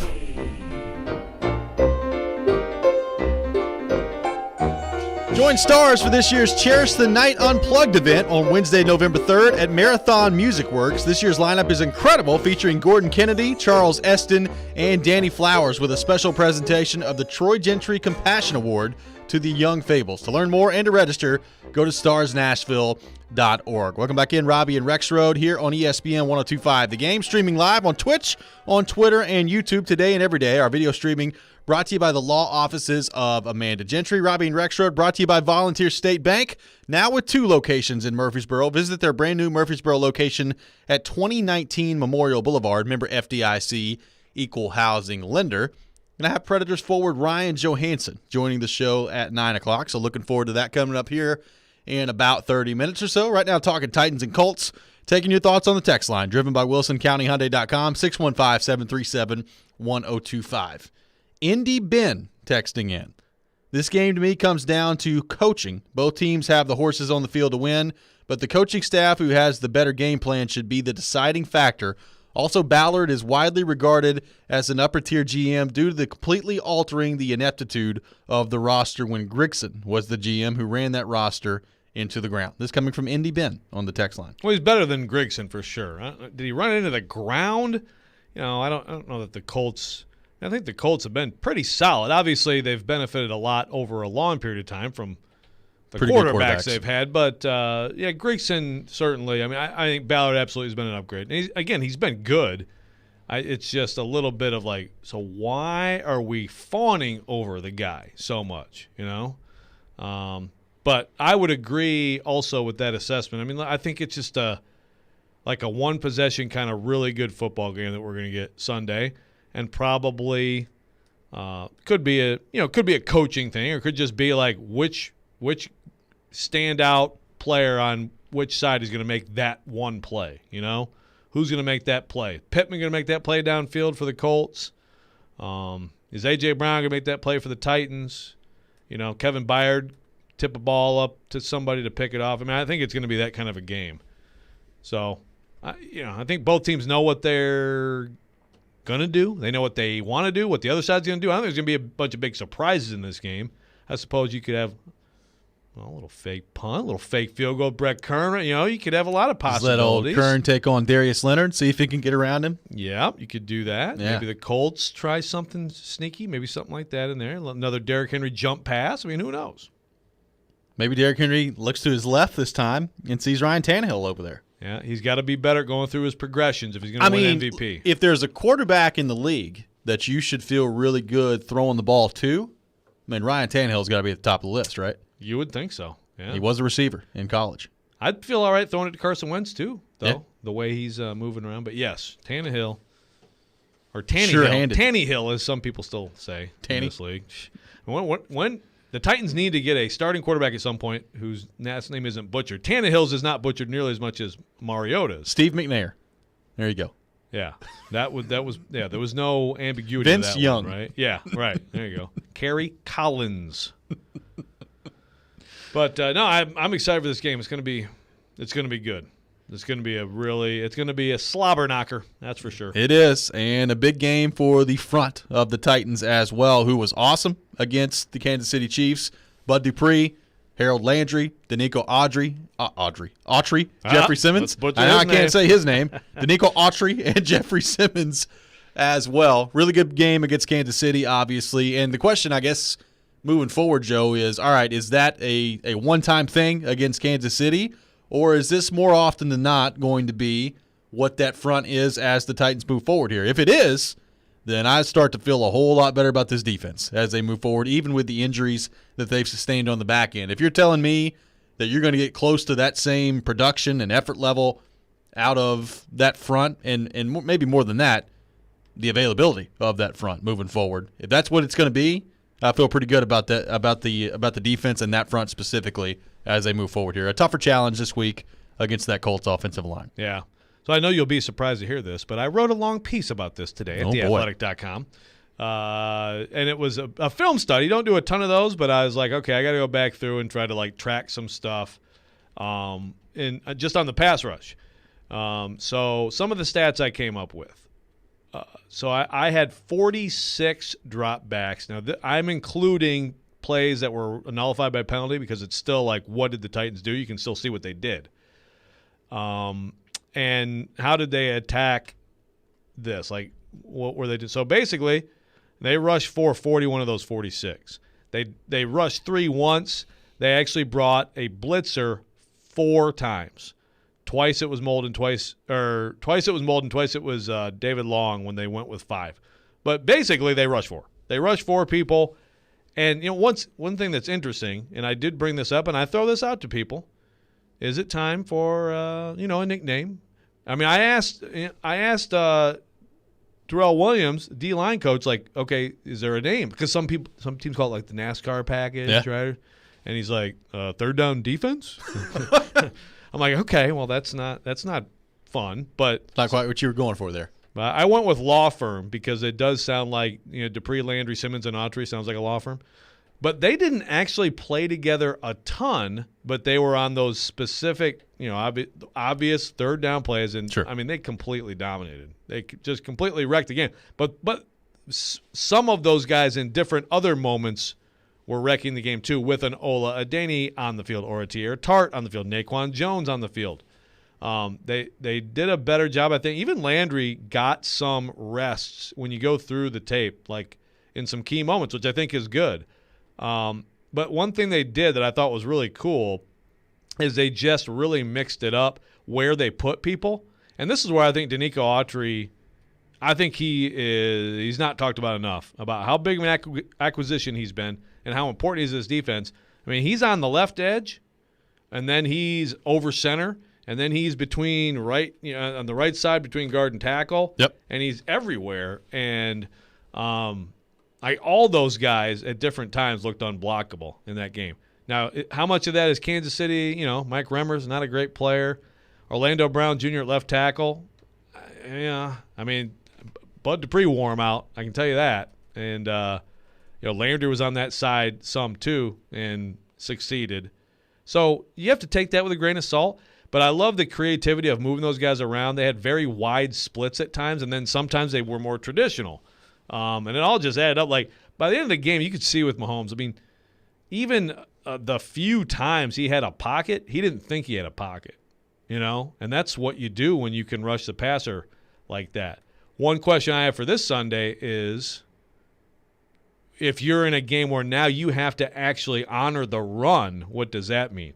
I mean, you first of all, you sure hope you still have some third and longs and some pass rush situations, but that's why the run game's so valuable. Like, if you actually have to deal with these guys coming at you rather than always being on the attack, what does that mean for that defensive front? Very different challenge. Well, it's a very different challenge, and, it's also kind of welcome that we're talking about this. Given last year, all we talked about with this defense was, my goodness, they have 0 pass rush. They're not able to get to the quarterback, and that wasn't even just the sack numbers, like just putting pressure on the quarterback in general. They weren't really able to get there, and, it's not – I don't think anybody's going to confuse the Titans for – like the 85 Bears out there right now.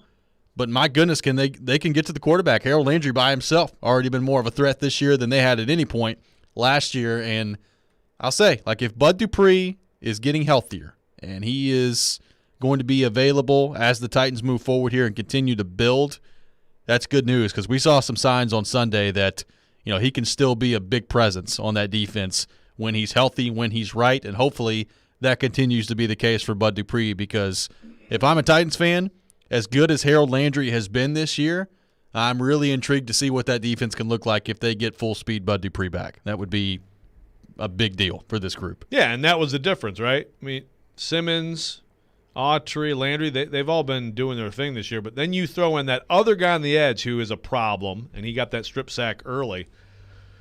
That's a tough quartet of people to deal with. And I was trying to think, the Titans have had good sack numbers They've had some good pass rushers. Brian Orakpo had some really good stretches.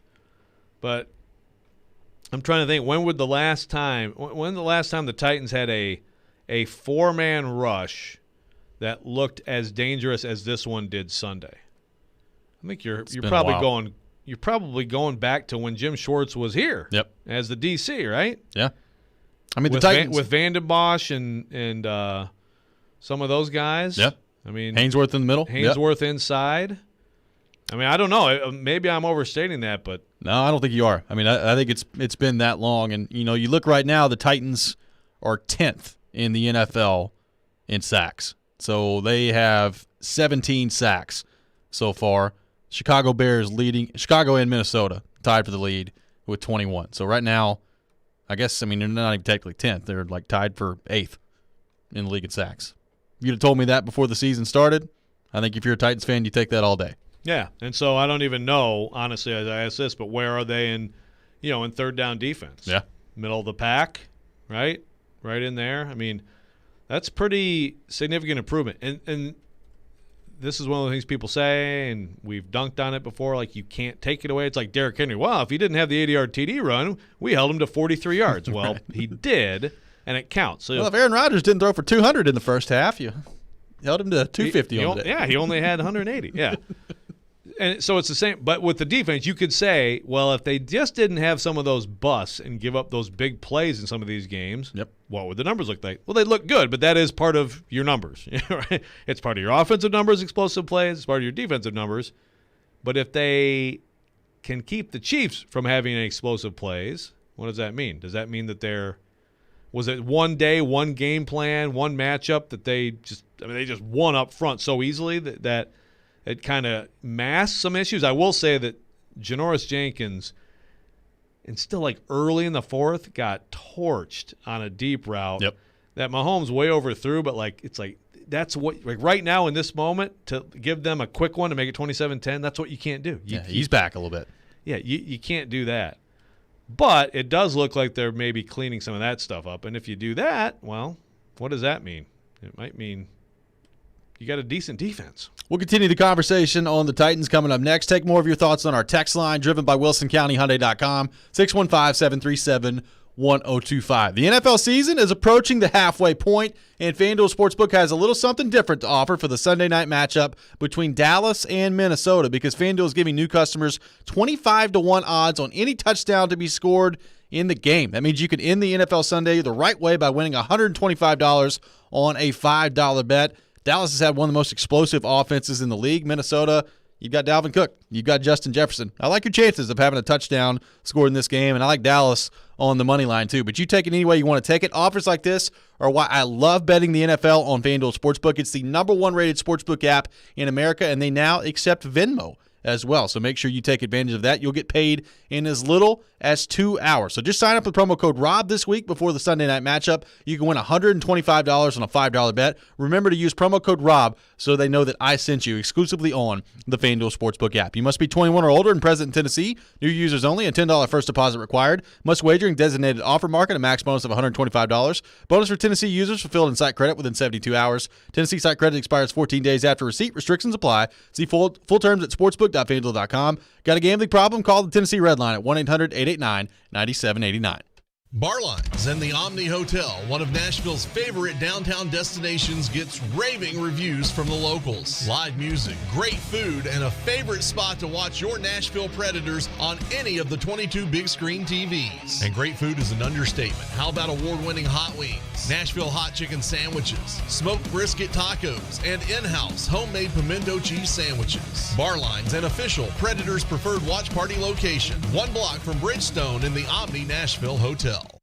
Even with the national supply shortage, Hi-Fi Buys retail store stocked up months ago. For this week's 44th anniversary, we have a huge in-stock selection of 4 and 8K TVs, projectors, speakers, soundbars, subwoofers, streaming players, and more. And because we planned ahead for this event, we made special purchases before most manufacturer prices increased. Now, we're passing those savings on to you. Let's talk TVs. We have nearly every Sony TV in stock, plus great prices on Samsung, LG, Sierra. Some year-end models we're practically giving away. Do not wait. Shop for the holidays now. Shortages are happening and prices are going up. Get the best for less now. At Hi-Fi Buys, when we have a sale, it's a real deal. Just the very best quality for the very best price. Some sale prices can't be displayed. See sales associate for your special price. Get over to Hi-Fi Buys 44th anniversary sale. This week only. This sale will not be extended. Hi-Fi Buys. See us on Nolensville Road or HiFiBuysNashville.com. Custom division, special order, and manufacturers that prohibit discounting excluded.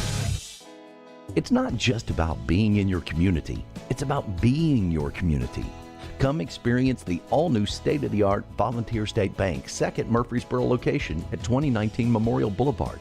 Volunteer State Bank offers personalized services like banking for professionals, free Kasasa checking, the convenience of mobile banking, and the money you need when you need it. Visit one of our 13 locations or online at volstatebank.com.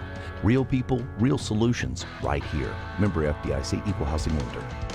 Darren McFarland. And a mulligan that we all look for in golf. Lord knows our game could use it. Willie Donick. Outworked and outperformed a lot of other really good players. Chase McCabe. I want some sort of trade protection. Darren, Donick, and Chase have you covered weekdays from 10 to 2. Presented by Curacion CBD on Nashville's best sports talk. ESPN 1025 The Game and the Game Nashville app. This is Robby and Rexrode on ESPN 1025 The Game.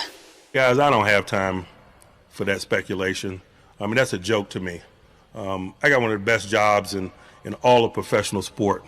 Why would I have any interest in coaching college football? That'll be the last time that I address it. And not only today, but moving forward. Never say never, but never. Okay? Anybody else got any questions about any college jobs? There's not a booster with a big enough blank check. Thank you. Anybody asking Sean Payton about that? You know, anybody asking Andy Reid about stuff like that? That was Mike Tomlin yesterday at the Pittsburgh Steelers. Love it. One of my favorite parts about that is you can feel how progressively madder he's getting as he continues to answer the question. Steam starting to come out of the ears. And I love like it. He was fine at first, and he was like, guys, I don't have time for that. And then it just keeps building and building and building. Yeah. It was good stuff. Good stuff. That's just bizarre. Mike Tomlin to USC. Who did we say? You said it earlier. It's Carson Palmer. Carson. Okay. Thanks, Carson. I don't know that he actually even said that, like, oh, yeah, it's going to be Mike Tomlin. I think he's just throwing out names. He's like, I'd love to see Mike Tomlin. Hey. Okay. Yeah. So that, I mean, honestly, no idea who asked it and whatever. You know, any questions, I guess, is fair game at a presser. But if that's the extent of it, that like some alum was like, dude, I love Mike Tomlin. Like, I don't think you waste everybody's time in a press conference asking about it. If there's actually, like if there's reports about James Franklin. You know why? Because there's actually sources behind the scenes who are telling reporters, yeah, like we want James Franklin or James Franklin's interested. Okay. Well, those questions get asked, even though you know the answer there too. Well, we're focused on blah, blah, blah, even though James Franklin doesn't know he's playing this weekend. Right? But that's a question you have to ask. Apparently not. But like if it's just like, hey, someone threw his name out. I mean, I don't blame Tomlin for being mad. It's stupid. He would to go from, first of all, he does have one of the great jobs, one of the great franchises in sports. He's got one of the most stable jobs in sports. Yeah, it's incredible. The stability at head coach at that franchise in any sport, relative to any sport. But also, like, if you have that, you want to go into this and get into recruiting and stuff? I mean, sounds awful. Yeah. I mean, it's got to be one of those rare jobs, but he wouldn't be the guy. He'll be the Steelers coach as long as he wants, I would assume. I would assume so as well. Let's go to the text line driven by WilsonCountyHyundai.com, 615-737-1025. Our buddy Alex Apple texting in. Good show, fellas. Keep it rolling. People aren't talking enough about Tier Tart. He's absolutely become a rock of a fifth man on that defensive line, from JUCO to undrafted guy to solid option. Tier Tart. Good to hear from you, Alex. Thank you. And that's a good point. Tart has been good. It's been a really nice find for the Titans. Also, we'll say, Naquan Jones has been a nice addition. He had some good moments. Laurel Murchison was back for the first time in a few weeks, and he was actually the guy on the pick with Mahomes rolling left and then long tips it up to Evans. I mean, it was Murchison who got that push inside that really – and then it was Landry who got in his face, but it was Murchison who created the problem initially. So they've got – Do they have some depth? I think they Looks do. like it. I think they do. I mean, again, you got to stay healthy for that to continue to be the case. But at this very moment, yeah. It's good to have depth up front and be able to roll some guys in there. And, again, Landry – got some breaks with like Adaney coming in for him. Adaney, sorry. God. See? Mr. Pronunciation. Can't figure that one out. Adaney coming in for him and giving him some really good reps too. Caleb texting in, do we think that after the game Dupree had that builds his confidence and takes his mind off the injury that may have affected him making some moves to get after the quarterback? I would say that game probably helps Bud Dupree with his confidence on Sunday. I would say quite a bit. And, of course, we'll see. It's interesting, too, because if you remember, he came out and he played against Buffalo, and he looked pretty good, but then I think, was shut down for the most part. So then you're like, okay, is that precautionary or is that, well, no, let's take it back a bit. And then he looked absolutely as fast and explosive as he has looked all season. Probably, I mean, well, not probably, for sure, since he got hurt. Yep. So does he do more in practice this week? Do they just say, you know what, we're not going to mess around with it? I think we should not read too much into whatever the injury report says with him this week. Probably not. Because it may just be precautionary. Derrick Henry's going to sit today. one day. Well, right. Derrick Henry's going to sit a day every week, and we know he's healthy. So, but I would say yes, that's got to be a step forward for him. And, if he looks like that with those other three guys on 3rd and long, I think the Titans are going to feel pretty comfortable dropping 7 people into coverage and knowing that they're going to be able to affect quarterbacks. Let's go back to the text line driven by WilsonCountyHyundai.com. Our buddy Dennis texting in. I thought Jeff Fisher was getting the USC job.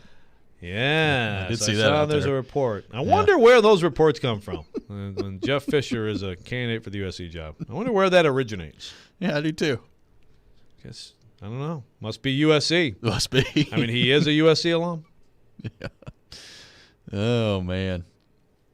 That'd be something. That'd be something. The stash out there. I wonder realistically what – I mean, Jeff Fisher was a solid coach in the NFL for all the jokes, 8-8, whatever. I mean, solid coach in the NFL for a long time. He was. He's getting up there a little bit. He's been out of the game a little bit.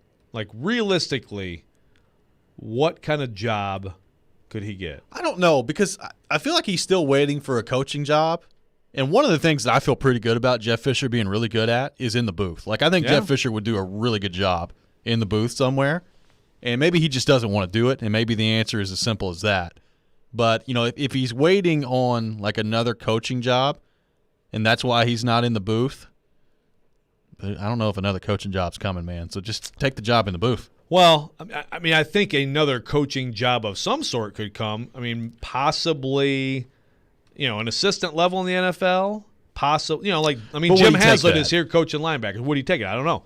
Or – because I'm sure that's already been on the table. Like, I'm sure somebody would like to have had Jeff Fisher on their staff at some point. Right. Yeah. I'm sure you're right. Or, a head coaching job, like a group of 5 head coaching job in college football. Yeah. But yeah, like he's not getting the USC job. It's not gonna happen. No. Again, he's been a successful football coach, but some of these jobs it is selling it to your people, right. And that's not selling. And James Franklin, who is getting that job, that'll sell.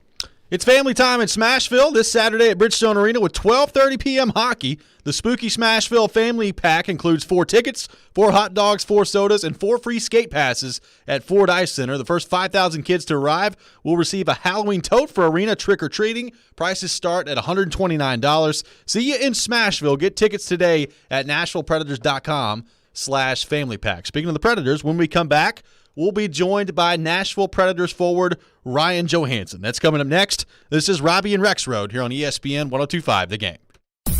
Take us wherever you may go. There's going to be a whole lot of work going on. Shoot us in anywhere, anytime. I think he has some big play in him.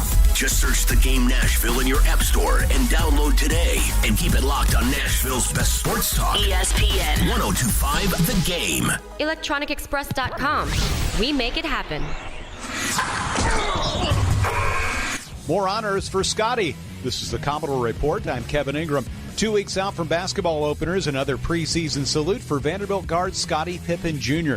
He's been chosen first-team All-SEC by the league's coaches after the media voted him preseason player of the year last week. The Commodore season begins on November 10th for the men's team.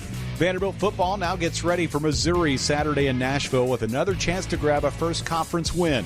Asked about the quarterback situation at his weekly press conference Tuesday, Coach Clark Lee said Mike Wright remains the starter, with Ken Seals still getting back from injury. We'll see where Ken's at this week. He remains week to week. Wasn't able to go last week, so again, Mike was a starter, and that remains the same until Ken shows us that he can perform. Once he does, it's just a matter of how quickly he's to 100%. Jeremy Musa is the backup after throwing his first passes as a Commodore last week. Missouri is 3-4 on the season, coming off an open week kickoff 2 o'clock Saturday. Next stop, February's season opener for Vanderbilt baseball with fall training complete. The team split 2 games in the Black and Gold Series. The 2022 campaign begins February 18th against Oklahoma State. Men's golf wraps up the fall season with the third-place finish at the Williams Cup over in North Carolina. Vandy's Gordon Sargent and Reed Davenport tied for 8th at 1 under par for the 3 rounds. And Vanderbilt women's soccer hits the road for tomorrow night's regular season finale against Georgia. Commodores 4-4-1 in SEC play, sitting 8th in the standings. That's the Commodore Report on 102.5 The Game and ESPN 94.9. Signs First is the official sign company for 102.5 The Game. Go to sfnash.com. Hi guys, are you struggling with erectile dysfunction and sick of the pills? Well, today, Wednesday, October 27th, we're doing something unprecedented. Hillside Medical Clinic uses the most powerful form of wave therapy, shown by Cambridge University to repair blood vessels and get rid of ED without pills. If you're ready to put a stop to your erectile dysfunction, call us now, and not only will the assessment and ultrasound be free, we'll also include something unique that produces instant effects in the bedroom. And today only, we're offering 2 additional treatments to our patients free. This means that if you notice results fading in the future, we'll retreat you free of charge. This is an extraordinary value worth thousands, and it's only good today, Wednesday, October 27th. Call us now to qualify. 615-576-5000. That's 615-576-5000. Put a stop to your erectile dysfunction and regain your love life. Call Hillside Medical Clinic now. This offer ends today. 615-576-5000. Nashville's best sports talk, locally owned, home of our Nashville Predators. WPRT-FM Pegram, 97.5 Murfreesboro, WBUZ HD2 Laverne, online at thegamenashville.com. We are ESPN 102.5 The Game. Live. It's Robby and Rexrode with Robby Stanley and Joe Rexrode on Nashville's best sports talk. ESPN 102.5 The Game and the Game Nashville app. Welcome back in. Final hour of Robby and Rexrode here on ESPN 102.5 The Game, brought to you by Volunteer State Bank. Real people, real solutions right here. Remember, FDIC, equal housing lender. Robby Stanley, Joe Rexrode, Michelle Knezevich here with you on this Wednesday morning in Nashville, Tennessee. Scheduled to be joined shortly by Ryan Johansen, Predators forward. Looking forward to that conversation coming up. Big plays by Johansen last night, both offensively, adding another assist to the total last night, but probably the play of the game last night for the Predators defensively. Timo Meier cuts the lead back to 1 goal for the Predators. It's 2-1 in the third period, and the Preds have a wide-open net. The puck's going in the net, and Johansen gets his body in front of it, makes the play, makes the save on that sequence there for the Predators. They hold on for the 3-1 win. So now 2 wins in a row for the Predators. And sitting here as you look ahead to Saturday with an old friend coming into town, Barry Trotz and the New York Islanders. So a big one last night for the Predators. We'll catch up with Ryan Johansen about that here in just a few minutes. You know, this power play continues to score, Joe Rexrode. More action last night on the power play for the Predators. Roman Josi playing at a really high level right now, 9 points in 7 games. You know, we typically, at this point in the season, the last couple of years, are looking around and asking, what's wrong with that power play? Why haven't they been able to score yet? That's not been the case so far for this Predators team. And even in the early part of the season, when offensively 5-on-5, pucks weren't going in the back of the net, power play has looked pretty good all season long to this point. Yeah, Matt Duchene with a big one for the first goal last night and get the lead, keep the lead.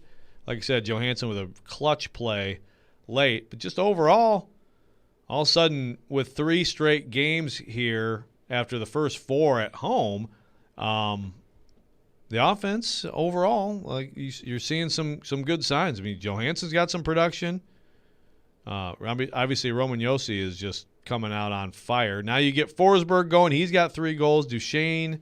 I mean, all of them, their production is at a rate right now that if you could somehow take that to an 82-game season, you'd have very good seasons for them. And I think you would have, with what you have defensively and with UC Saros, you'd have a winning team. You'd have a team that has a chance to make the playoffs.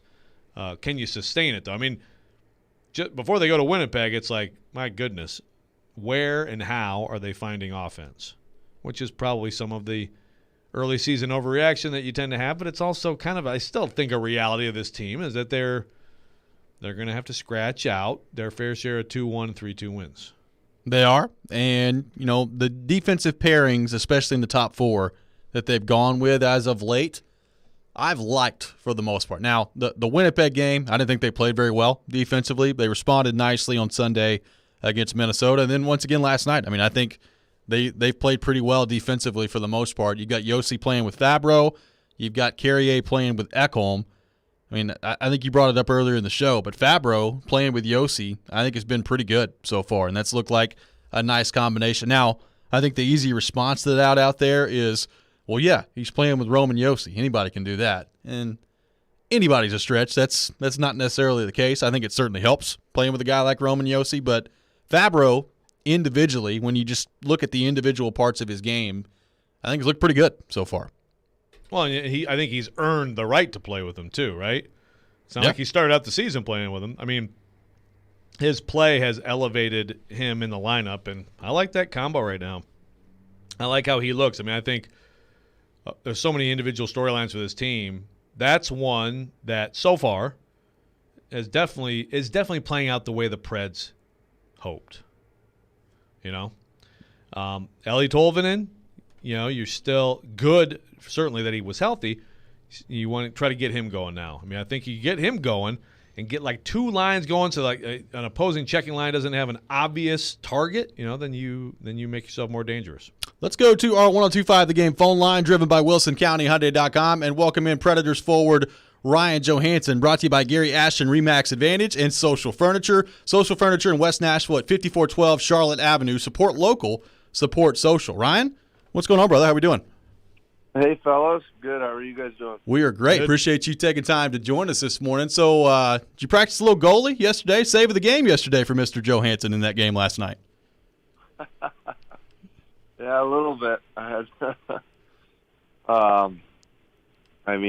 nothing crazy. It was just kind of in the right spot there to save the play, I guess. And, I'm glad I got a stick on it. Ryan, as you look at the power play, obviously it's been productive for you guys so far this season, and you've gotten contributions from everyone, a couple of goals from you the other night, and just the man advantage seems to be clicking right now. What do you think's working so well for you guys on the man advantage? Yeah, I just think we're doing a really good job of being on the same page and executing what we want to go out there and do. And like you said, everyone's kind of stepping up and making plays happen, and that's what you need. You're gonna go through periods of the season where you have some tough games where the power play isn't clicking, but as of right now, everyone's doing their job and everyone's finding ways to make plays and execute, and it's helping our team win, especially these last couple of games. Yeah, so Ryan, you guys 8 goals first 4 games, and I'm trying to math on the fly here. I think 12 in the last 3.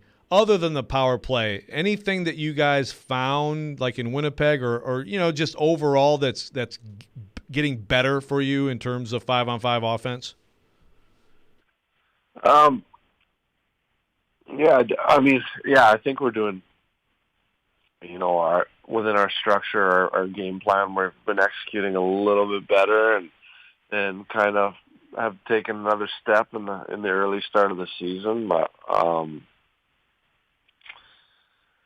it's tough to, I guess it's just early on in the season and just getting things going. I feel like we deserved some more goals earlier in the first few games of the year, but we got to give credit to the goaltenders too. I thought they played some great games against us, but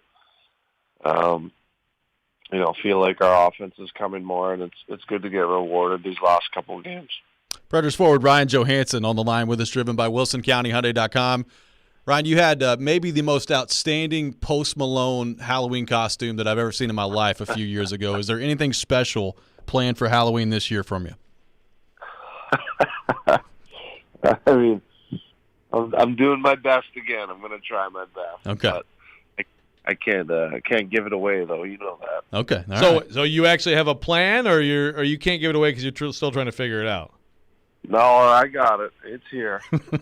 I didn't see that. Was that like the eye tattoo and stuff? The whole deal? I mean, showed up to practice the next day, so there. It was awesome. Man, I'm sure this is on the internet somewhere. It was really good stuff. So, Ryan, as you look at obviously some of the younger guys coming up from Tomasino to obviously Tolvanen being there, as Yakov, Trinan, what's kind of impressed you about the approach that the young guys have brought to the table, and specifically with a guy like Tomasino, who, as you know, has all the skill, all the ability in the world to try to transition to playing at this speed in the NHL? What's that been like from your vantage point to watch, and what kind of conversations have you had with him so far throughout his young career? Yeah, I think all our younger boys, have been doing a great job. And like you said, I've been really impressed with Palmer. As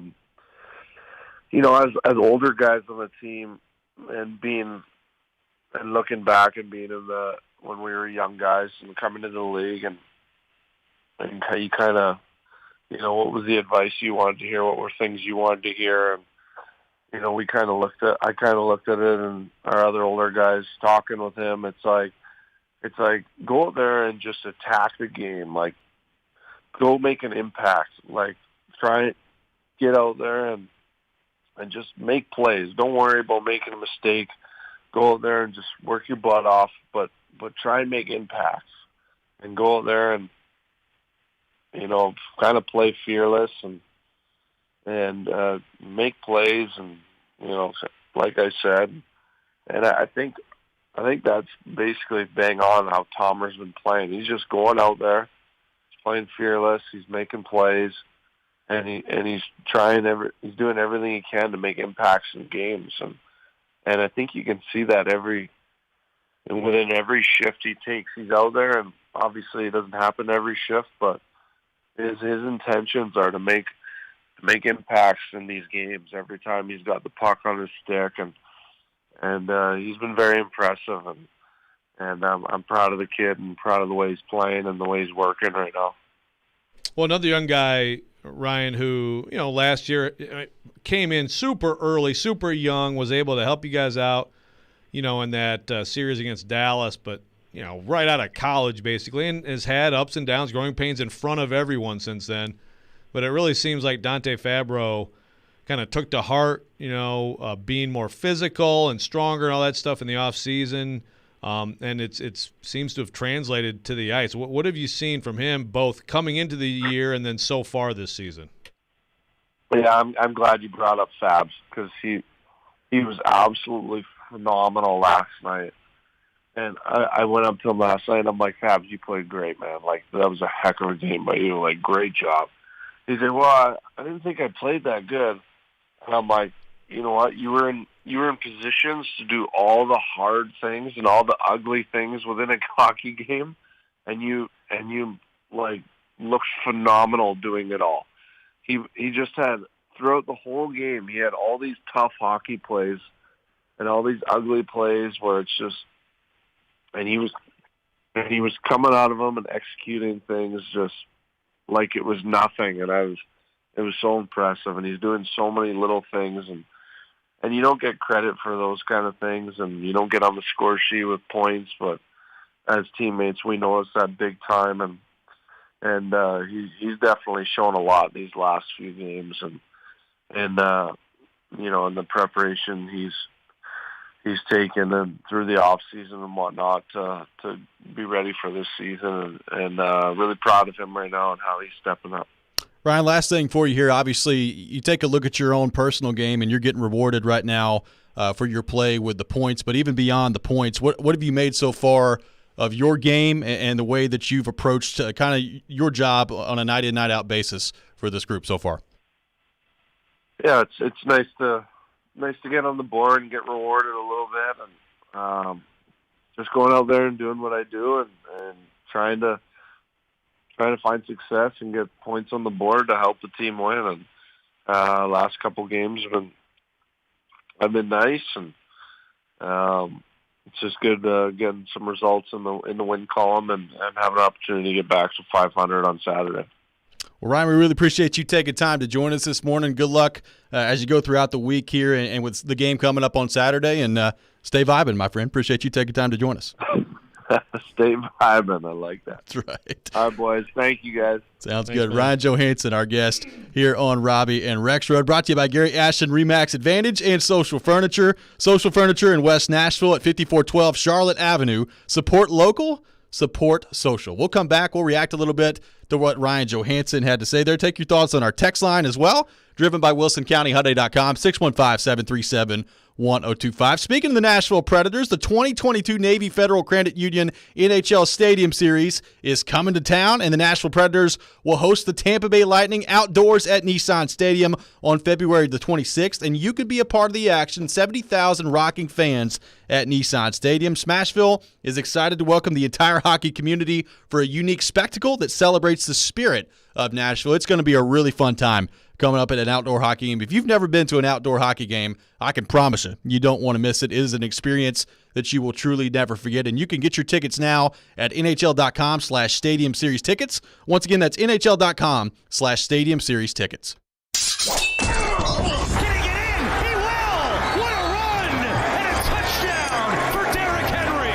And the Titans are surging into a big Week 8 showdown at Indianapolis. I challenge all, bro. Win every day, not just every game. And we've got you covered all week long. That's exactly what this offense needs to be. Are the Tennessee Titans the best team in the AFC? This is Nashville's best sports talk. ESPN 1025 The Game and the Game Nashville app. Listen up, sports bettors. This is Hall of Famer Warren Sapp here to tell you about my favorite sports book, BetUS.com. I only endorse one sports book, and that's BetUS.com. Just like me, BetUS is the Hall of Famer of online betting with more than 25 years in the biz. You need a sports book with integrity and longevity, and you need to know when you win, you're gonna get paid.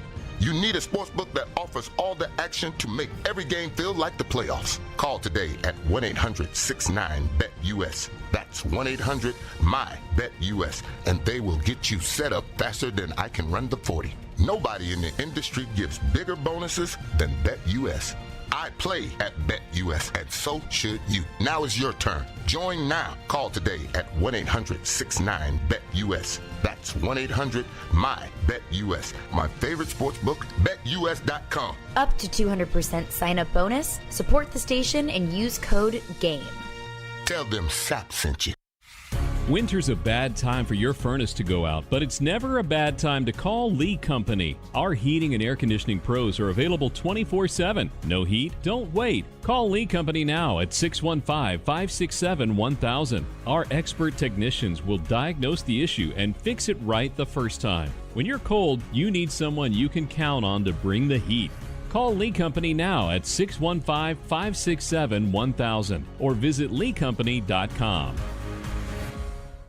More machines, more savings, and more muscle. Only with John Deere construction equipment from Meade Tractor. Hit the heavy jobs harder with our Own It offer and get special financing on select models. New, used, or rent, we have the right equipment and technology solution for you with the affordable financing you need. Contact us today at our Nashville location or go online at MeadeTractor.com. Offer valid on qualified purchases and new equipment made between now through October 31st, 2021. Subject to approved installment credit with John Deere Financial for commercial use. Only down payment may be required. Some restrictions apply. See store for details.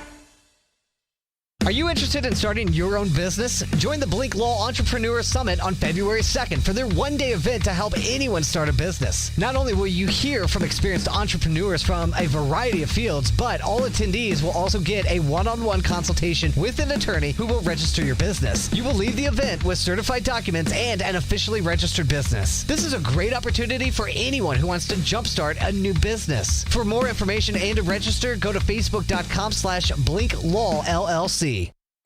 Lift it, load it, grade it, grind it, move it, haul it, rig it, dig it, Craneworks, Rentalworks, yeah! The big dog's got it. Craneworks is ready to help lift Nashville. As the Southeast's most trusted name in crane and equipment rental for over 30 years, Craneworks offers certified operators to make sure the job is done right. Rentalworks has a diverse fleet of equipment to assist in any project, big or small. From forklifts to carry deck cranes, they have it all. When it's time for your next lift, machinery moving, or rigging project, call Craneworks. Visit craneworks.com.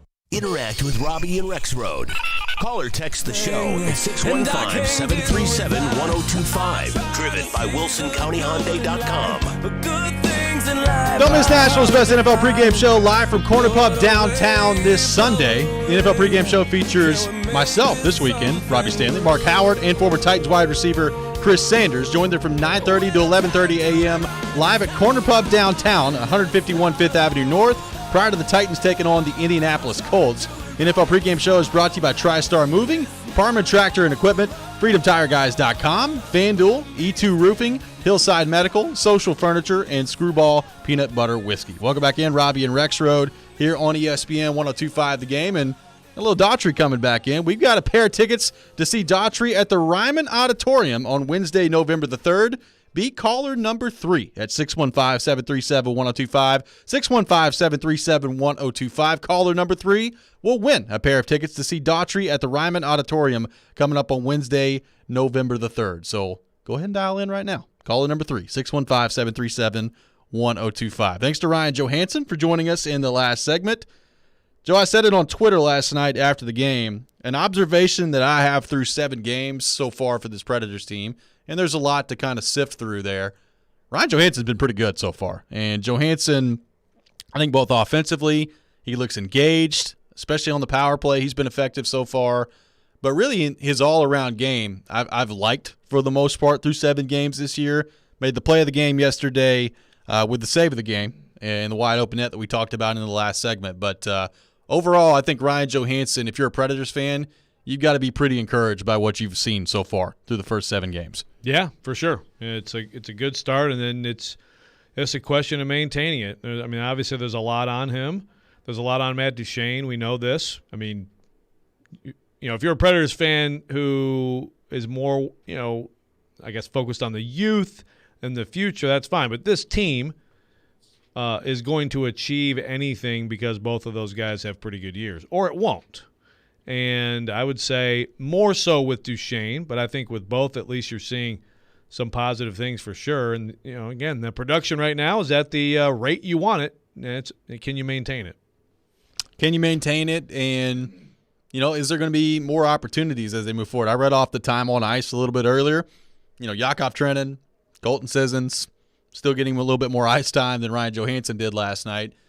I'd like to see that kind of change around. Look, Yakov Trenin, Colton Sissons, Tanner Jeannot, they've all been very good. I don't want to take anything away from those guys, and especially in the case of Trenin and Jeannot, I think there's still growth that's there to be had in their games. Like, I think at this point, Colton Sissons is what he is, and there's nothing wrong with that. I mean, Colton Sissons, I think, is a very valuable player for this team.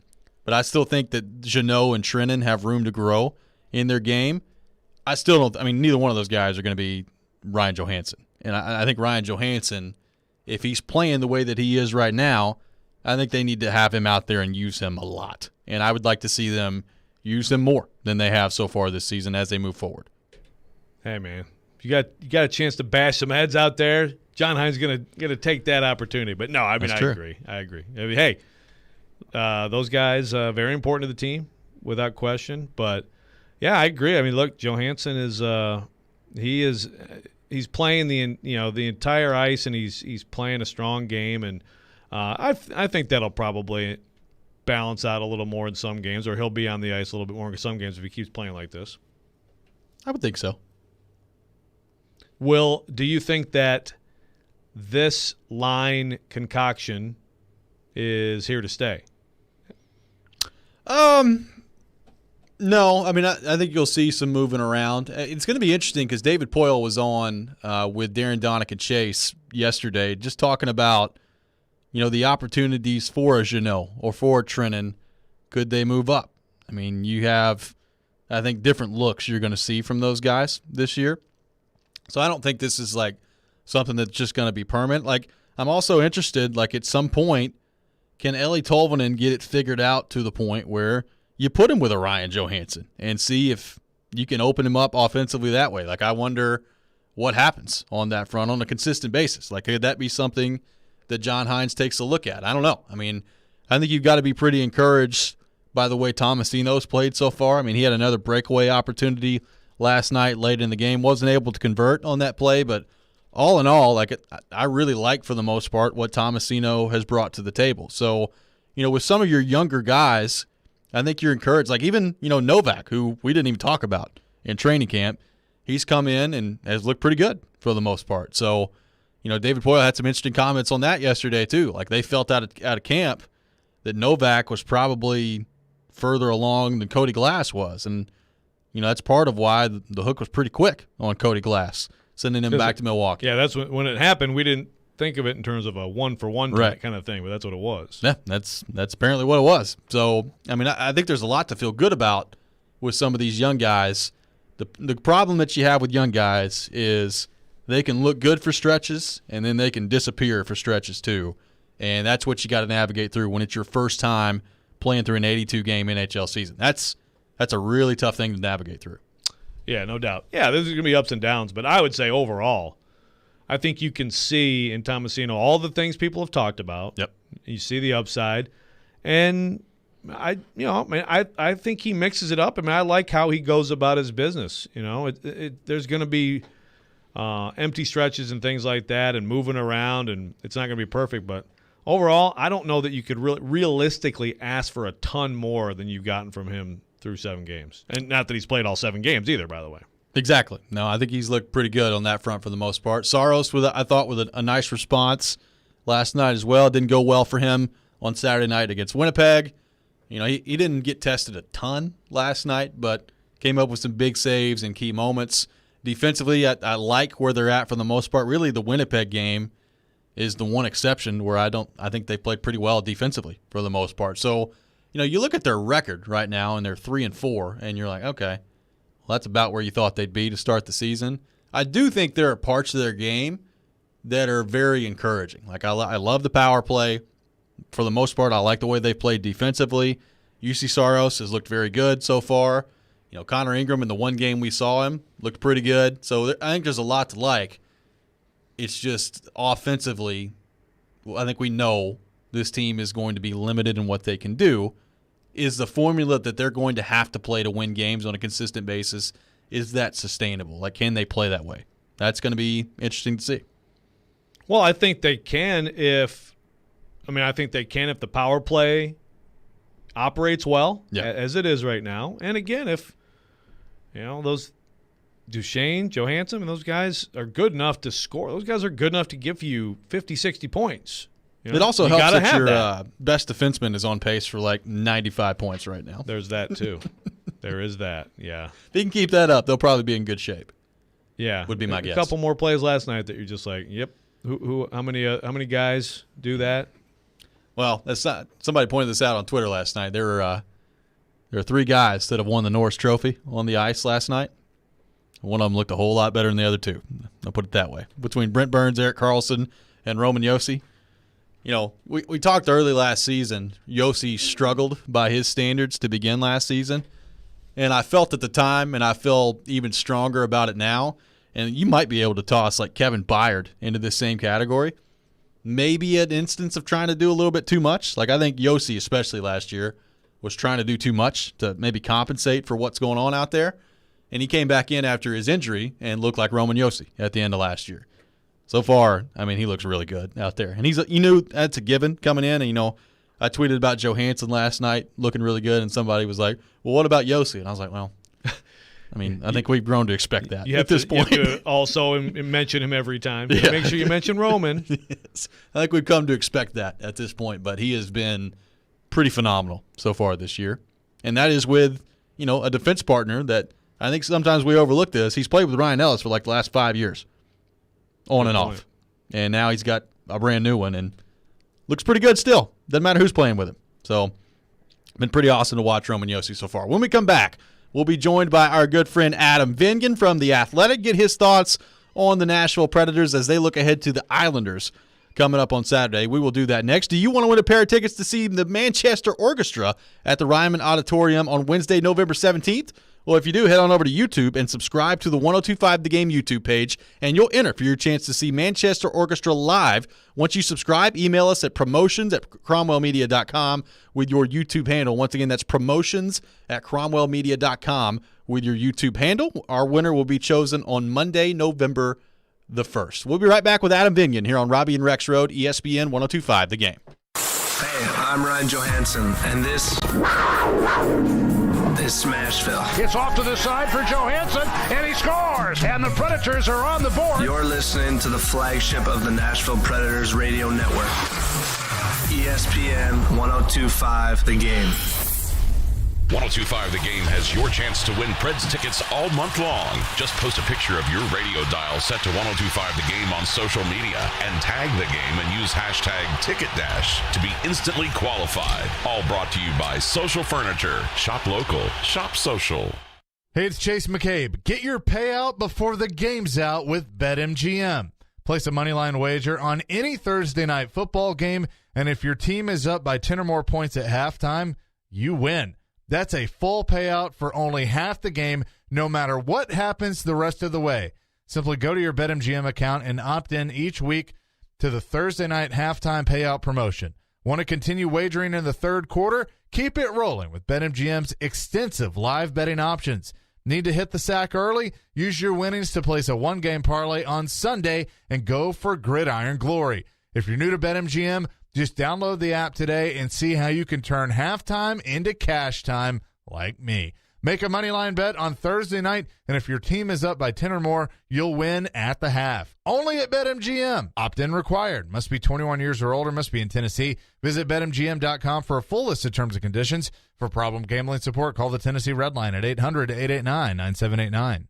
Well, here we are at Pourvu. Any great words of wisdom as we peruse the 10,000 square feet of wine, spirits, beers for our tailgating and upcoming holiday parties? One thing, great minds drink alike, huh? Oh, nice. Wow, look at all the wine. Hey, don't forget to buy a bottle from Mom. Remember, you're the reason she drinks. Hey, check it out. Pourvu has their own app, curbside, and home delivery. Tonight, I will be having my favorite drink. It's called A Lot. I only drink on days that begin with T. Today, tomorrow. Well, you're in luck because Pourvu's new tasting bar is in effect Thursday through Saturday, right next to the humidor. Party supplies with mixers, hard to find small batch specialties, and tequila. I am telling you, you can't buy happiness, but you can buy tequila, and that's kind of the same thing, right? Tequila, because no good story ever starts with that one time I ate salad. Right? Pourvu means for you. They really have the best selection, service, and knowledge we didn't find at the big box stores. May all your days be filled with umbrella drinks. Pourvu, open 7 days a week at Indian Lake Boulevard, exit 7 off Vietnam Vets in Hendersonville.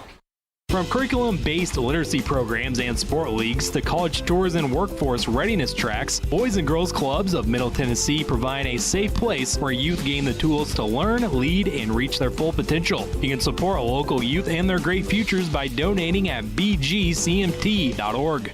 Hi guys, are you struggling with erectile dysfunction and sick of the pills? Well, today, Wednesday, October 27th, we're doing something unprecedented. Hillside Medical Clinic uses the most powerful form of wave therapy, shown by Cambridge University to repair blood vessels and get rid of ED without pills.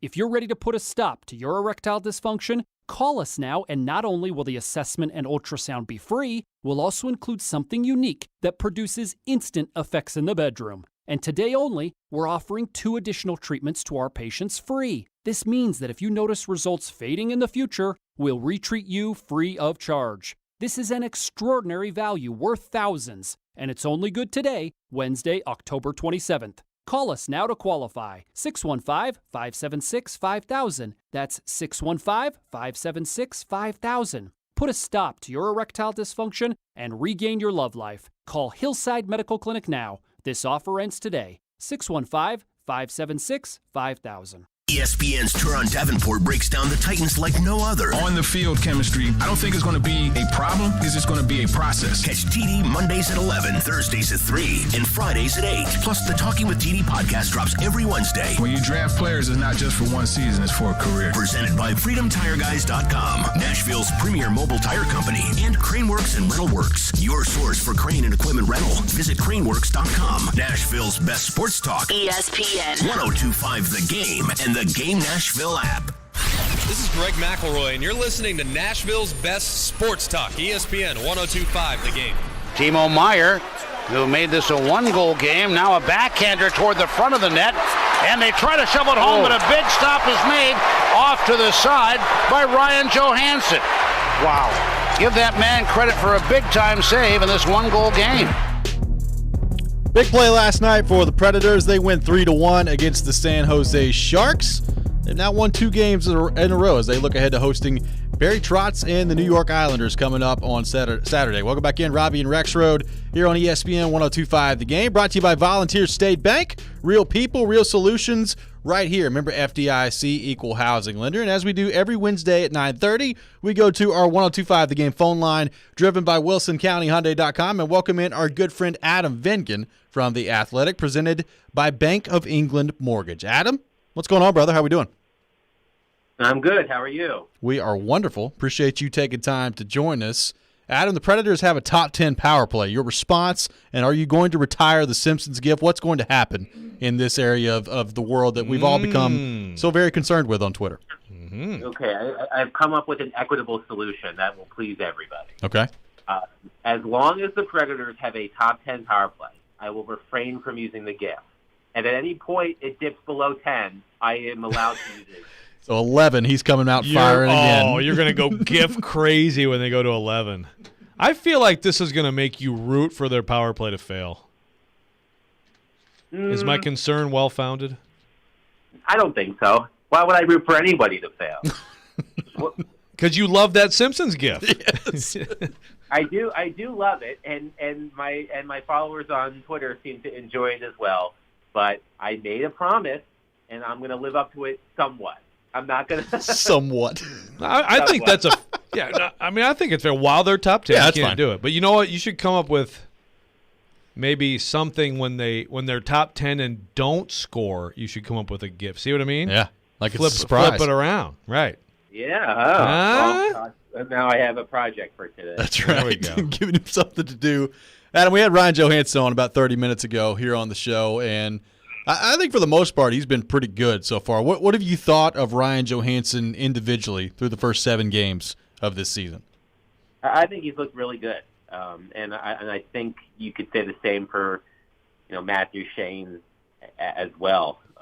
We've talked enough about those two players and can they justify their inflated salaries, and are they the boat anchors that are holding this team back from actually rebuilding or transitioning or whatever you want to call it.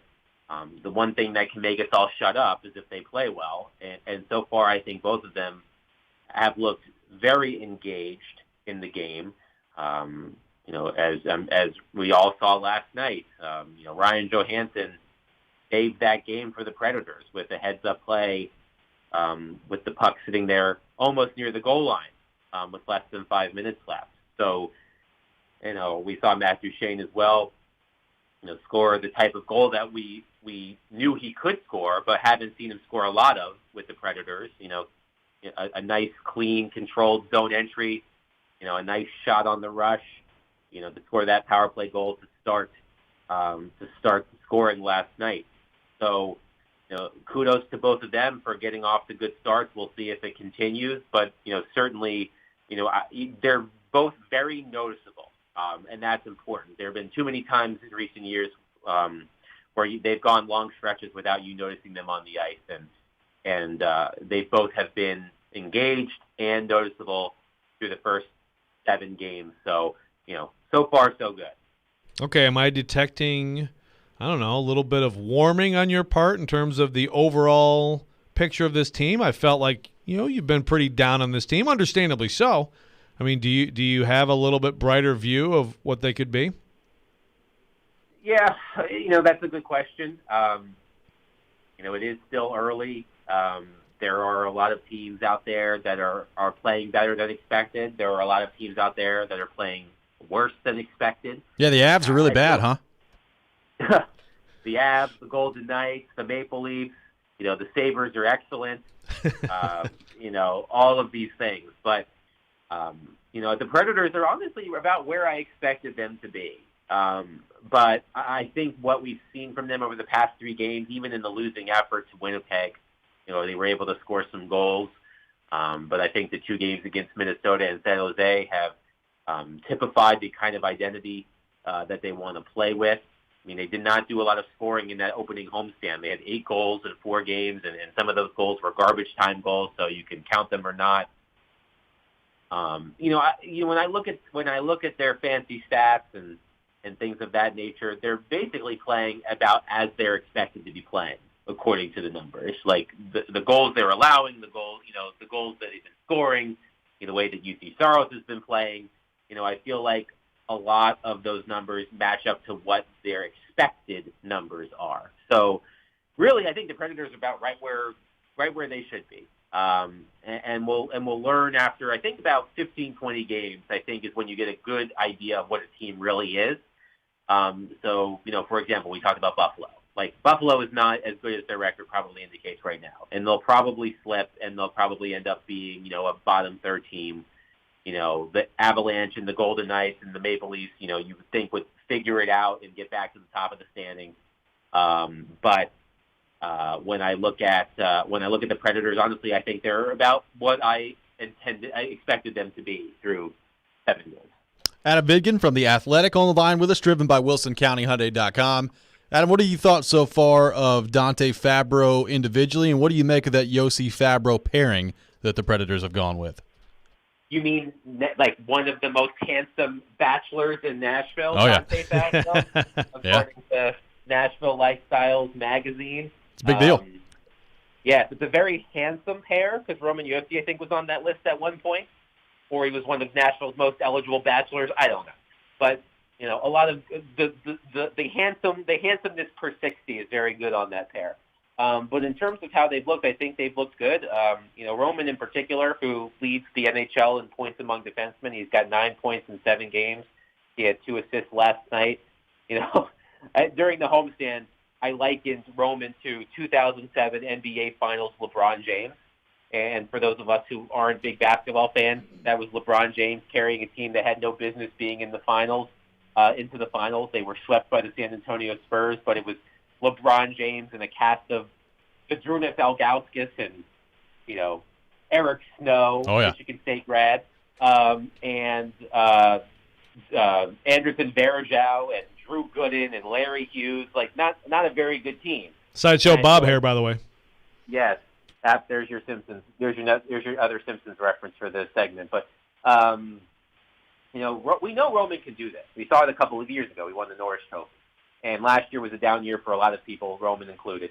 I think you've seen Dante do, work. We talked about the things that he needed to work on in the offseason, his strength, his skating.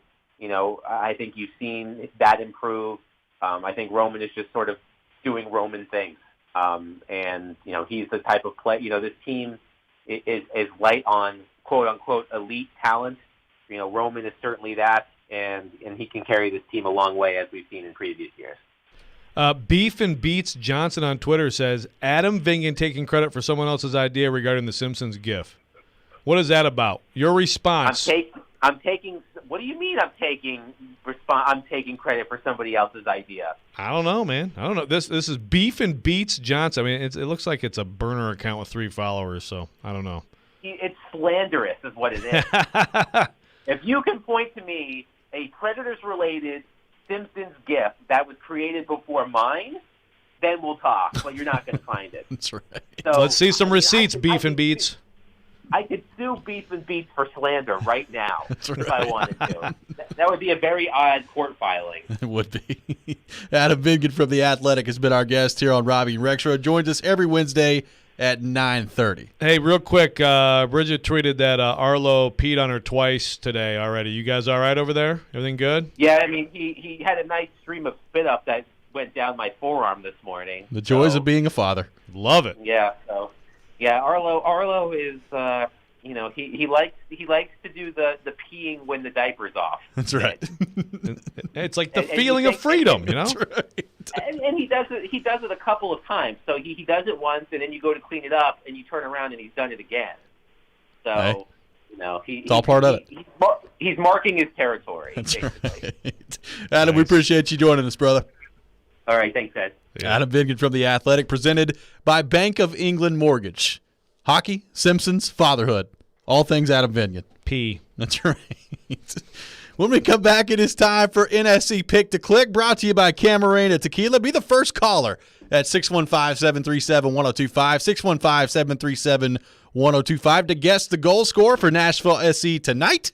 We'll do that coming up next. Right now, NFL Week 8. It's upon us, and FanDuel Sportsbook wants you to get the most out of every play. That's why they're giving everyone a $10 risk-free bet every single week Thursday night. A great opportunity to give it a try. And all you got to do is bet a same-game parlay bet with 3 legs or more. And if your bet doesn't win, FanDuel will pay you back up to $10. My beloved Green Bay Packers in action against the Arizona Cardinals. And I'm not sure my Packers are going to have any wide receivers in the game. No Devontae Adams, no Adam Lazard. Doesn't look like MVS is going to be able to play either. So give me, unfortunately, the Cardinals on the money line.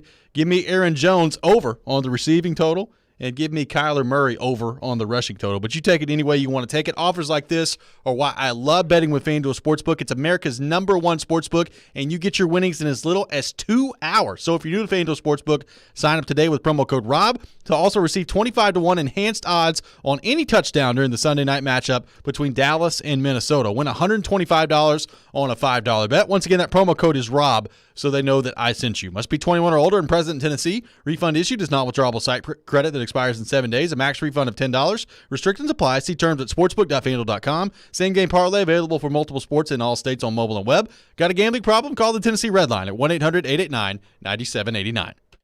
Halloween is here, and that means scary low prices at Electronic Express. Save big on the best 4K TVs from Samsung, LG, Sony, Hisense, TCL, and more. Keep an eye on your kids and your home with smart security from Ring, Arlo, and Night Owl. Appliances are covered with up to 50% off, in stock, and ready to deliver with up to 36 months free financing. Get spooky low prices this Halloween at Electronic Express. We make it happen. Are you tired of living with chronic pain, knee pain, joint pain? Listen carefully, because now there are new treatments available here. Not talking surgery or steroids. These are regenerative treatments from the medical professionals at QC Kinetics. Willie Donick here. QC Kinetics is the leader in these exciting biologic therapies that help restore and repair damaged tissue in your joints with lasting results. So if you've got pain in your knees, shoulders, hip, or back, joint pain that won't go away, you need to check out these new treatments with astonishing patient satisfaction reports. They can actually help your body restore and repair itself with no downtime, no drugs, and no surgery. So call now to schedule your free consultation at QC Kinetics. 615-249-4024. Tired of dealing with joint pain and want to get moving again? You need to learn more about how biologic therapies are changing the way we think about dealing with joint pain. It's exciting stuff, so don't wait. Call today. QC Kinetics, 615-249-4024. That's 615-249-4024. Bank of England Mortgage has been helping Americans live the dream of home ownership for over 100 years. Since their humble beginnings in England, Arkansas, they've gone from a community bank to a nationwide mortgage lender. BOE delivers innovative mortgage products with superior customer service and the most knowledgeable loan officers in Nashville. Find your nearest location in Middle Tennessee at BOE1214.com or call 615-823-1215. Bank of England Mortgage is a division of Bank of England Mortgage. Equal housing lender, member FDIC, NMLS 418-481. Jared Stillman. It's kind of a big deal around here. Kind of a big deal in these parts. And company. It's not just the trust, it's the way he gets open, and it's the routes that he runs. Tune in Stillman and Company for your drive home. Delivered by TriStar Moving. Weekday afternoons from 2 to 6 on Nashville's best sports talk. ESPN 102.5 The Game and the Game Nashville app. You're listening to Robby and Rexrode on ESPN 102.5 The Game. It's hooked in and headed in. Delirium. Yonder Cadiz. Who's going to find the back of the net in the upcoming Nashville SC match? Robby and Rexrode make their picks to click for the match and welcome a listener to do the same. NSC Pick to Click on ESPN 102.5 The Game is brought to you by Camarena Tequila. And it is time for NSC Pick to Click, brought to you by Camarena Tequila. Nashville SC in action tonight against Cincinnati. You can hear the action on ESPN 94.9. And we need your participation. Hit up our phone line driven by WilsonCountyHyundai.com, 615-737-1025 for your chance to guess the goal scorer tonight. If you get it right, you'll win a pair of tickets to see Nashville SC take on the New York Red Bulls at Nissan Stadium coming up on November the 7th. Right now, Joe Rexrode, the standings are as such. The listeners with 8 correct answers. Michelle Knezovic with 4. Robbie Stanley with 3. Joe Rexrode with 2 correct answers. Boo. And you know what happened last time? You had the first pick. You know what you don't have this time? The first pick. The first pick. You do have the last pick this time. I don't remember that. No, really? That worked out? Okay. All righty. Well, I have the first pick this time around. And guess what I'm going to do? I'm going to go with Hani Mukhtar. I will take Hani Mukhtar in this competition, and I'm hoping he finds the back of the net tonight. Michelle Knezovic, you are up next. Your selection in NFC Pick to Click is whom? Randall Leal. Randall. Going back to my roots. There was zero hesitation. You know, she's been kind of going back and forth the last few times. Zero hesitation for Michelle on that pick. Gotta just go all in. Randall Leal. Old reliable. Joe Rexrode, your selection in the competition. All right, well, I'll go CJ Sapong. Do you feel like this is the day for you? No. Well, let's be honest here. It probably isn't.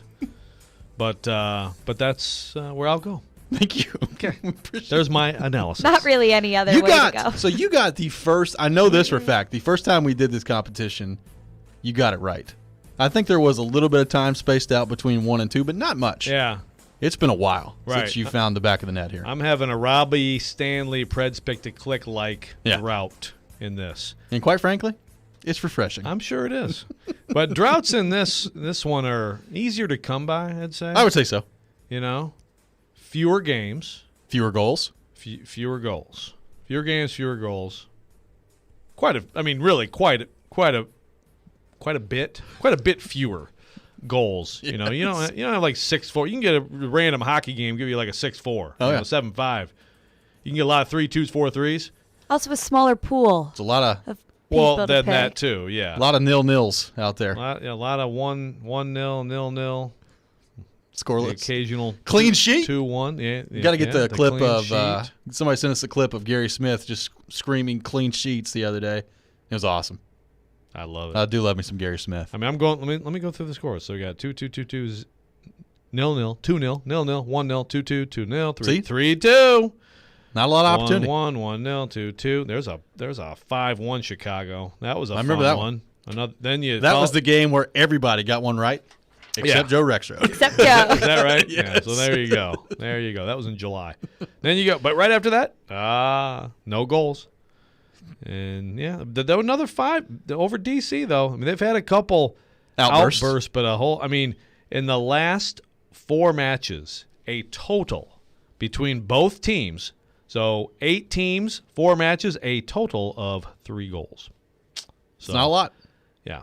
So just making excuses for myself. CJ Sapong, let's go, baby. That's right. You can watch us today and every day on Twitch, Twitter, and YouTube. Our video streaming brought to you by the law offices of Amanda Gentry. Going to be a big build-up this week for the Titans and the Colts. We talked to Stephen Holder earlier in the program. We know how big this game is for Indianapolis. How much bigger of a challenge is this going to be specifically for the Titans defense with Carson Wentz and the mobility that he brings to the table? You know, I still think you look at this wide receiver core for Indianapolis, And it's not like Tyreek Hill and Travis Kelce are coming in here. Now, Michael Pittman Jr., big game on Sunday against San Francisco in some pretty awful weather conditions. So, I think we know he's a really good player, and he hurt the Titans even last year.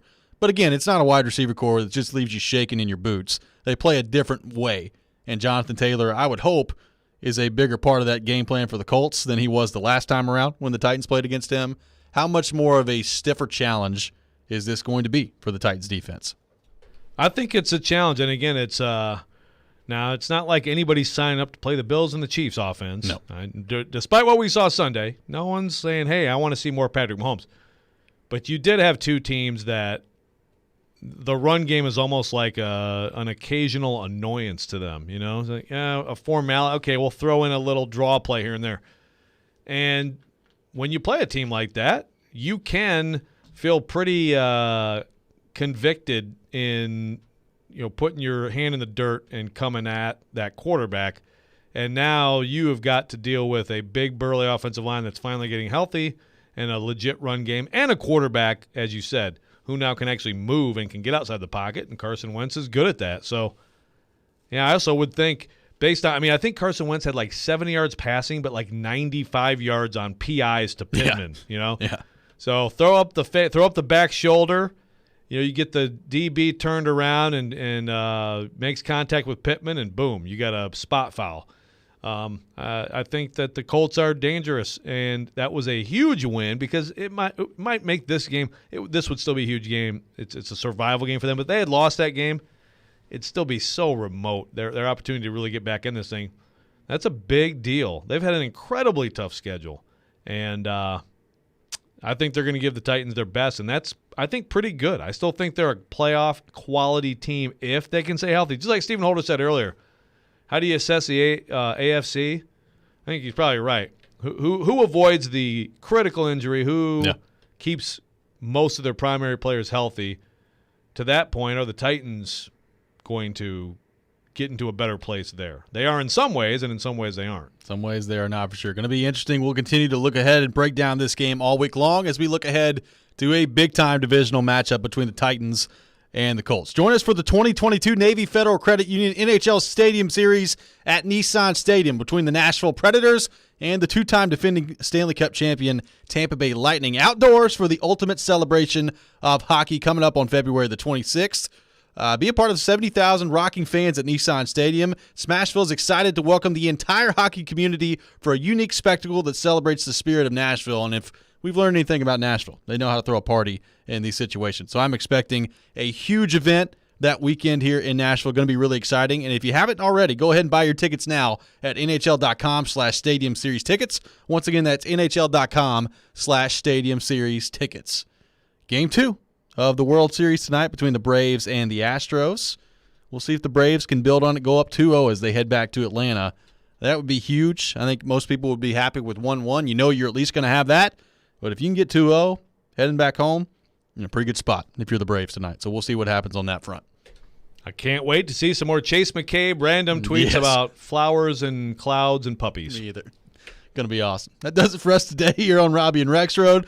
We'll be back 6 a.m. tomorrow. Darren Donica Chase is up next. This is ESPN 102.5 The Game. Your speaker at home is so smart.